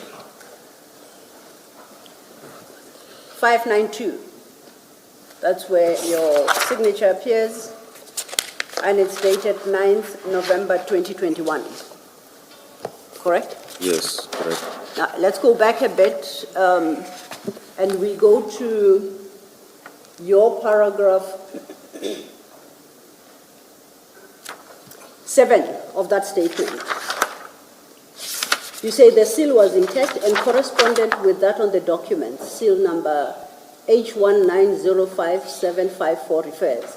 The seal was broken by an employee of the warehouse in the presence of the warehouse manager, security officer, ORS members, Captain Duma, and DPCI members. Yes. The customs official has disappeared here. Is it because you realized the error that it was never a customs official? What's happening? Yes, it could be the case. No, I want to know if it is the case or Yes, not. yes, because it came back to my memory, which means I discovered it at some point in time, so it would make sense that I... How did you discover? Maybe while talking to the warehouse manager, I'm not even sure, but we did obtain a statement from the warehouse manager. It's quite possible that while engaging with the, it came out that this guy he's not really a customs official. He's somebody who works for the warehouse. See, when you answer that way, then it's quite possible that that is not how you discovered. It's possible. I'm just Okay. So speculating. somehow, miraculously, you were able to correct this error. Let's continue. Sorry, but you also don't mention that customs person, liaison, even after you say you have, look at the list of who you mention. So it's not just a function of you've since clarified that the person you thought was a customs official is in fact a custom liaison person of CHC. In fact, he finds no mention whatsoever, so you're one person short now. Yes. Okay. And if we continue for that now, we have to go back to your original statement, and I take it this is actually your best statement, because your memory is at its very best, the unsigned statement at 574. Yes. Subsequent statements in memory fades, so we get our facts slightly wrong. Yes. Now, on this statement at paragraph 5, we have now discounted any customs member by the name of Mtutuko Kuzwayo or otherwise. You say there was Sergeant W. Mkize and P. Govender from ORS Durban Harbour. You Yes. see that? Yes. Who are those? It's the same members that assisted with regards to conveying those exhibits, those border police members. How did they get to be on the scene? They were there conducting their duties at CHC depot. Their own duties. Yes, that's So correct. how do they become part of your operation? Upon my request, Commissioner, For? for assistance with regards to conveying exhibits from the depot to the police station.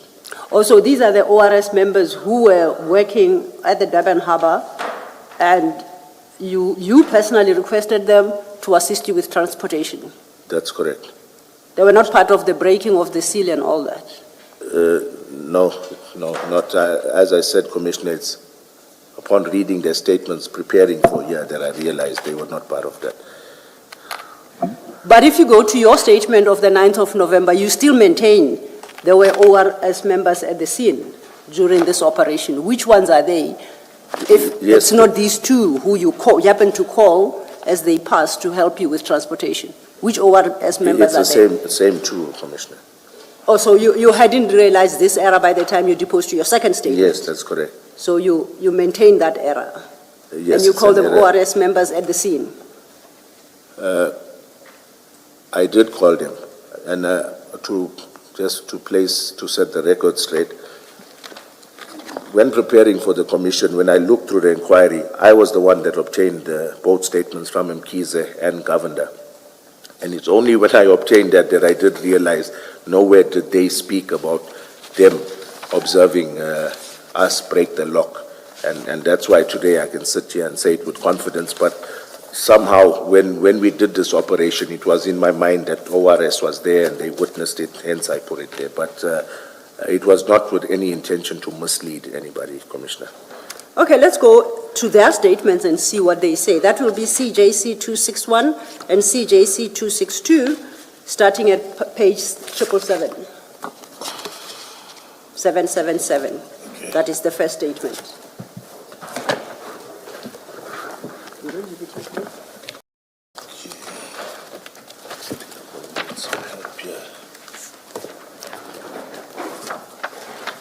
Are you there yet, Colonel? Not yet, Commissioner, please bear with me. Yes, no. You'll get assistance. 261, 262, CJC 261.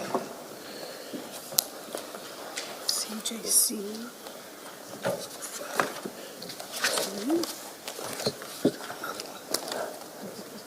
Oh, maybe it's here, eh? Okay, one, okay. Got it, Commissioner. Now, the first statement, CJC 261, Yes, is by Kubendren Govender. yes, that's Is that correct. correct? And the next one is by Wanda Kolani, but the surname is at the bottom, and that's Mkize. These are the two ORS members you say were present during the operation. That's correct. Okay. Commissioner. Let's look at Sergeant Govender at 777. He gives his details and the like. Now let's go to paragraph 3. At paragraph 3, and I'll read this in the record, I quote, during the course of our duties, we approached, if I may start at paragraph 2. The last two sentences. We, and by we he references himself and Sergeant Mkhize. You see that? At paragraph 2, he mentions that my crew was Sergeant Mkhize on this particular day of the 22nd day of June. Yes, correct. Okay, then he continues still at paragraph 2. We were posted from our office to do inspection on certain listed containers at CHC depot. In prospecting, do you see that? Yes, I see that. This is our daily routine at the same depot and other depot places. The next paragraph he states, during the course of our duties, we were approached by the male person identified himself as Colonel Jacob from DPCI Durban. He informed us that they recovered drugs from one of the containers at the same container depot we were busy at. He further requested us to assist them transporting the exhibits with our state vehicle, and we agreed to assist them. So, according to Sergeant Govender, they were not even present because they were informed that you had discovered the drugs. Yes, So both your statements are wrong to say that they are the two ORS members you say were present during the breaking of the seal. Yes, I concede. Okay. And they say that you actually approached them while they were executing their normal duties to ask them simply to request, to assist you in transporting the exhibits. That's all that's the only role they played.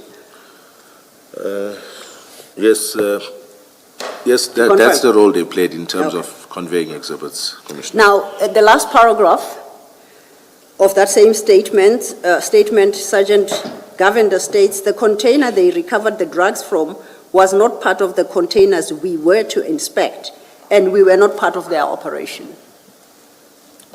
Yes, Commissioner. I've alluded to their role. If he deems that not to be part of the operation, I can't disagree with him. You made them part of the operation as ORS members consistently in your statements, and that is wrong. And you knew that is not correct because this is what you requested of them to do. They were busy with their own business on the day. Literally, you saw them pass and you said, hey, can you bring I need transport. That's all you ever did. He specifically says, we were not part of their operation. How could you make a mistake and say that they were part of your operation? Yes, Commissioner, if I may go to the statement that we did obtain and file in the inquiry, would that help shed some light? It's a different statement to this one that you've got on CJC 261. Okay, we'll try and locate it. But you see, if CJC 261 at the top is written, Durban's SOCI inquiry case number 28/06/2021. That's your inquiry file. Yes, that's correct. So which other statement are I'm you? going to look for it now, Commissioner. Try and describe it, and we'll see if we can help locate. While he's busy with that, I see that on the same page, 777, paragraph 2, Yes. he says,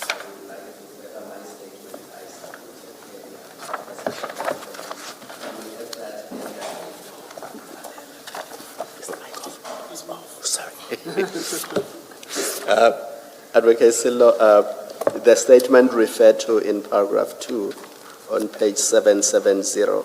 Yes. Oh, yes. Where it says, I would like to further my statement I submitted. There is a first statement. We have to go into the inquiry file for that, right? Or is it the same statement he's referring to? It has got to be the same statement, but it's in the same inquiry file. Okay, thank you. So there seemingly was a statement by this Sergeant Govender. This is his second statement, but both in the inquiry. Are you suggesting that the first statement would be inconsistent with what is set out in this second statement? This is a more extensive statement. I'm just going to look at the content quickly. I've got both here. Please bear with me. No, no, Commissioner. no. Have you managed to locate the first? Yeah, I have. Okay. Yes. I've got this first statement. It's filed as A20 in the original. The report. A20, that's fine. Yes. We'll locate it. Should I read it, Commissioner? Please. Okay, it's the statement of Sergeant Govender. He goes with his parcel and his rank and all of that.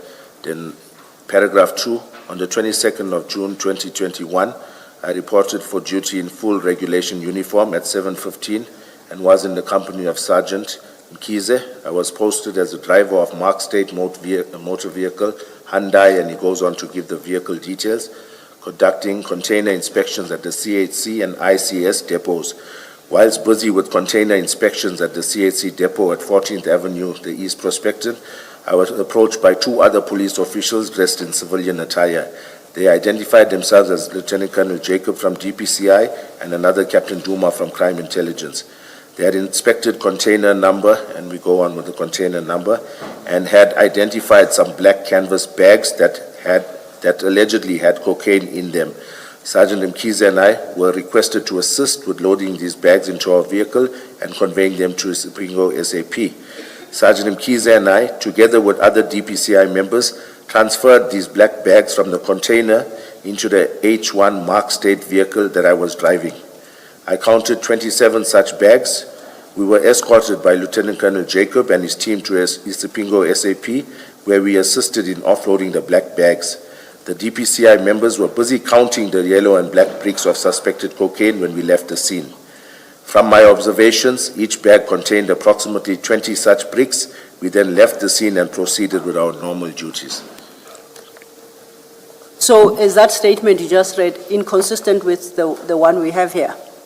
It's still about Yeah, more being or less the approached by same you content. to request Yes. with providing transport. That's correct, Commissioner. Okay. Just So- for our record, it's on 627. On 627? Yes. So we can accept these were not the ORS members part of your operation, whether on the version of this first statement or this one. They were not. Their role was limited, if I may put it that way, Commissioner. They had no role until you requested them to provide transport. Yes, they were not part of it. Okay. I can concede, Commissioner. And if you go at 262, page 779, that is then the statement in the same inquiry of Sergeant Wanda Kolani Mkize. It's worded in more or less the same terms. Yes. Please cast your eye and satisfy yourself.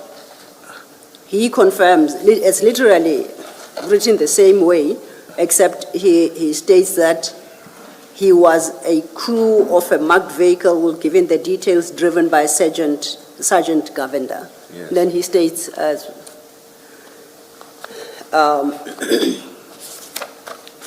so then the commissioners can accept we are at a point where we know in this operation there were no customs officials. You never contacted any and there were none at the scene. May I comment to that? Say that again? May I make a comment? Absolutely, please do. Okay. There's no obligation on the police to include customs on any operation, or more especially, not more especially, on a drug operation. There's no obligation on the police to call customs out. Our mandate is to deal with transnational drug trafficking, drug consignments coming through harbors, national key points. So there's no obligation on us to call customs out. And just for the record, I'm not imposing any obligation. I'm just clarifying as to who was at the scene. Yes, customs was not Okay. there. We will get to the obligation.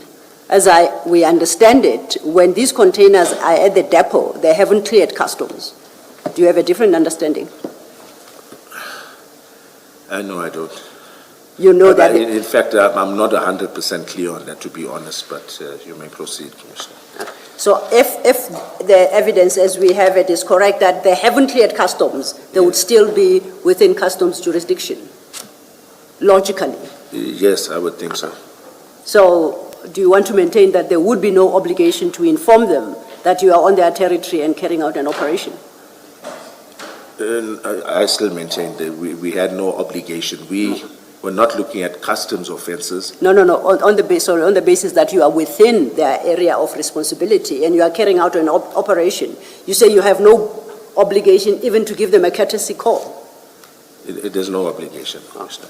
Is that how you treat every corner of South Africa? No, So Commissioner, if I may comment on that as well, it's not the norm. With the operations that, although I may not have been the investigating officer, but on the numerous operations that I've attended, lots of them, I would say 60% or even 70%, don't have customs officials present. Can we just check with respect to these, not the other percentages, this particular operation? Yes. We know from evidence, and you have also said that from the docket, you did see a detention notice Yes. on the C section or something. So we are dealing with a container which is under the control of customs, as in customs has given a detention notice. And I want to understand how it is that they have stopped a container for inspection. We know it was bone meal in there, and we know that it needed to be checked for that reason by a vet if there are no other reasons at all. And you go there, you're saying you open a container that is being kept or detained on the instruction of SARS or customs, and they have no interest in you open that container and what you do. Is that what you're saying? Commissioner, I think I need to point out that we only became aware of customs' interest in this container after this operation. Remember, the customs detention notice is dated the 23rd of June, 2021. We conducted the operation on the 22nd of June, 2021. Had somebody informed me, whether it be the warehouse or anybody informed me that customs had a detention notice or intended to detain these containers, then we would have gladly invited them on board. Can I just amend my question? Yes. It is not under detention, but it is still under control of customs. It hasn't cleared customs. I think that's a conversation you've had right now, and you accept that it hadn't cleared customs. It's sitting in the depot. If it hasn't cleared customs, which it must still do, are you saying customs will let you walk in, open it, do whatever you want to do, remove what you want to remove, and you walk on, and then they will happily later on do whatever they normally do in clearing that container without knowing or any sight at all of what you came on and did on that container? Is that how you say it works? Commissioner, my understanding is, as much as we can say, it's not a must that customs need to check every container that has bone meal in it. It's not their duty to do that, to check every container that has bone meal in it. The detention notice, in my understanding, had very little or nothing to do with the actual commodity. The person whose duty it is to view that commodity or make sure it meets the required standards is the State Vet, Department of Agriculture.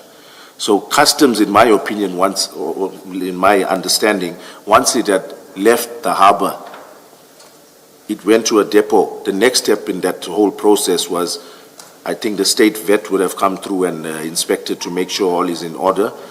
However, to me, it was going to be transported. The next step was it was going to reach its consignee.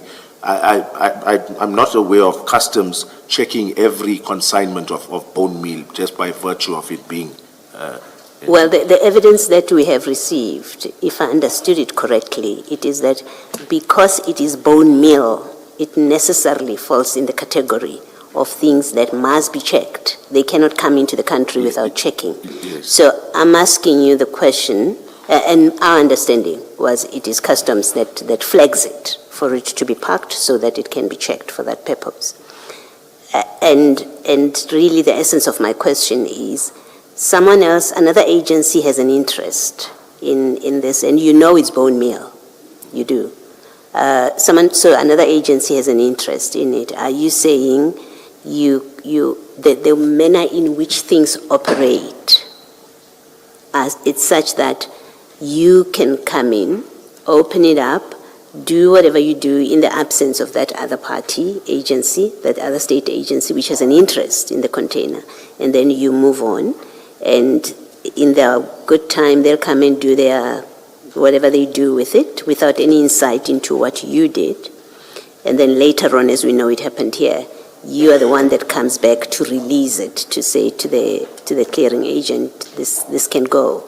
I'm just trying to make sense of that way of operating. Yes. Okay, I hear you, Commissioner, and I hope I'm not laboring on the wrong point, excuse me. But what I'm trying to get at is, we were only aware of this customs detention notice after our search. The detention notice, when I looked through the inquiry, is dated the 23rd of June. So at the time of us conducting this search or inspection of the container, at that stage, none of us knew that customs had an interest in this container. I also understood that ORS would know because the communication, as this consignment is coming, the communication would eventually land at ORS, and ORS will inform whoever it informs. That's how I've understood that. So through ORS, there would have been communication on the system that this consignment is coming, and this is flagged for reason A, B, C, D. Is that not your understanding of how it works? That's difficult for me to answer, Commissioner, but I would say that in not all cases that we've encountered, customs and SAPS on the same page. To give you an example practically, it sometimes happens that it clashes, like SAPS is interested in a certain container, and then you learn that customs is also now interested, and it's only at the 11th hour when both parties are now interested to go inspect it. So I don't want to mislead the Commission, but I'm saying I don't think there's any system in place, or if there was, Border Police did not tell us, the warehouse manager did not tell us, so I'm saying to the Well, Commission, Border Police couldn't tell you because you didn't speak to them. You didn't involve them at all. So they couldn't have told you. Border Police is Sergeant Mkize, and No, Sergeant Mkize is your lift. He's not, Yes. he plays no other role than to give you transport, because suddenly you find you have 27 bags to transport. Let's not make his role any bigger than that. He tells us in his statement. yes. Yes. Commissioner, So he if- couldn't have said to you that, no, you know what, this container has been flagged for inspection by ORS. He couldn't have told you that. Yes. Commissioner, if I may, if I look at the Governor's statement, it's page 777, right?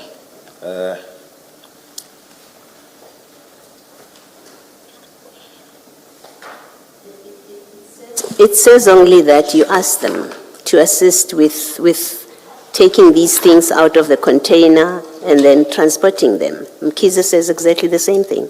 Okay, Commissioner, if I may draw your attention to the last sentence on page 777. Yes.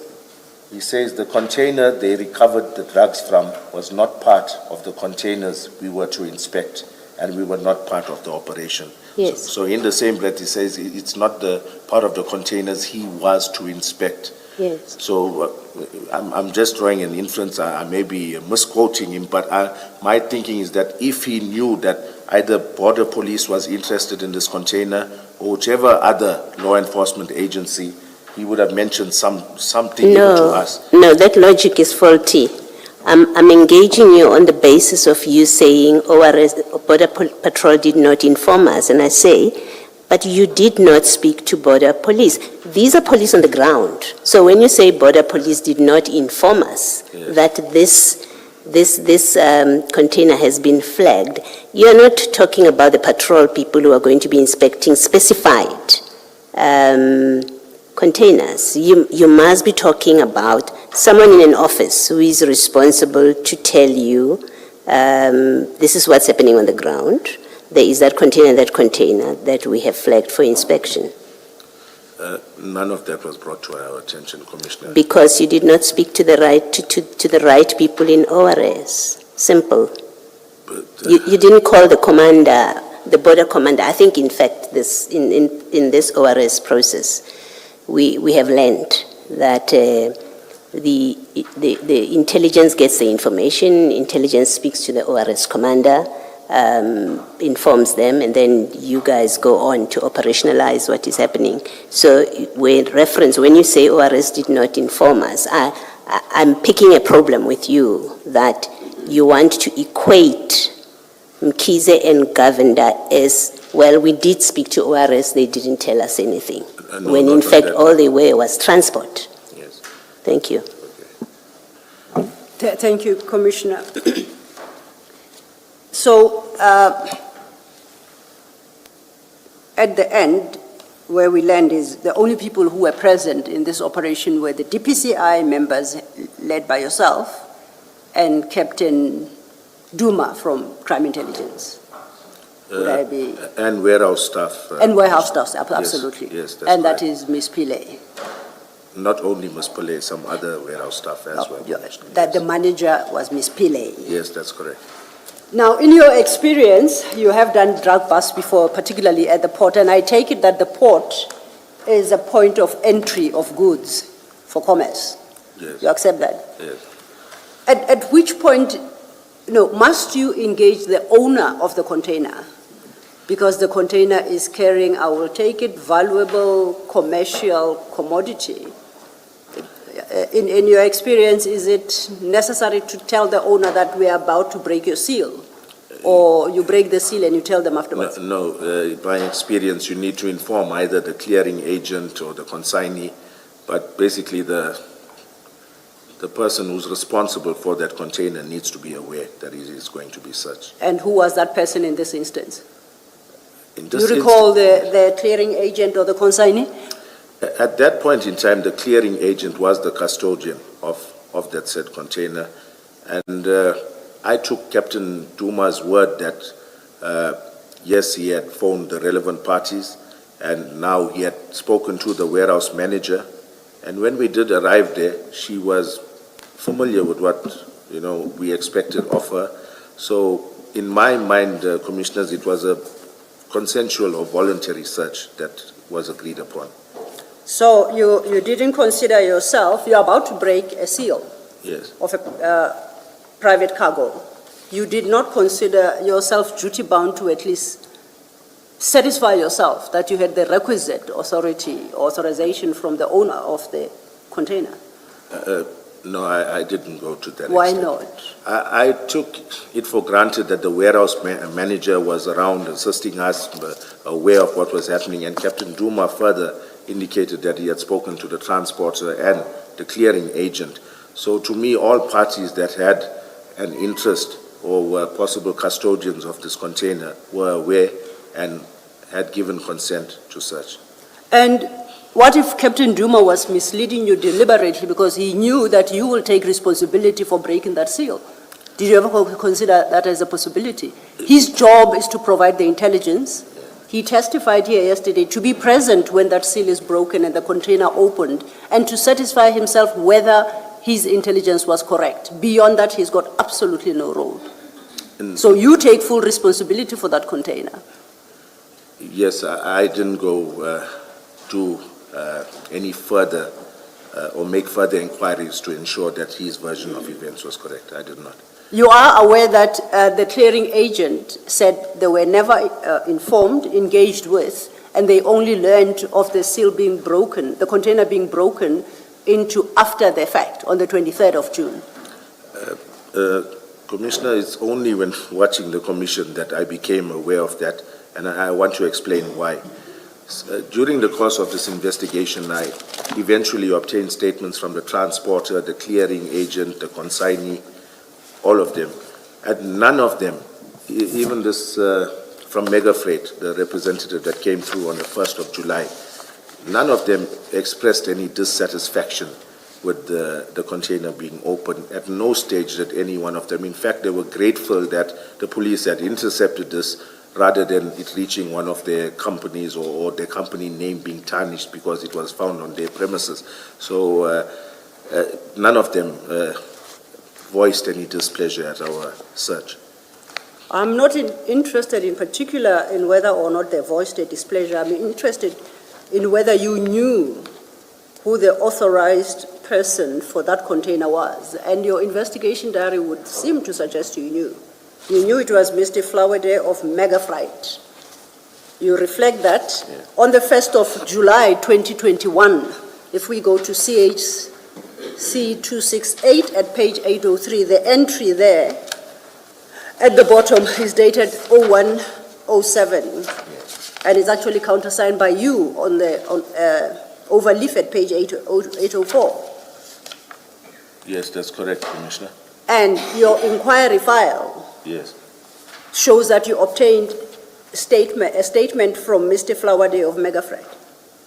that's correct. And in that statement, he states that he was not informed. So you can't have learned from this commission. No, sorry, Commissioner, maybe I missed it. In the inquiry file, let me have a look at what it's filed. I'll give you a reference for Okay, Mr. Flowerday's statement. If you go to CJC 244.25, that will be page 654. it's there.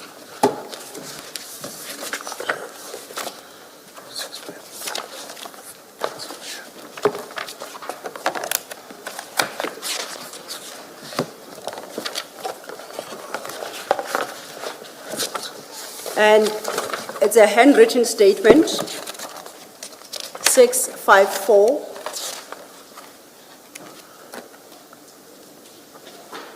That at 656 is dated 27 October 2025. That's his second statement.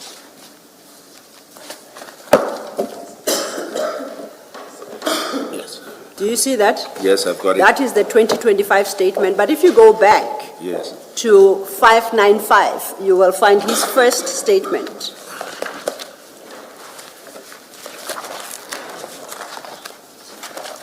Application, we sat until late yesterday. Bear with us Okay. when you move.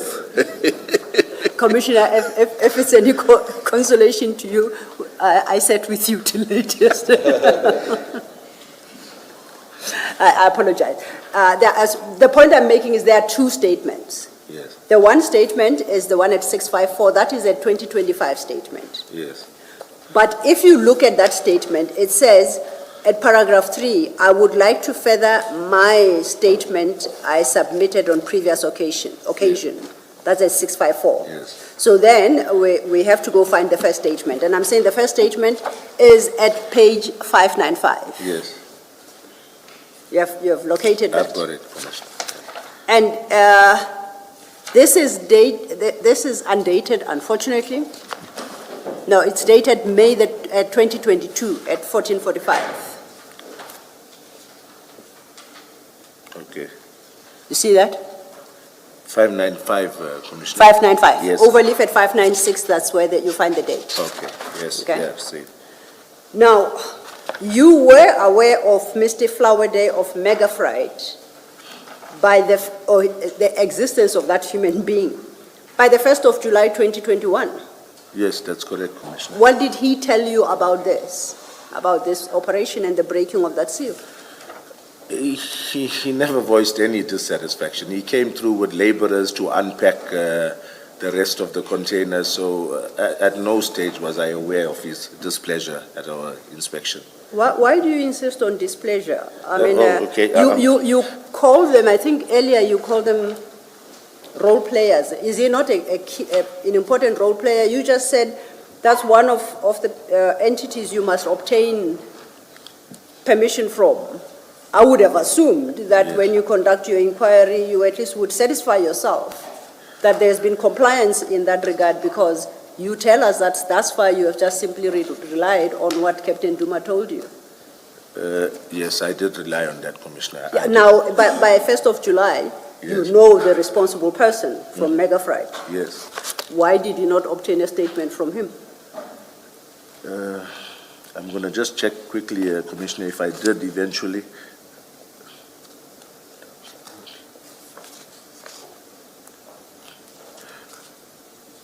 I'm sure I did obtain an, yes, I think so. I'm sure I did obtain a statement from Mega Freight. Okay, are you in the inquiry file?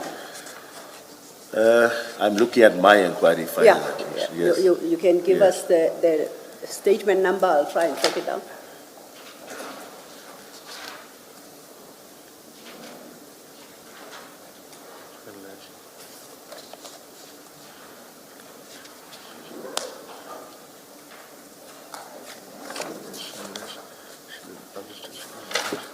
Sure, it's here. No, I see. There's a whole lot of liaison between myself and Mega Freight. I see. There's a whole lot of liaison. I say one of my entries. She indicated that it would be finalized, meaning the statement, and couriered to our office by 21st of the 12th. Prior to that, I said, made numerous calls to her. The person from Mega Freight agreed that the affidavit would be finalized by 1500. There's a whole lot of diary entries, but I don't seem to have got a final statement there. I didn't get it. Okay, we'll try and see if there was a statement then before this one that we have. But what we have at 595 at the last paragraph, Yes, that is Mr. Flowerday's statement. yes. It reads, in this matter, I was not informed of the container inspection on the 22nd of June 2021, the day the drugs was seized as CHC container depot. I only received the instruction to attend inspection on 23rd day of June 2021. That was not your instruction. You didn't have an inspection on the 23rd, did you? No. Not on the 23rd, Commissioner. So the operation of the 22nd, he was not involved or informed of it. Yes, I see that. You see that? Yes, I do. Is that a concern? Yes, it is a concern. I was of the impression that all the entities were informed accordingly. Can I just ask, Yes, why should the clearing and forwarding agent be informed that you are going to be opening their container? They are the custodians or the ones that basically take responsibility on behalf of the consignee from the Yes. time it had left the country of origin. So it's only proper that they are made aware and either give consent. We've had lots of cases because the clearing agent is not based anywhere close to Durban. You would get them sometimes giving you authority to just search or other times sending a representative. So in this case, I didn't do my due diligence, Commissioner. You didn't do what you should have done, which was you as the person in charge should have Yes. satisfied yourself Yes, I should. that the clearing agent has agreed to this. Yes, Commissioner. And I think, thank you, Commissioner Baloy. The answer to that question, actually, Mr. Flowerday gives us still at page 595. Yes. And it's consistent with what you say.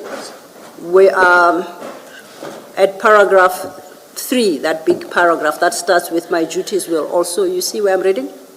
Yes, I can Okay, see. now if you go to the bottom, third line from the bottom of that paragraph, it says, under no circumstances the officials will break the container seal without me being present, as I will be representing the client who's the owner of the shipment in the container.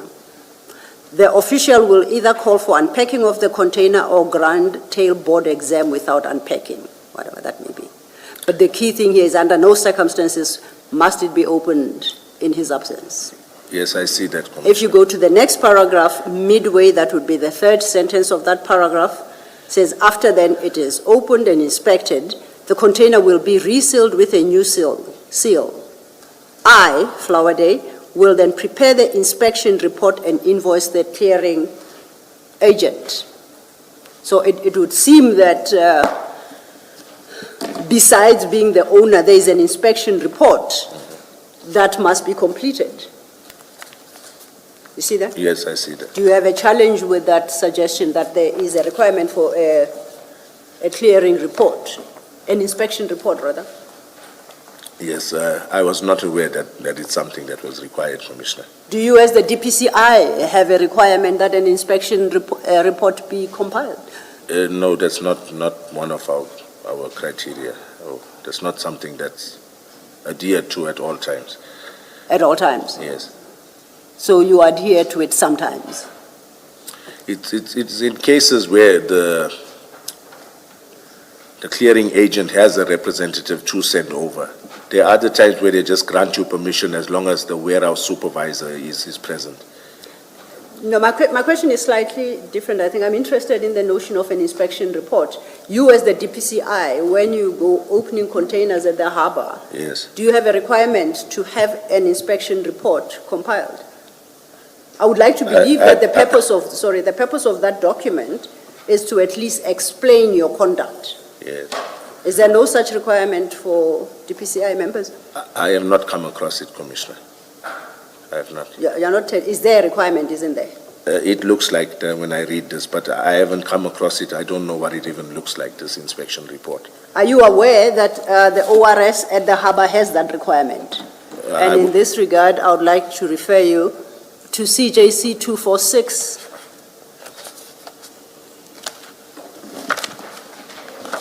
And that's an earlier, it's the nearest one, but it's the earlier SOP. But I believe you did say that you have some experience in searching containers at the harbor. Yes. So, if you go to paragraph 7.2 of CJC, did I say 246? Yeah. 249.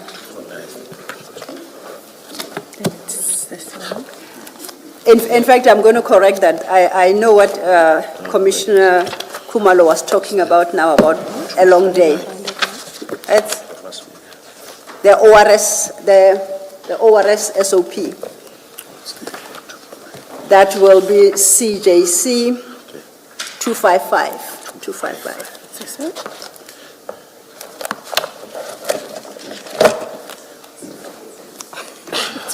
At page 686, correct.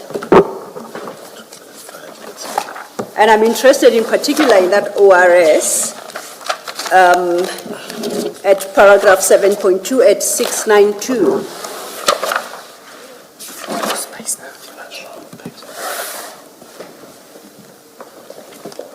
You see that? Yes, I can. And that ORS tells me of the formality associated with inspection of these containers, at least insofar as ORS Durban Harbour is concerned. If you look at paragraph 7.2, and I'll just extract a few points here, at bullet point 2. So the depot inspection team will receive the police stop inspections, right? And then overleaf, it says, first bullet point at the top, the inspection report is dispatched from the admin profilers once the container has been booked for inspection at the licensed depot. You see that? Sorry, Commissioner, I lost you there. We're looking at page? We started at page 690, Okay. and I've turned over leaf at 691. Yes. The very first bullet point at the top, Yes, I see it now. all right? And then that's the one that says an inspection report is dispatched. It then lists what must be contained in the inspection report, Yes. the information. And you are saying to me that DPCI doesn't have that formality. I've not seen this before, but I see there is an onus on us to complete something of this nature. And then I'm reading from the ORS Durban Harbour SOP. I want to know whether DPCI has got similar formal processes, or do you just ride roughshod? I've never seen this inspection report.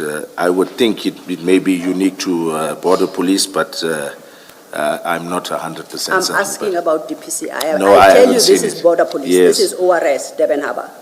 And I'm reading their SOP. All I'm trying to determine is, do you have anything similar? Are you this formalized? No, Or we do you don't. just ride roughshod over these No, we don't have this type of, but if I may add, if I look at all of this that's required on this inspection report, Yes.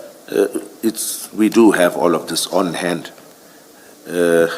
What do you have? In the inquiry, there's an inquiry number, there's a member in charge of the inquiry, there's a container number, There would be a size of the container, what was the container stopped for, narcotics, the risk factor, the commodity declared, and the place of examination. And where is that information captured? All that information? I'm saying it wasn't captured at that No, stage. you say you have it. Yeah. Where does DPCI capture all this information? It At would be- ORS in Durban Harbour, they capture it in an inspection report. Where do you capture it? Our inquiry would carry all of this information. Doesn't answer my question, Colonel. Where do you capture, in what No, document? we If I don't were have to a- talk, my apologies, if I were to talk to say Brigadier Newton at the Durban Harbour, if it is an ORS-led or inspection, I would ask for the inspection report. But if it is a DPCI-led operation, and I speak to your final boss, what do I ask for? To obtain that very information that you say you have Yes. already. What's the document I ask for? Is there one to ask for in the first place? No, there's no document. There isn't. Yes, So it's information that is there, but it's scattered all over. that's correct. Okay. Can I just follow up on this?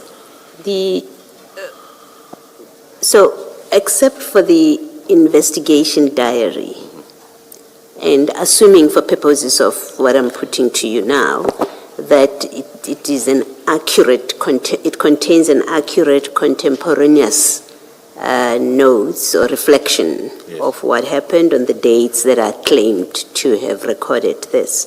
Except for that, it seems to me about this operation in particular, Yeah.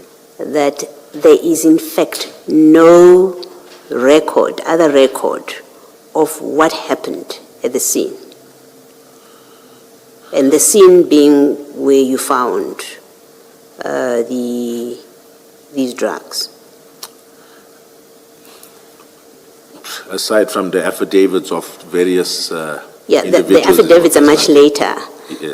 You see, we're having a discussion here, you're having a discussion with the evidence leader about an inspection report.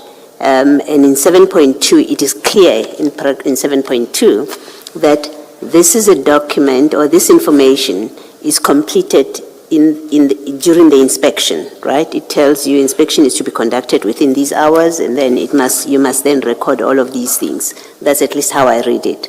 And I'm asking you that in this particular operation, all we have is that investigation diary. We have nothing that is the equivalent of this kind of inspection report. You are correct, Commissioner. I am correct. Yes. Thank you. Advocate Silo, can I just follow up? Colonel, this document, the SOP, Standard Operating Procedures, you say you've never seen this before. I've never. And this one, we can accept that it belongs to ORS, Operational Response Services. Does the PCI have a similar document that sets out what you must do when you go to a drug bust at a port or a similar facility? That's a good question, Commissioner. In fact, there's nothing in place in terms of a memorandum of understanding between ourselves, border police, customs. So we did sit around the table, I would think, maybe 1 year ago. We've had some deliberations with senior officials from customs, the brigadier that's in charge of the harbor as well. We're in the process of drafting something, so there was nothing formalized to basically dictate how do we work, how do we approach these sort of interdictions at the harbor or at depots. So are you saying to us, you do as you please? If you hear that there are drugs at a port or at a depot rather, you just go there and you do as you please and you exercise your discretion? I think that maybe, I don't want to put it too loosely, like there's no order in the way we work. There's Obviously within the confines Yes. of policing. Yes, there isn't really any memorandum of understanding or any standard operating procedure or any document that would guide us exactly who goes there first, who do you call out next. For now, it's verbal agreements. We got understandings with the border police, but there isn't any formalized document that talks to how do we jointly approach these type of But cases. did you not consider yourself duty-bound, seeing that you had never led an operation of this nature? You said to Chair earlier that you had participated, but you had never yourself led an operation of this nature. Did you not consider yourself duty-bound to communicate with the relevant stakeholders so that you know what to do when you get there, who to contact, and what not to do? I should have done that, Commissioner. I did not. I took it for granted. I've been watching my members do it all along. I went there and I just did the Because same. it goes back to that perception you mentioned in your affidavit that the way things were done in this operation leads one to believe that this was all deliberate.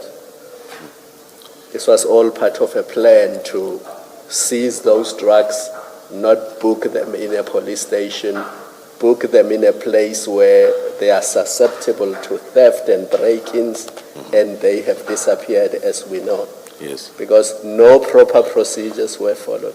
Are you even bound by the national instruction applicable to drug seizures No. as DPCI? Yes, definitely. The national instructions apply to the police holistically. Now, sitting here today, focusing only on what you have covered with Advocate Sillo, up to the point where you take the drugs out of the containers. Yes. Sitting here today, can you say to us that you complied fully with that national instruction? Honestly, no, Commissioner. No. I haven't complied fully. Thank you. Thank you, Commissioner Kumalo. If we could just then complete this little exercise, and it really is for my benefit to understand how things are done at the DPCI. And as Commissioner Kumalo points out, it starts at the harbor when you open that container. And it stretches all the way to the weekend of the 6th to the 8th of November, when there is a break-in at Port Shepstone offices to steal. And we are looking at what happened at which step. And that is the purpose of this exercise. Yes, Commissioner. And as Commissioner Kumalo points out, to determine whether or not that eventual theft was purely coincidental or was it set up from the beginning. The answer will depend on the answer to that particular question will depend on the information you provide to the commissioners to make that call. I understand. So they would appreciate your assistance. Yes, Okay. Commissioner.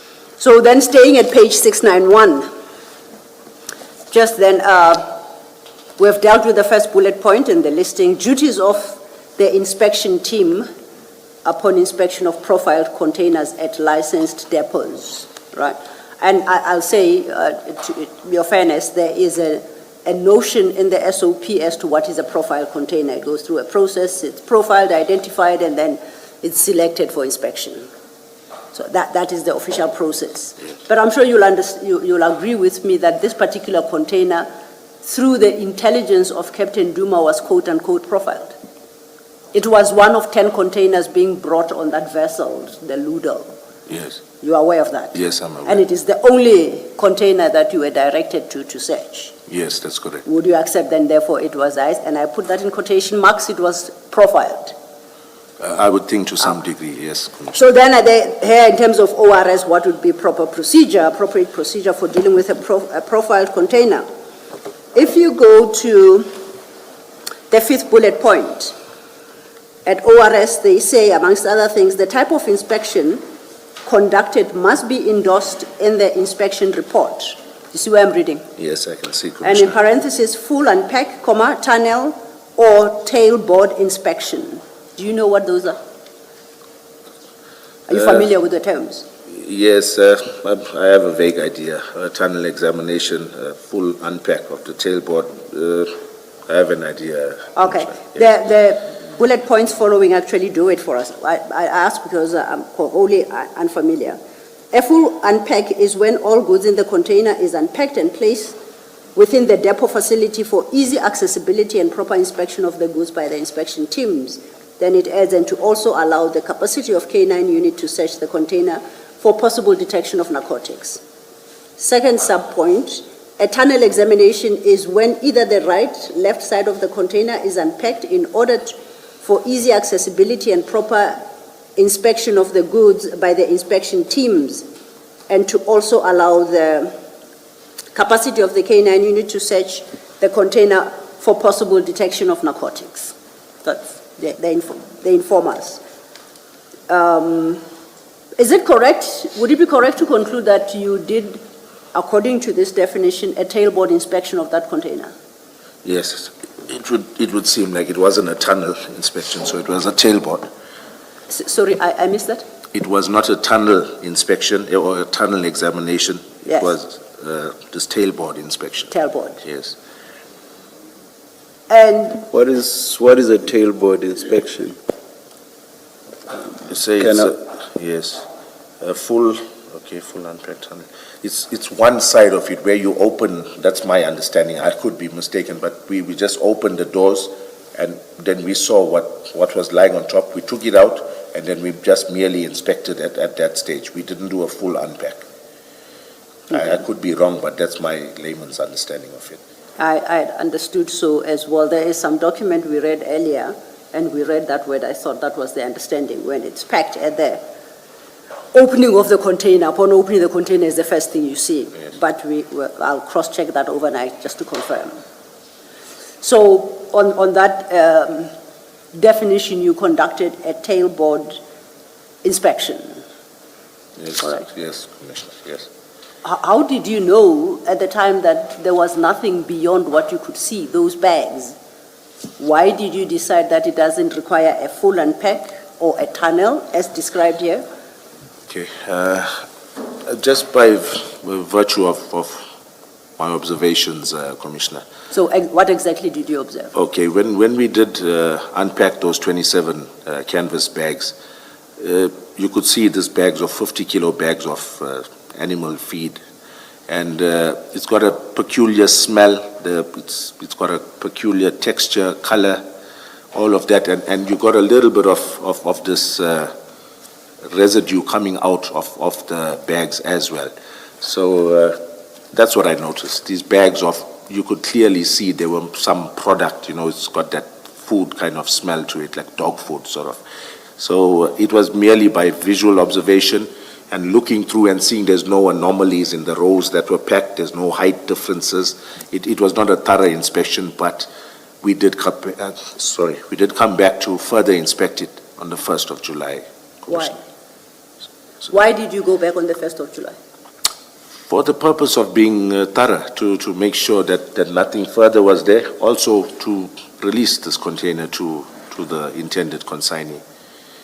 What I don't understand is why did you not find the need on the 22nd of June to be that thorough? Why did you have this brainwave a week later? Okay. Commissioner, if you look at it, it was 5,395 50-kilogram bags. But that you discover only after you unpacked. No, we had the packing list, Commissioner, so we were aware. Sorry if I may say, but you didn't know that on the 22nd of June, did you? We had the packing list, we Still? did know it, yes, Okay. yes, Commissioner. So you were already aware of the number of bags, you just decided you are not doing that unpacking today, you're going to take what you found when you opened the container, seal the container, and you're off, you'll come back on another day. Was that like the approach you adopted for the day? Yes, but may I clarify? Okay, absolutely. Okay. The moving of such a volume of bags, despite what other witnesses may have said here, no warehouse is going to just let you utilize their staff for how many hours when it doesn't benefit them really. So the onus is up to, like, I'll give you an example. When it comes to counterfeit goods, you get the brand attorneys, the brand agents that come through with laborers that they employ for this specific purpose. So it's not light work to move 5,000 somewhat 50-kilogram bags. So if we had done it then, the majority of our labor and our time would have gone, would have been not wasted, but would have been offloading bags for hours and hours instead of focusing on the narcotics that we've just seized. I was satisfied. My members also did look in there. We sealed the container, so in my mind we had, and generally rip-on, rip-off works like that, Commissioner. In my experience, what you see in the front of the container 10 out of 10 times it was what was in the container. So yes, I did not do a proper, thorough unpack or inspection of the rest of the container. I didn't do it at that stage. You've just said something that I find quite startling. You say that no warehouse is going to allow you to, I'll paraphrase, search in the manner in which you want to, if it is not to their benefit.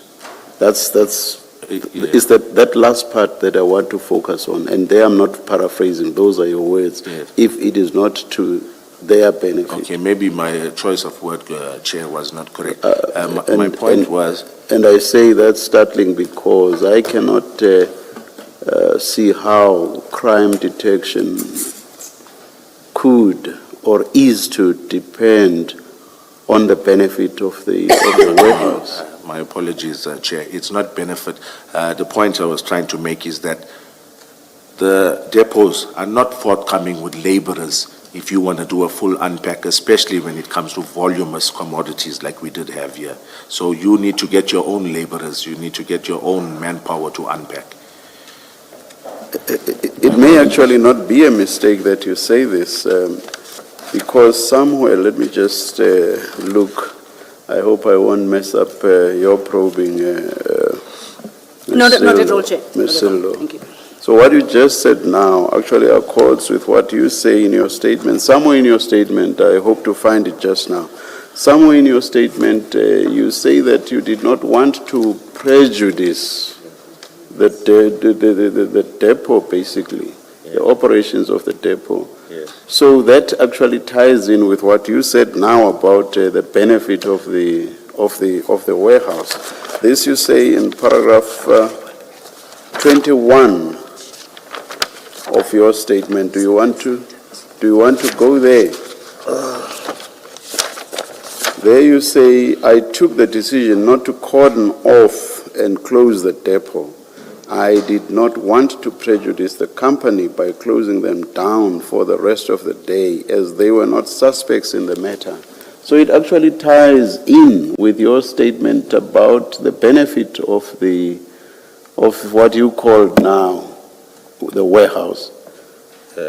I think... So you were actually not making a mistake when we spoke about the benefit of the warehouse.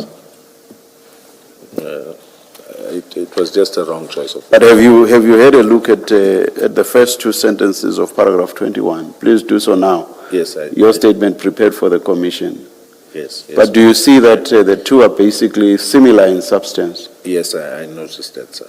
So you should accept when I say to you that when you spoke about the benefit of the warehouse, you are not making a mistake.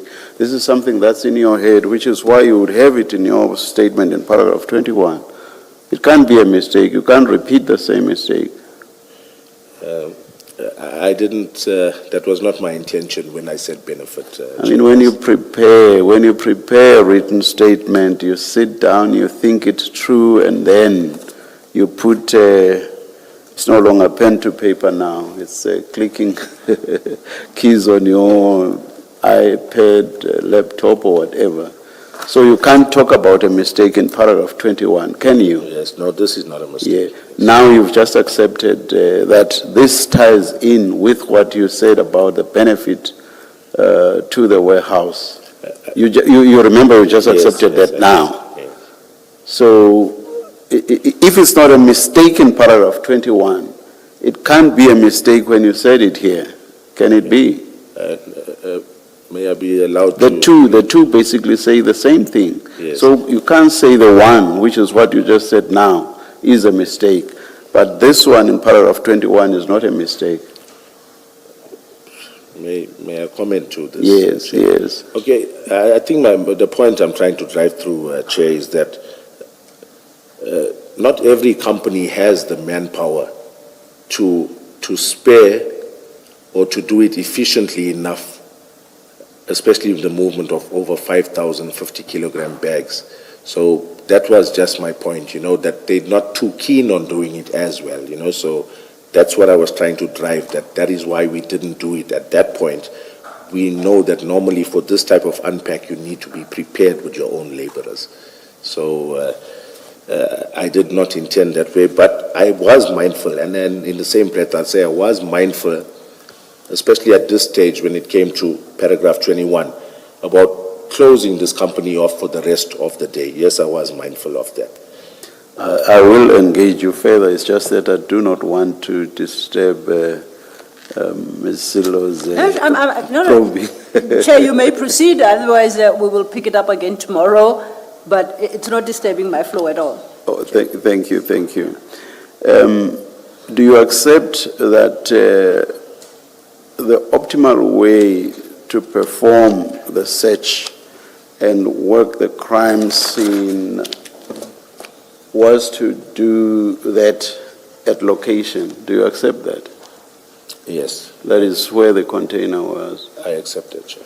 Or at the most, to just remove it where it was, because you say there was a container this side and another container this side. Maybe to just move it even before opening it to where there would be enough space for you to do a proper cordoning off, Yes. correct? You are correct, Chair. And would you say there wasn't sufficient space for you to move the container in that manner? Yes, Chair. There was. No, there wasn't. There wasn't. So all the space that was available was the space where there were containers along each other and not any other space anywhere else within that entire precinct at the depot. Is that what you are saying? No, I'm not saying that, Chair. That's exactly what I'm asking you. Yes, So no, there was wouldn't. there space for you to move the container from where there were containers on either side Yes. within the precinct? I didn't fully inspect it, but I would. No. I'm talking about space. Was there space for that? I would think so. So you could have moved the container. Yes. And Chair. then you would have had enough space to cordon off that area where you had moved it to. Yes. Not so. Yes. Now you've accepted that the optimal thing for you to do was to do it at location. And now you've just admitted or accepted also that you could have moved it to have enough space to cordon off so that you are not obstructed by containers on either side. So you've accepted that as well. And now you've said, or rather, and you inspect, search, conduct the operation on location, not for the sake of it. You do not do that for the sake of it. There are practical considerations for that, correct? Yes. And for example, there should be no tampering with fingerprints and DNA before the LCRC has checked for these. Is that correct? Yes, that's correct, Chair. Now, here you did not call LCRC. You've said that. Paragraph 7 of your statement of the 23rd of June 2022. Your statement of 22 June 2022.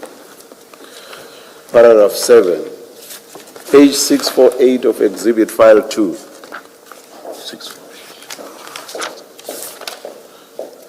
You say in so many ways that you did not call LCRC, correct? Yes, yes, Chair. Here's what you say: I did not request LCRC to attend the scene. The first sentence of paragraph 7. You see that? Page? Page 648. Exhibit File 2. Yes, I see it, Chair.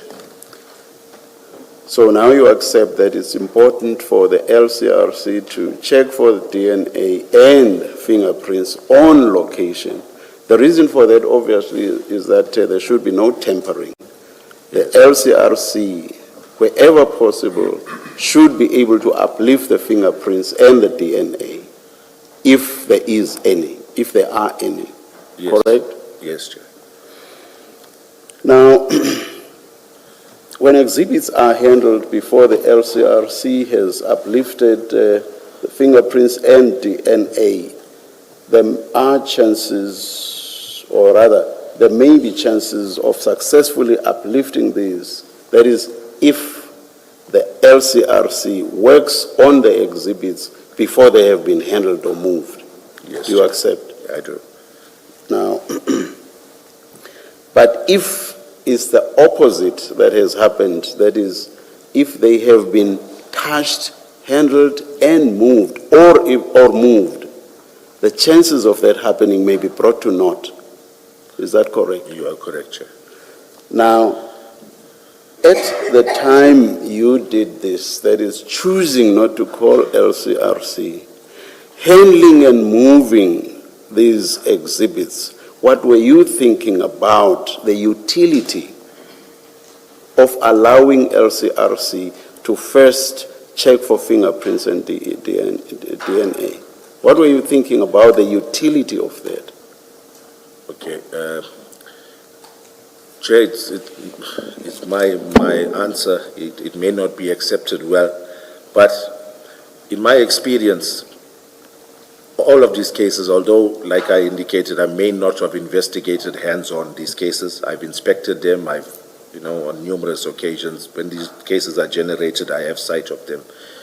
Even if I give you 20 rip-off loads that we had addressed or seized, made seizures at, in not one of these cases, not one, have we ever received any feedback by way of LCRC in terms of fingerprints uplifted or DNA.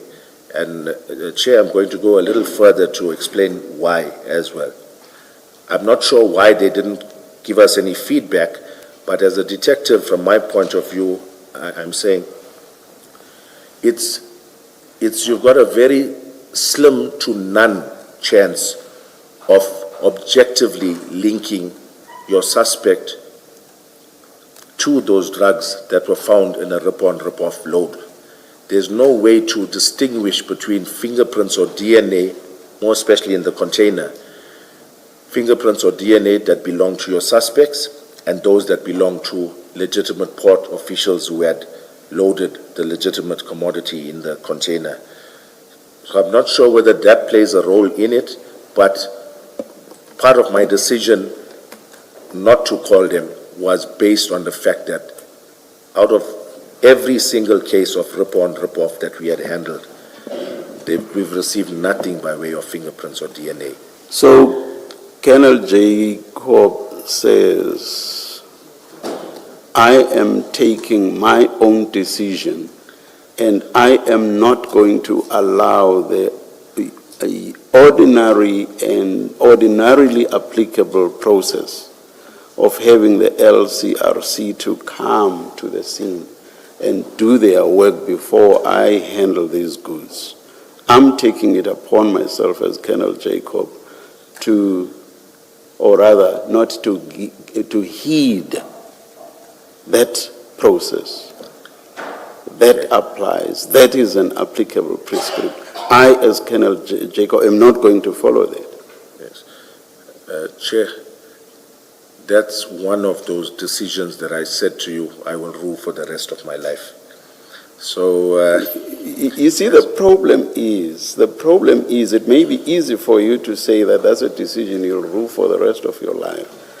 The problem is we want to get behind the why. There's a big why in all of this. yes. One, I engaged you earlier on the available storage spaces. There as well, by the way, no, I'm talking about my notes. I've not done it yet. I'm talking about my notes on something I want to engage you on, but I will not do it now. But it was quite plain when Ms. Sildo was engaging you that you did not inquire about the capacity of the other places. Now I remember, what I engaged you on were the distances.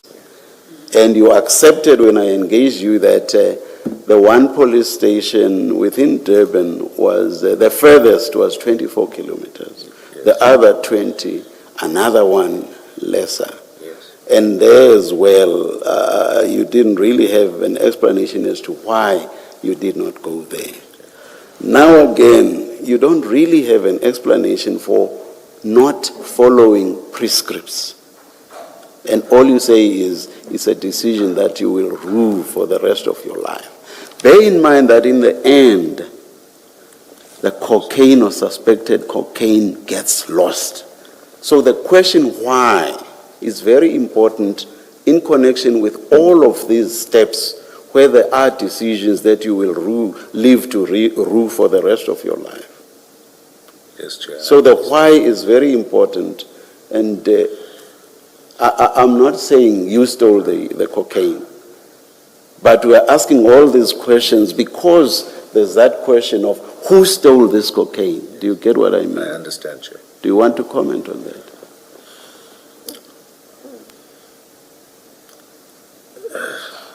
What can I say? I think I'll leave it at that, Chair, but just to say that it may have been a sense of complacency that set in, or familiarity with, I know this is how these cases go, and that's why I made that decision that I did. However, I see there's no benefit in taking any shortcuts, and I can see how it does not look good to the Commission. These little... Not the Commission, you. Yes. You. Even for me. Yes. Yes. I understand, Chair. Yes, I understand. Can I just ask something to clarify? What your evidence, in fact, is about the LCRC not being called to the scene.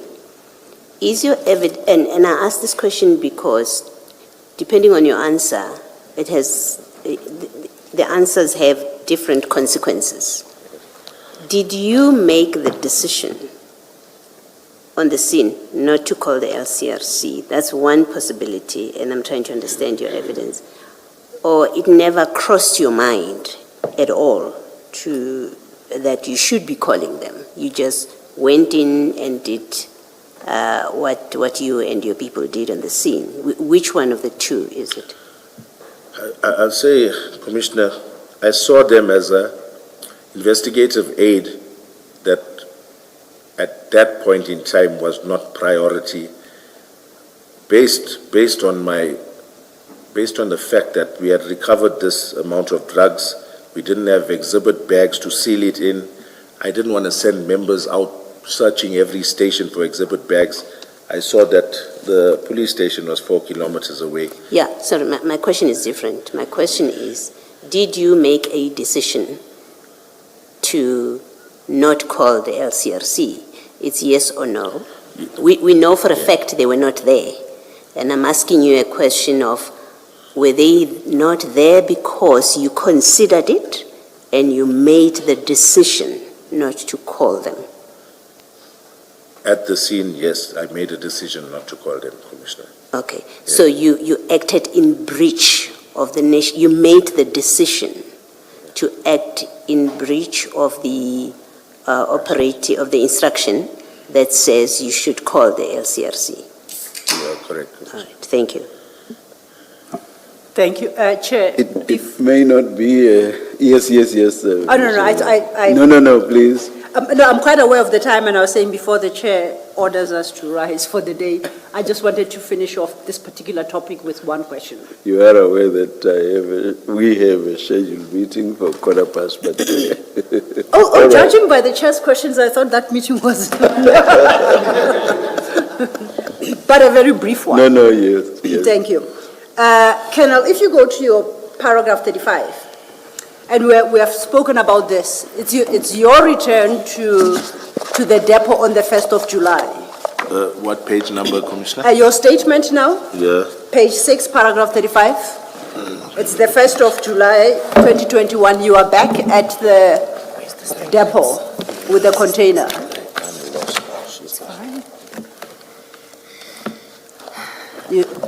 Are you there? Your statement to the commission?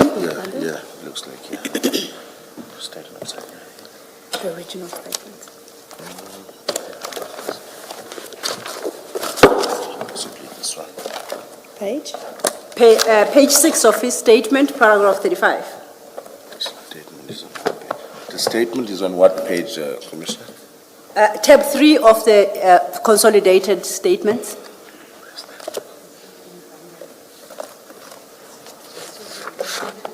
It's this one. Can you read the screen? Maybe read the screen. My eyesight. There's one closer to you. Okay, yes, I can. Okay, Yeah. and I read out some of it to you.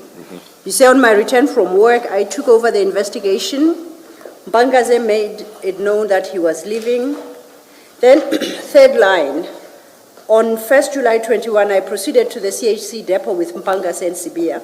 I had arranged that the clearing agent, Megafreight, send a representative to unpack the container, and we conducted a count of 50 kg bags of animal feed. They amounted to 5395 bags, which corresponded with the packing list. Why did you go back to that container?